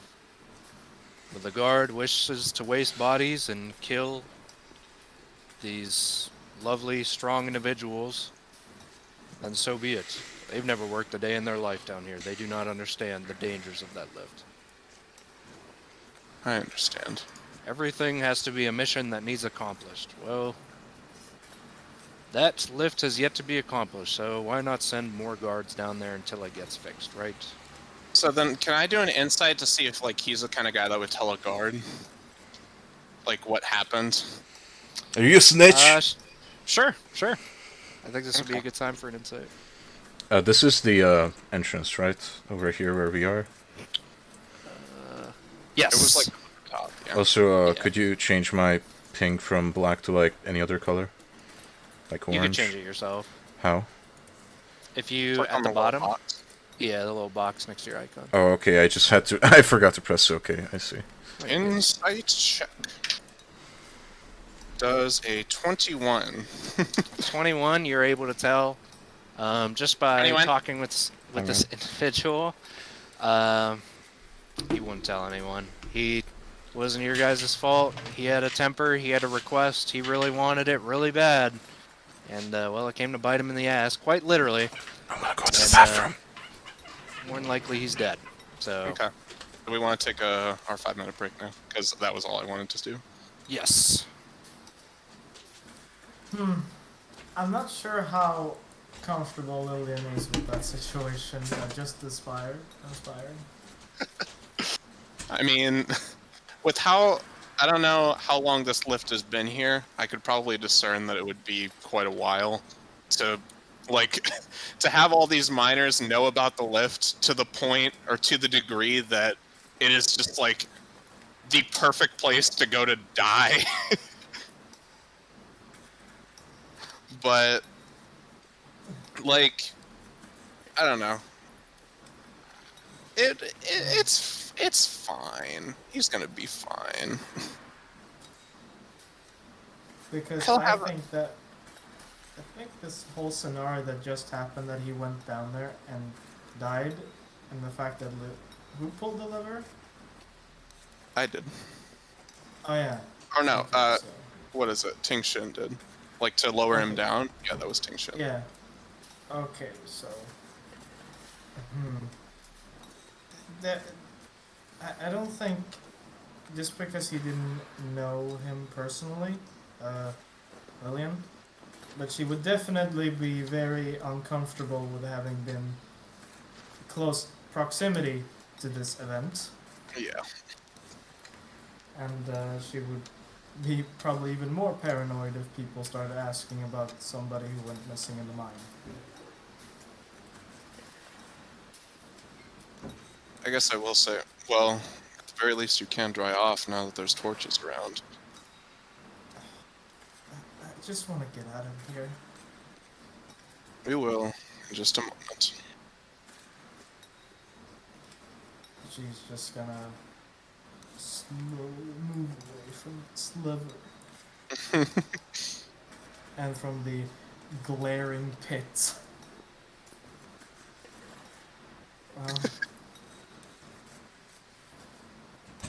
I'm glad we got it alright. Listen, if he does make any noise, then I'm sure there are plenty of miners around here that can lift him up.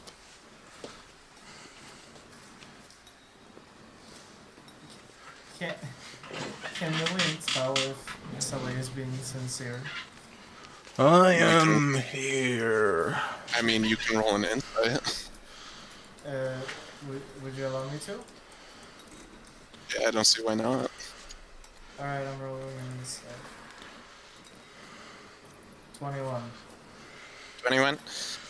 Yeah, as far as you're able to discern, like Saleh, he is being genuine. He really would rather have not had this guy go down there like that, but Yeah. he understands that that's his choice if he wants to make it. Josh, She or kinda nods. not? Sorry, not Josh. Adam, are you here? I think he took the bait. Ah, I had a funny thing to say. Thank you for staying here. Yes, of course. Shall we be on our way and catch up with the others? Yes, I would rather much leave this place. I hope I don't have to return. I hope we don't have to have sex with children and kill them. I don't know why, but I Dennis thought you were going.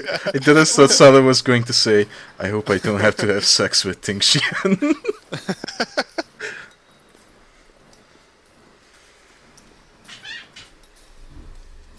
Do not thank me, Trock.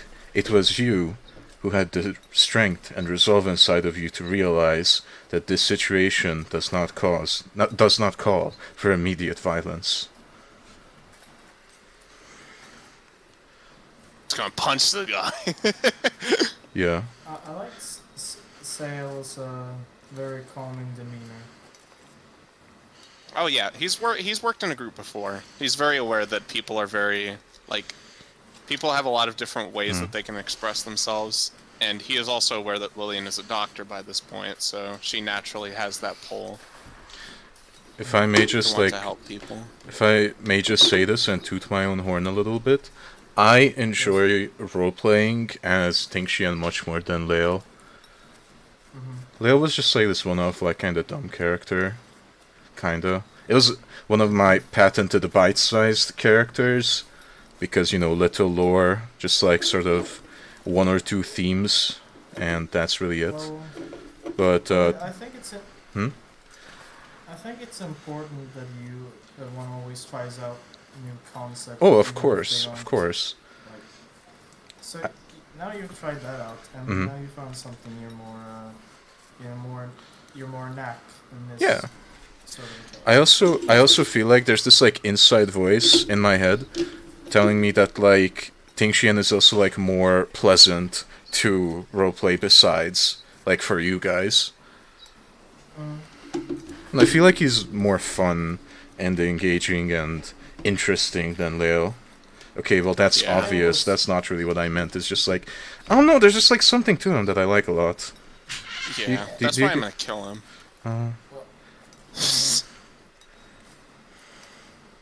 Well, Yep, he's gonna be dead. Bye-bye.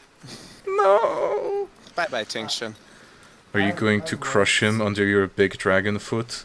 Like the little pathetic insect he is? Is that what you're going to do? This is weird. okay, this is getting a little weird. You started it, okay? I'm retorting. I'm I retaliating. said I was gonna kill him.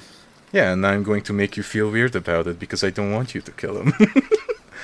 Oh, I'm gonna do it anyway. Oh yeah? And are you going to enjoy it? Yeah. I think it's funny. killing people in the D&D game for no reason. Kill Thrycreen. Kill Thrycreen. Kill Thrycreen. Kill Thrycreen. Adam, are you back? Yes. Okay. Lillian and Saleh were just going to leave the lift and go back along with the others. Okay, wait, Adam, so we've rolled like, like insight, right? Like in the past.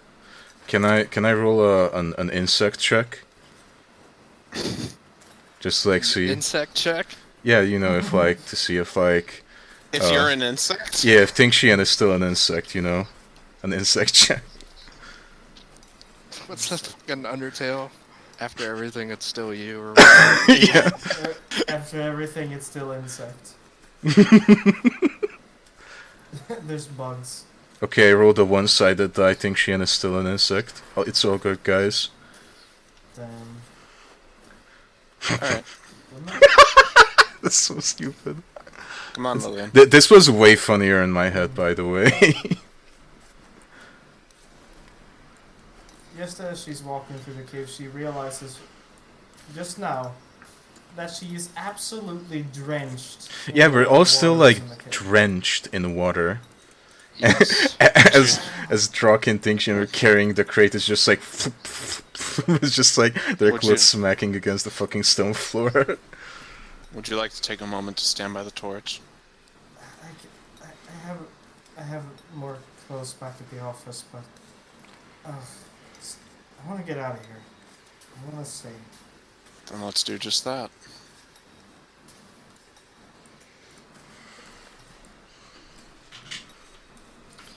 And heading back up.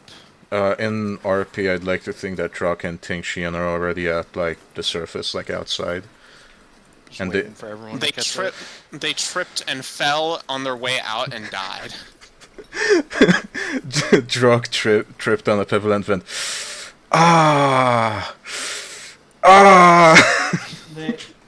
They fell into the underground. Welcome to the underground. Give us your balls. Here. What's he doing? He's casting a spell!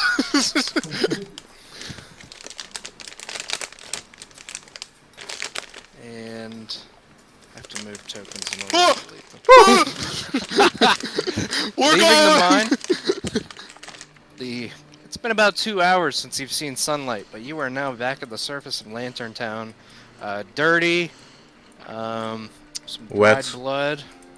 Yeah, sopping wet, leaving a small dripping trail behind you, but you still have this very large crate. And the sunlight is quite bright, so your eyes are just getting used to it again. Is it a hot day, at least? Is it warm? It's is it- like... I forget what I said It was earlier. 65 in the morning, so it would Okay. probably be around like what? 65 what? Fahrenheit. So like 18 degrees 18 Celsius, 18, Celsius. 19. Oh. Oh, that's quite okay. That's okay. If you said like 63 Celsius, I was like, he's burnt. Yeah, we're all on Burning fire. as we speak. This village is actually on the surface of the sun. This village is gonna be the lantern. Yeah, that's why it's called Lantern Town, because everything's on fucking fire. And then blacksmith, yeah. Okay, do we have to walk all the way like, or can we just go here? You could cut through. Okay. If your desired destination is the blacksmith, Well, that's where we're carrying our big crate, or loot crate. okay. So you cut through the At us. Only I am here. I am the one that did the job. It was I'm here too. And I'm here now too. inside the smith. Cooper looks over his shoulder. He removes his helmet for a second, wipes his brow, puts it back on. Oh my God! Look Yeah. at that. Oh, I told you we could do it. Also, RP thing. Cooper and Tingxian have met before, as it's pretty probable that Tingxian has, like, done like physical labor for Cooper. Yes. Yeah. So you have gotten 3 of the village's best, I see. We've got your crate, so- Cooper. Here, let's put it down. Well, that... I mean, you know, that's pretty cool. How heavy is that? Very. Tingxian is looking at the crate and then he like gives a side eye to like Cooper. Pretty heavy. Let me actually just draw it just so it's here. Yeah. Big old box. My big box of silver. Alright, I was trying to be professional before. Open that shit up. Open that shit up. Saleh steps forward and lifts up the lid to it. Wow. Pretty Those good, are, right? and he picks up a silver ingot and he flips it in the air and he catches it in his hand. These are the real deal, and he like bites the corner. It's like, yeah, those are real. He bites into the corn. Saleh kind of like opens a palm. He's clearly amused by it. What? Yeah, that's the real deal. Are they so wet? Well, we did have to pull it out of water. Ooh, okay. Tingxian stands there. His upper arms are loose. They're just by his sides, like casually, but his lower arms are crossed. Well, Is kind of. I do apologize. Yeah, go ahead. Lillian is trying her best to sort of rinse out water as she was kind of walking along with the others. So I imagine her coat is not as wet as before, and she tries to keep warm that way. I apologize. I hope that won't ruin the quality of these ingots in any way. no, here. Everyone, crowd around the forge. Let's get dried off. You know. So, what? Ah, sweet So, warmth. So this was, so it was water. Like they did. It was flooded down there, right? Correct. Okay, because that's what I heard. The original reason why, like, everyone vacated, that's another one, right? That's a good one, isn't it? Vacate. Yes, quiet. Everyone left, Yeah. right? Just because of a water pocket breach that pretty much flooded that entire place. Well, isn't that unfortunate? I know. Because there's, like, totally some badass ore down there that a boy like Cooper like to get his hands on, but buried at the end of time, right? Well, This works. I At the like very this. least, you have this now. No, yeah, absolutely. Just melt this down. We could start selling some, might silver something. Speaking of, does anyone have anything that they want silvered? Anyone? Free. This one's free. This one time. Well, I do know that Drock could actually use a new piece of equipment. Really? Mm-hmm. He ended up losing his shiv opening this box. Droxus. Brosif. It's unfortunate, but I don't think I have enough to really make a whole axe out of silver. But you did lose a dagger, right? It was a dagger? It was a sort of like a shiv. Ooh, that's what I'm thinking. I like the sound of a dagger, if you just excuse me. Let's go to Cooper's little shelf here. Okay, I have a question, like, out of RP. Yes. Would it be, like, immersion breaking or, like, just weird? Because I think it'd be kind of cool if Tingxian had, like, like, silver knuckles, you know? Like, knuckle dusters, like, brass knuckles? yeah, but out of silver. Be something Oh wait, else no, weird. actually they can't fit on his, like, hand because they don't look like human hands. No, it's just the, Well, like... I mean, he could. Oh, that's he could true, that's true. manufacture them. Some sort of fist weapon, maybe, but I'm just like a little conflicted because Tingxian does utilize different like palm techniques, right?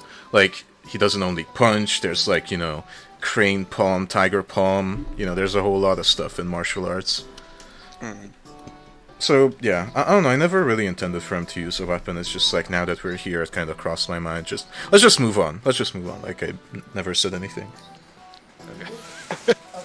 Upon Drox's comment about axe, Lillian kind of eyes the pickaxe a little bit and kind of thinks about it.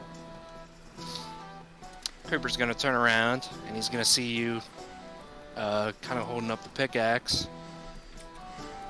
Oh, looks like you got a little swinging thing there. Yeah, I found it down in the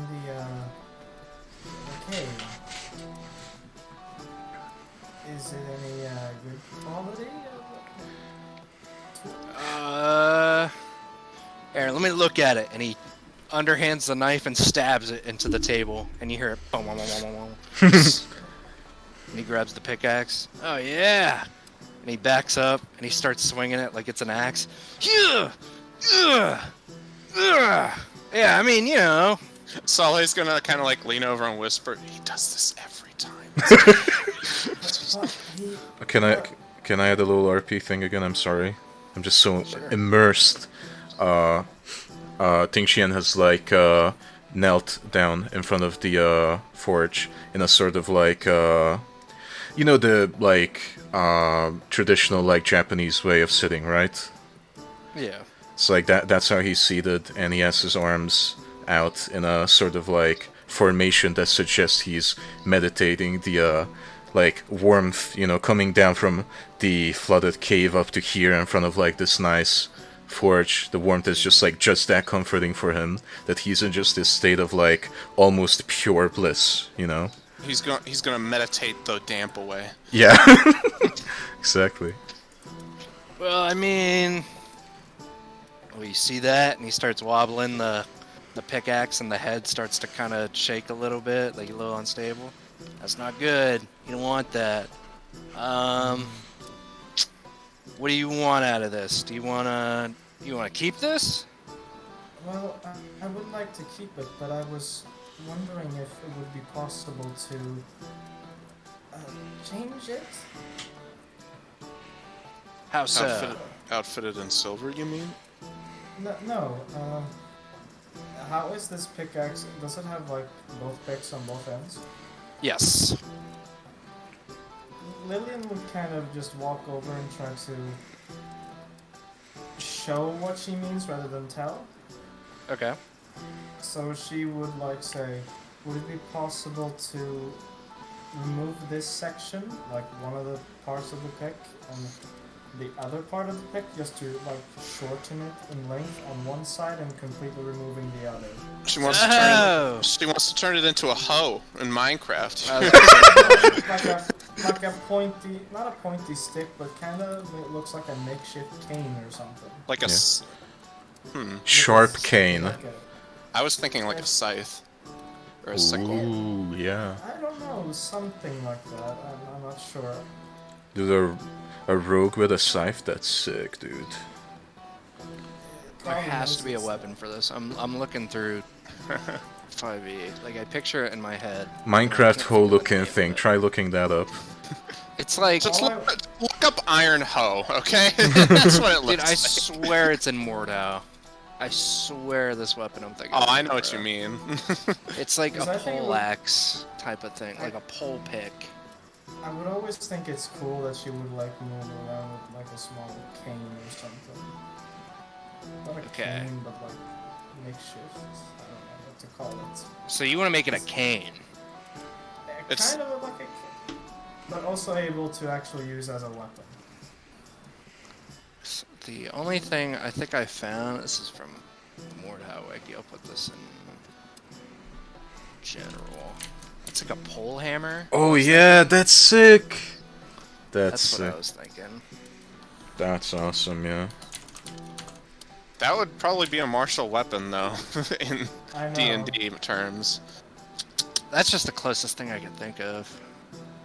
Mm, Like a bill hook or or something. I think bill hook might be the actual The best way I can describe it is remove one section of the pick, like one of the sides, and then shorten the length of the other. Okay. Do you And want to use it as a cane or a weapon or both? it's a weapon that I kind of use as a cane. Okay. I will say. Let's look at the.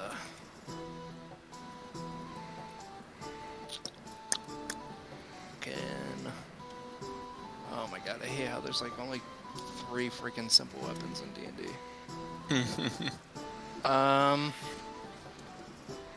I think having this as a hand axe reskin is still good. Yeah, sure. I just it's so limiting because there's like nothing. Yeah. I think one-handed, kind of like poleaxe, little hybrid thing. Because I know what you're I know what you're thinking. I can picture it too. One-handed That's pole axe. That's crazy. It's the only thing I can imagine in this case is, you know Joker in Mortal Kombat 11 and his cane? Yeah, he has Yes. like a weighted cane or something. Yeah, that's the best way I can. It's what I have visualized. With like Lillian's like sheepish personality, it's like I can imagine her like getting attacked, Okay. and she's just So- like whacking at the enemies, working like stay back, stay back. So, Yeah.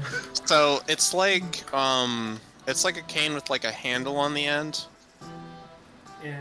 and it kind of like prods out. I see what you're talking about. Yeah. And he uses the handle end to beat on people. I get it. Yes. And that would be Oh the right, the- yeah, okay. I didn't know if it was too much of a stretch to me.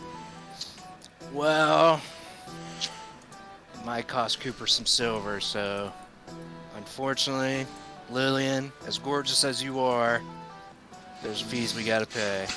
So I say, if you slide me, you call it 2 silver. That's I'll not have this done for you much. by the end of the day, It's a good deal. just because of your hard work. Imagine if Cooper called everybody gorgeous. She's slightly taken aback that he called her. She is gonna like, I don't have silver on me currently, but I can go and check in the office. Wait. We started out with some gold and silver, did we not? Did we? Yes. Yeah, I have 2 gold for Did I silver. ever- I don't think I ever added that to my inventory. How much do we actually have? Adam, what did we have to roll?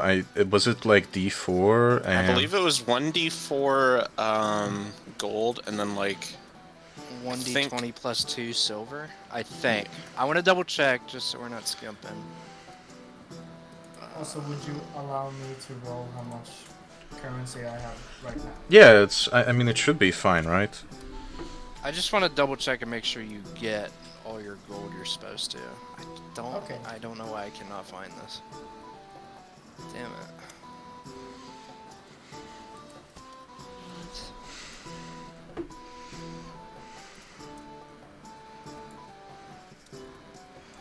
What the fuck? Where did I mention this? Damn it. I know I typed it out. It was like a huge ass synopsis. I remember getting upset at how much silver I got. I rolled a fucking 2 from a D20. I have it. I have the message right here. Okay. It says, and you can quote me on this, you will start with 1d4 gold and 1d20 plus 2 silver. Okay. So I was right. And you also said for weapons, you will not start with any martial weapons, yada yada yada.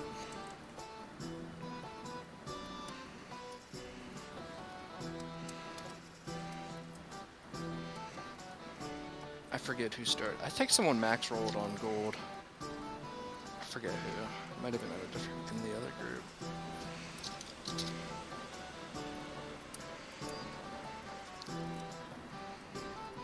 But if you want to roll yours real quick.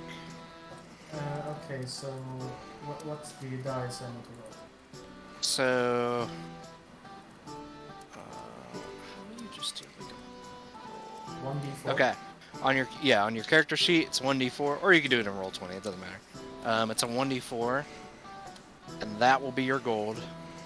2 And gold. then, what's that? I got 2 gold. Okay. And then your silver is 1d20, and then plus 2.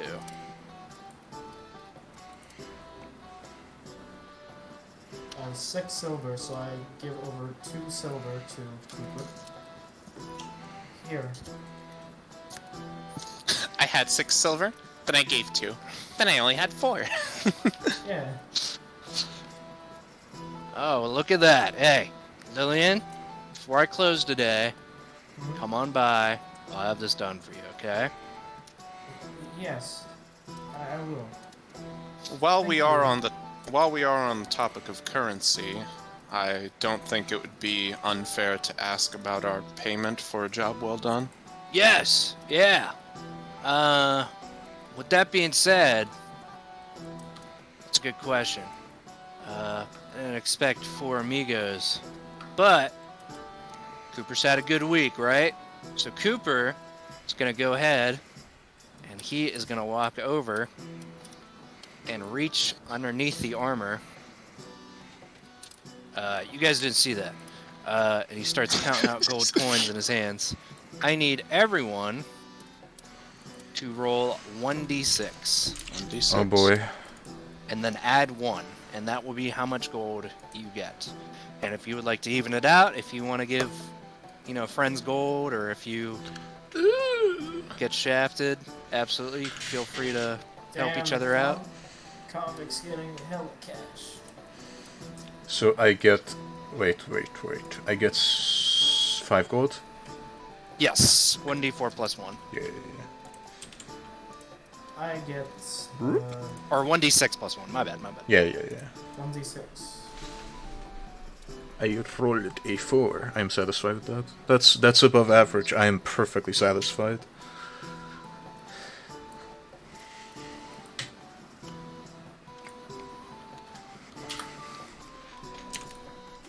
I rolled a 3.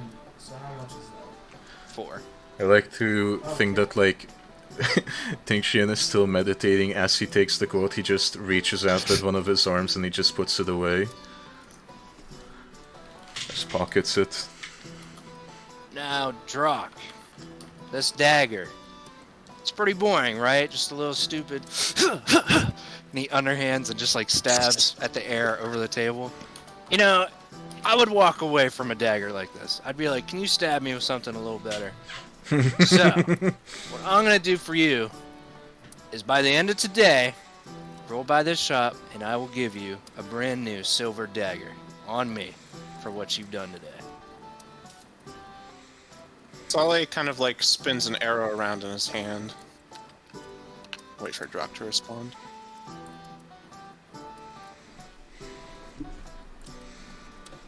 Excellent. That's the language I like to hear. Sale kind of spins an arrow in his hand. Is there any chance that you could silver some arrows for me? How many we talking? Not too many. I don't imagine I'll be running into any. He turns his head kind of down. Lycanthropes. Yeah!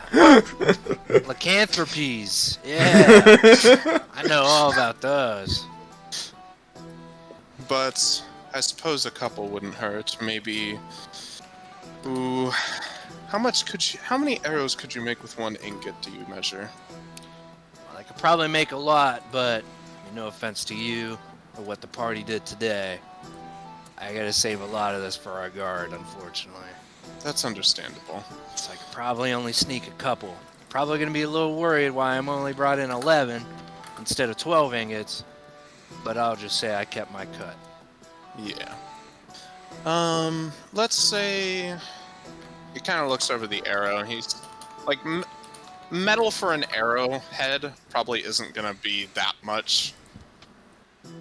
I would have to assume. So No. maybe around.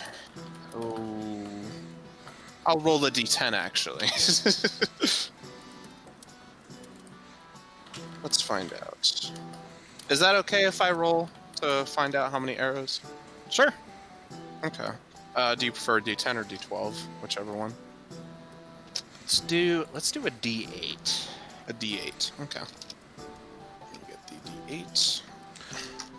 Oh, you know what? You know what would be cool? And you know what would be cool that also requires not very much silver? A spear. Or a pike, rather. Right? Like silver pipe. No, pike. Pike. Oh. P-I-K-E. I rolled a 7. Let's say 7 arrows. Would that be okay? You're pissing me off. That's all right. 7 arrows. End of the day. All right, let me get my book.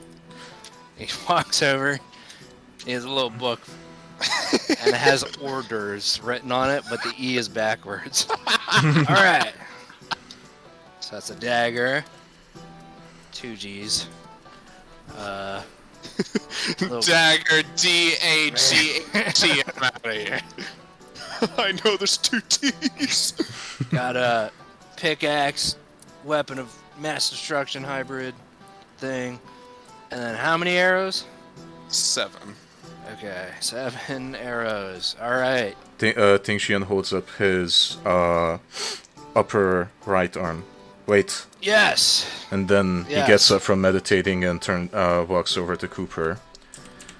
Do you have access to finer quality wood materials? Finer quality wood. So, in what way?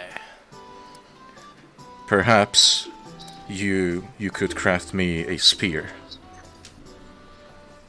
Spear. Okay. Okay. I like this. Why do I like this? I don't know, because it's killing shit. That's why I like it, Cooper. Damn. For one, it doesn't require much silver to make the tip. And, you know, I reckon it can't be that hard to craft for a master craftsman like yourself. I would like to make another addition, however. In the middle Y'all are killing me.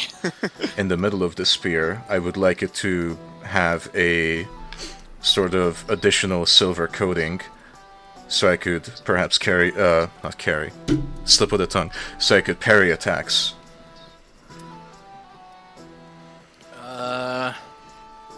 He's like drawing it out on the paper.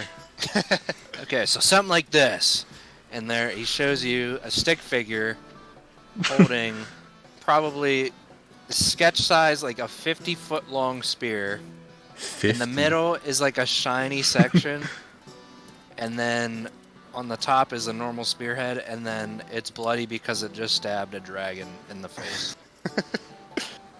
So something like this, right? Tingxian runs his... Not to scale, not to scale. I just want to emphasize spear. Tingxian runs his index finger from his upper right arm along the drawing to really examine it, as he gives approving nods. Yes, perfect, this is precisely what I wanted. And, masterful drawing, might I add. Love the dragon. Thank you. Yeah. Okay. If I Cooper, if I must, I shall pay you, even if it is just to motivate you. No, I was unfortunately going to ask for payment. A spear is a little different. Cooper's not very up to speed on spears. Just thinking. I'm liking the sound of 4 gold. Is that out of budget? Wait. Let me think. I just had like a gigabrain idea. Wait, Cooper. Could you hand me the pen and the paper? I've got an idea. Yeah. Okay. And then, you know, Tingxian takes the pen and the paper and draws like a begins to draw very precisely, not in a pretty way, but just like precise, slow movements on the paper, and he draws another tip on the other side of the spear. And then he presents it to Cooper. What do you think about this?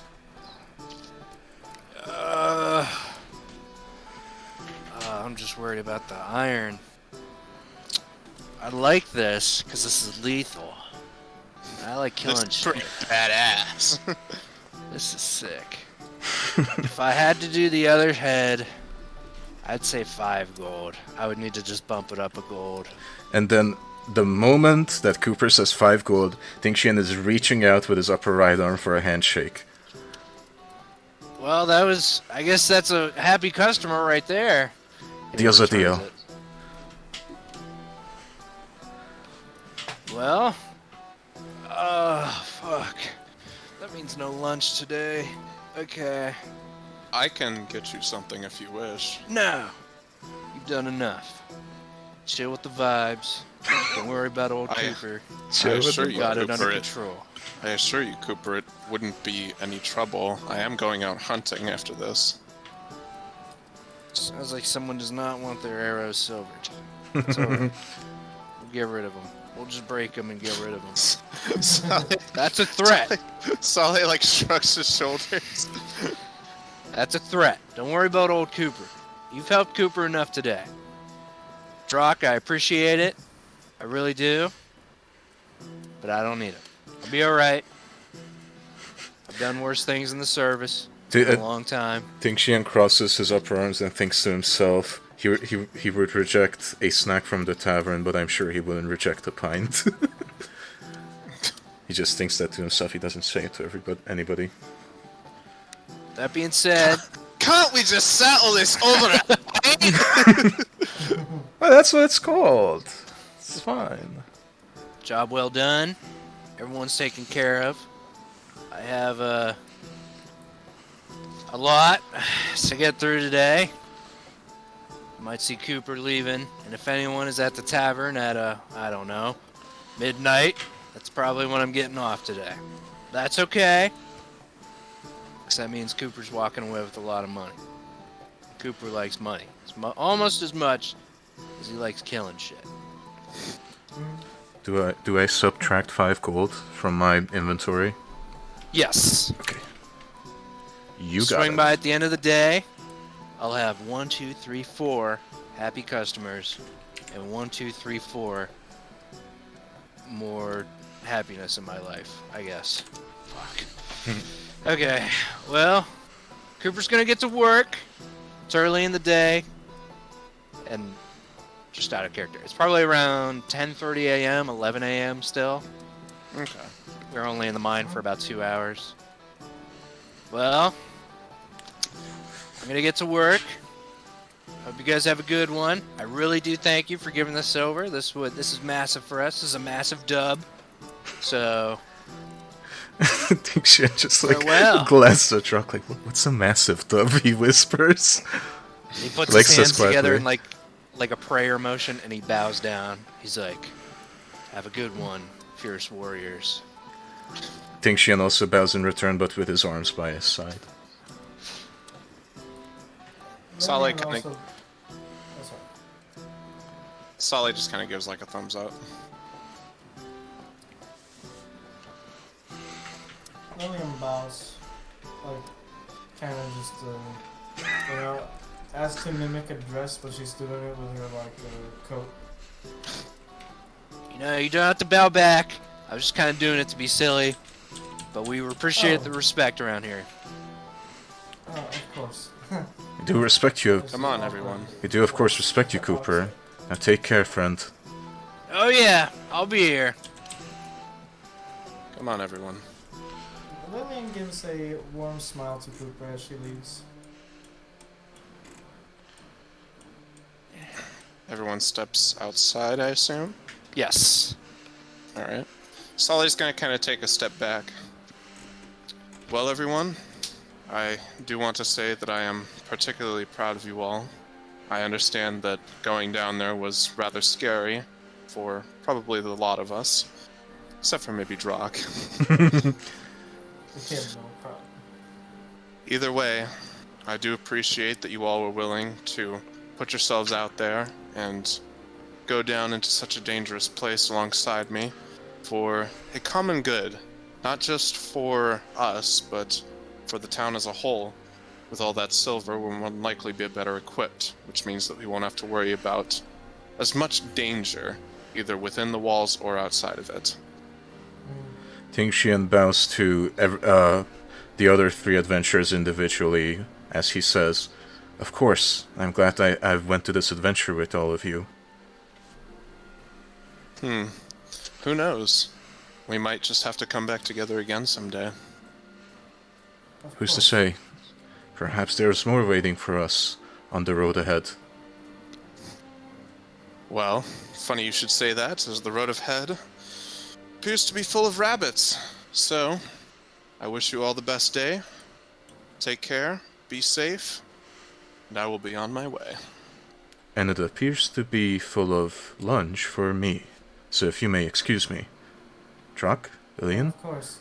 it was a pleasure. Yes, it was nice meeting you. Drop. Drock slaps Lillian's ass. That's a monologue. Several years past.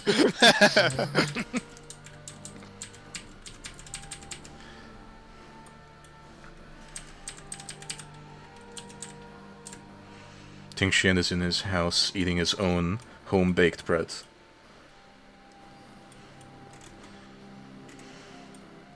Of course, you take care of yourself, okay? No. No, I'm gonna go die. Take care, Drock. CYAT sign. Unlike her regular demeanor, Lillian seems a bit more calm than her, very erratic behavior before. As she walks back to the doctor's office. And that is the end of the first official session. Hell That was so good! I have I some love closing notes.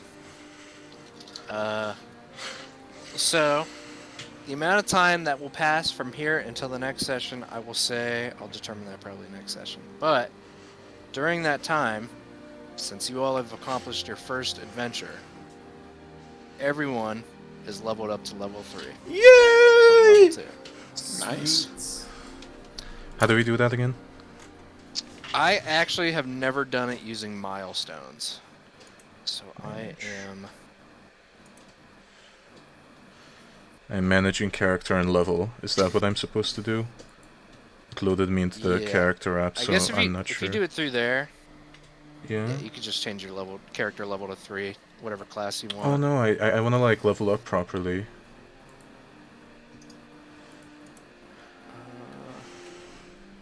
Is that the only one? The subclass I wanted to pick isn't available.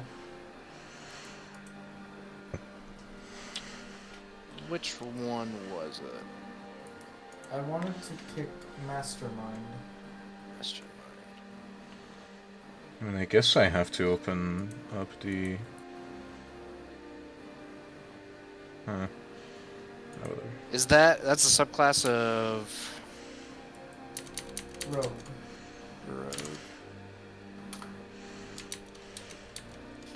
Try to see what I can find.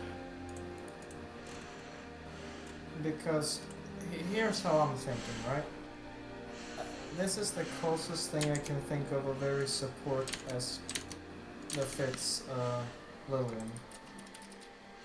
And I'm thinking, since this cane, or pickaxe, which is going to get modified, I imagine is not a finesse weapon, she will not be able to use sneak attack on it.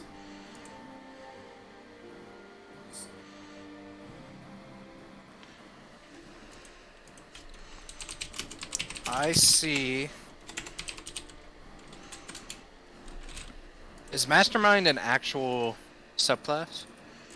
I need to, because I see it here on 5e tools. Where is this from? Oh, it's from Sanar's Guide to Everything. Yes, it is.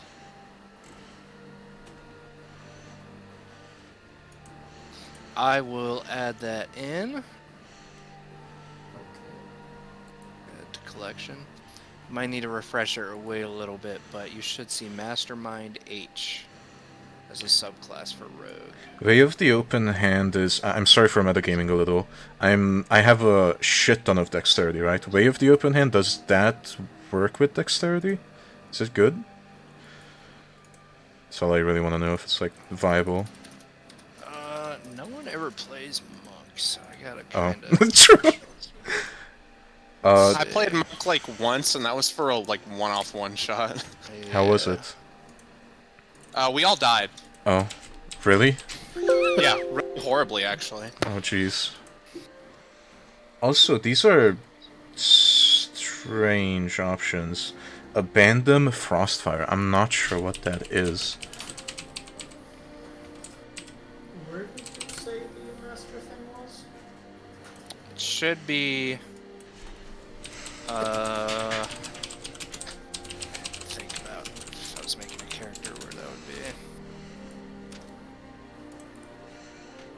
Create character. All I see is Abandon Frostfire, Way of the Lightning Storm, and Way of the Open Hand.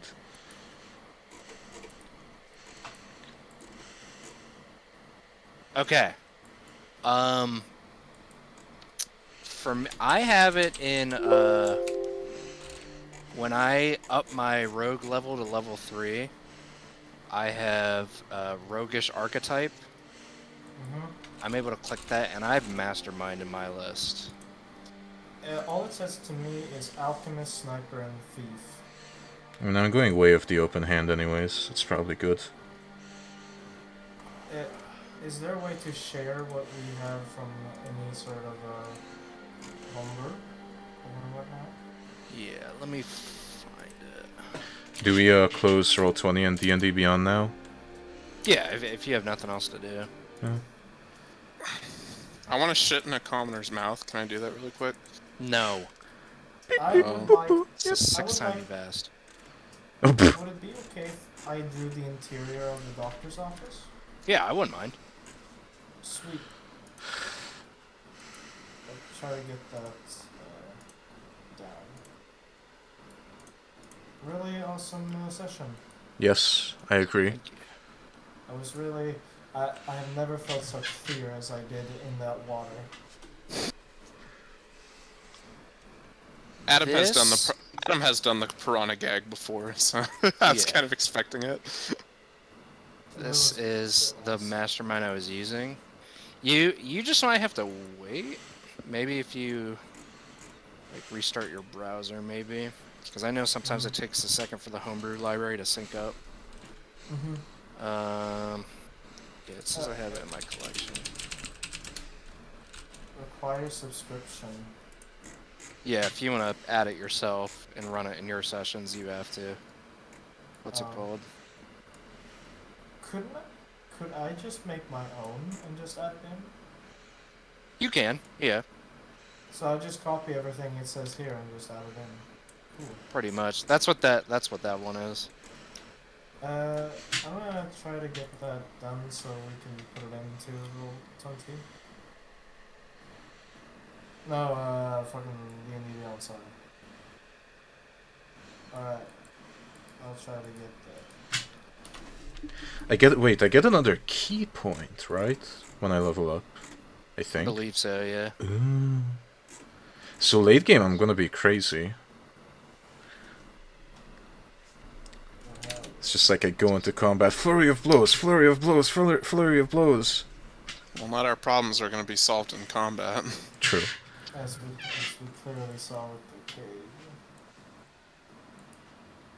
Oh, I see the mastermind thing now. Awesome. Okay, good. The mastermind? Oh, yeah. The mastermind feature is the one I'm really looking on. I can use the help action as a bonus action, and when I use the help action, I can aid an ally in attacking a creature. The target of it's like a bardic inspiration. Wow. Yeah, but the target of that attack can be within 30 feet of you rather than 5 feet. If the target can see or hear me. That's badass. That's so badass. Since I can use help action as a bonus action, that means I can do a medicine check as a bonus action as well. I think? Not sure how that works, but I thought it sounded cool, so that's why I picked it. Yeah, no. This is a really, really cool session. I loved playing D&D today. I had a lot of fun. I didn't. I still hate D&D. We know. Well, you know, you're a little emo-ass, and Yeah. I don't know. I can finger myself. Yes, thank you very much. I think I will. Right fucking now. Douchebag. Meanwhile, kid named Finger. What the? You know, I shouldn't have put the crate of silver right there. Why did you say that? Why? There was a little more to that cave. Oh. But that's okay. Were we about to fight a giant fish? Resident Evil 4? Del Lago. Yeah. I couldn't guarantee an encounter, Okay. but I could I guarantee mean, technically we did have an something encounter. much It more was- sinister. Technically we did have an encounter. It was just so small and plentiful that we didn't even bother. Well, what was the encounter, though? I don't think he can share. Why Oh not? my Do we have to go God. back down there? Man, you know. Maybe. There's a Maybe. possibility. Lillian's never going back down there. And then Cooper is like, "Hey, so you guys got the crate of You silver?" guys find a gold crate? Yeah, now? that's what I was about to say. You guys found the crate of silver, but did you know there's a crate of gold Can you down find there? the diamond crate? And after the diamond crate, can you find the netherite crate? Build a nether portal. In the You guys need to go down to the cave and build another portal. Fucking Christ. so we back in the mine. Swinging from Side to side. And it fits because Lillian's weapon is made out of a pickaxe. Hey, Adam, Side Yes. to side. that cane I posted in general, is that okay for a look of the pickaxe? Yeah, absolutely. That looks good, yeah. Sweet.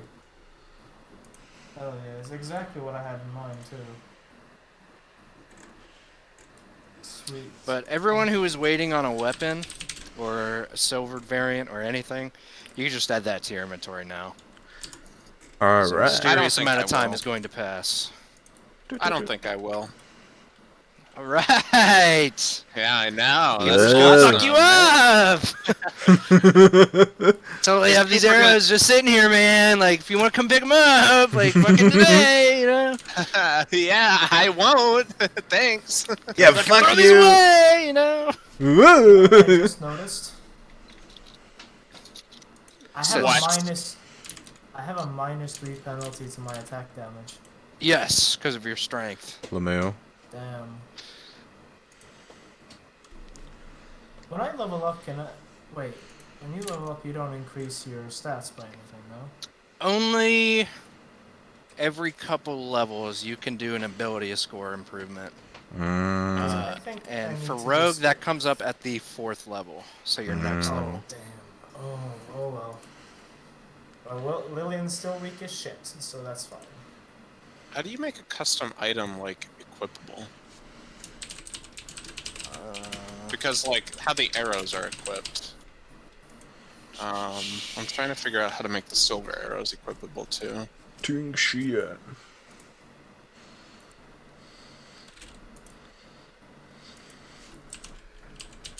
You might just have to pretty much clone the arrows.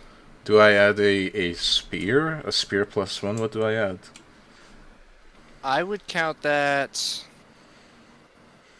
for sake of balance, I would say a normal spear.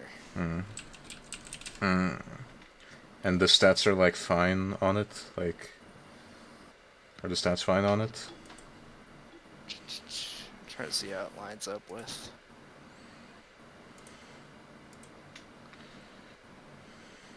If you reduce damage to 0 and have a free hand. I will say you don't need a free hand to do your deflect missiles attack. You could just use the Yeah. spear. I could also use just this arrows +1 that's already set up. Oh, oops. That would work too. So there's Because I assumed two. Oh yeah, I the can silver do. would add to that. Oh, I can do normal, like slashing damage or piercing damage, right? Maybe? No? Is that not what that means? There's like a little. There's like two types of damage rolls I can do with the spear. Oh, because you could throw the spear. That's thrown. That makes way more sense, actually. Yeah, you could. I think the throwing distance is 20 feet or 40 with disadvantage. That's crazy. I'm just imagining like all the cool shit that Ting Xian will be able to do, like chucks the spear into like someone's chest and like does a like front flip in the air onto the spear and launches himself and then fucking kicks a guy in the face from that momentum, like another guy, you know.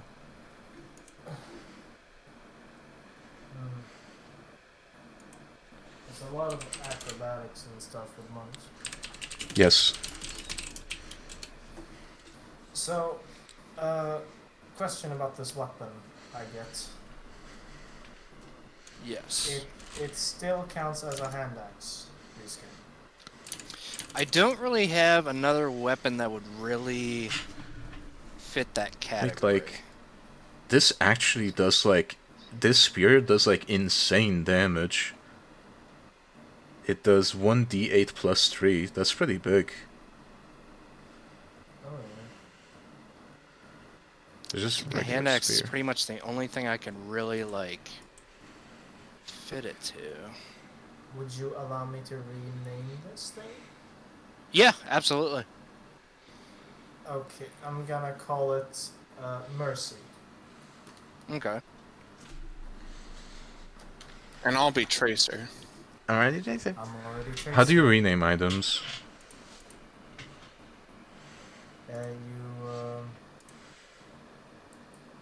You go. You see on your actions. Yeah. Go to all. Do you see your weapon there? Yeah. Then you click on it, I think. And you can customize. It says.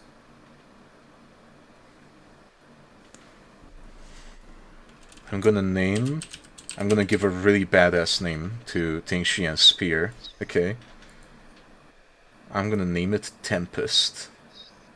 That's cool. So, I'm not sure how much of a stretch this could be in the future. Yeah. Would it ever be possible to modify this weapon, making it weaker, but making it into a finesse weapon? Ooh. I don't see why not. Like, it would be, like, not like a 1d6. It would be, like, you know, weaker, but it would be like a finesse weapon. Yeah. Alright, cool. If that's allowed, of course. Yeah. Oh, yeah. But that's for later and not now. Yeah. Okay, awesome. Awesome. Sweet.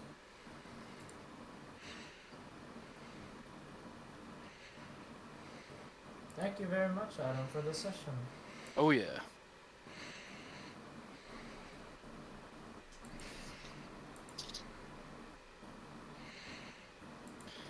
I am gonna split. I gotta eat. I am like fucking starving. Okay. Alright. See ya. If anyone has anything, just DM me. Like if they're trying to fix their inventory or any questions about the session or anything like that, just DM me. I'll get it all fixed up. No, you fucking won't! Yes, I fucking will. I don't think so. Oh, yeah? Yeah, I think so. That fucking douchebag. I'm gonna kill him! Hot dog.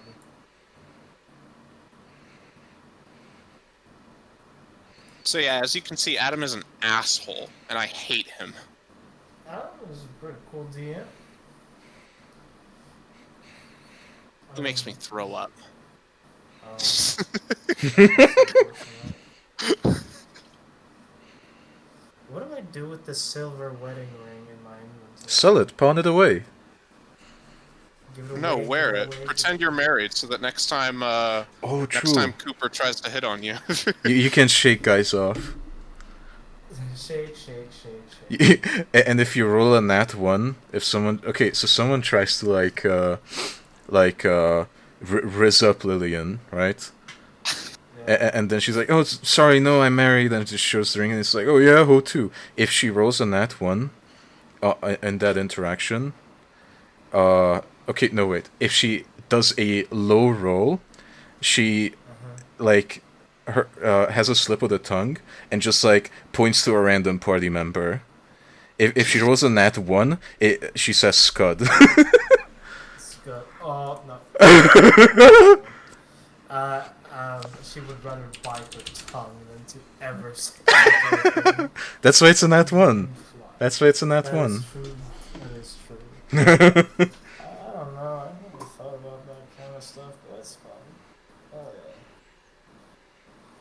So progressively through the story, Lillian is gonna make this weapon weaker, but make it more lighter to use.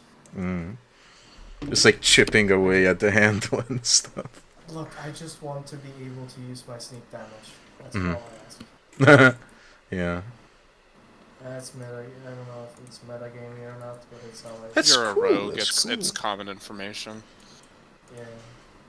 I also have an insane stealth stat, by the way. That's terrifying.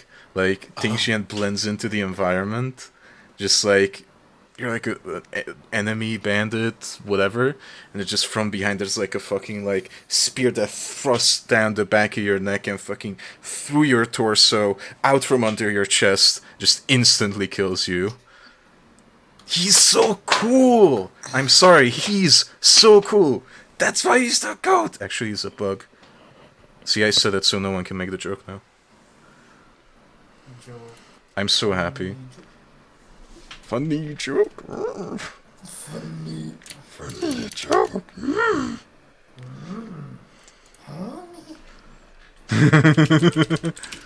Oh fuck. Awesome session, guys. This is me right now. In general, this is me. I'm literally dancing white cat. Very good.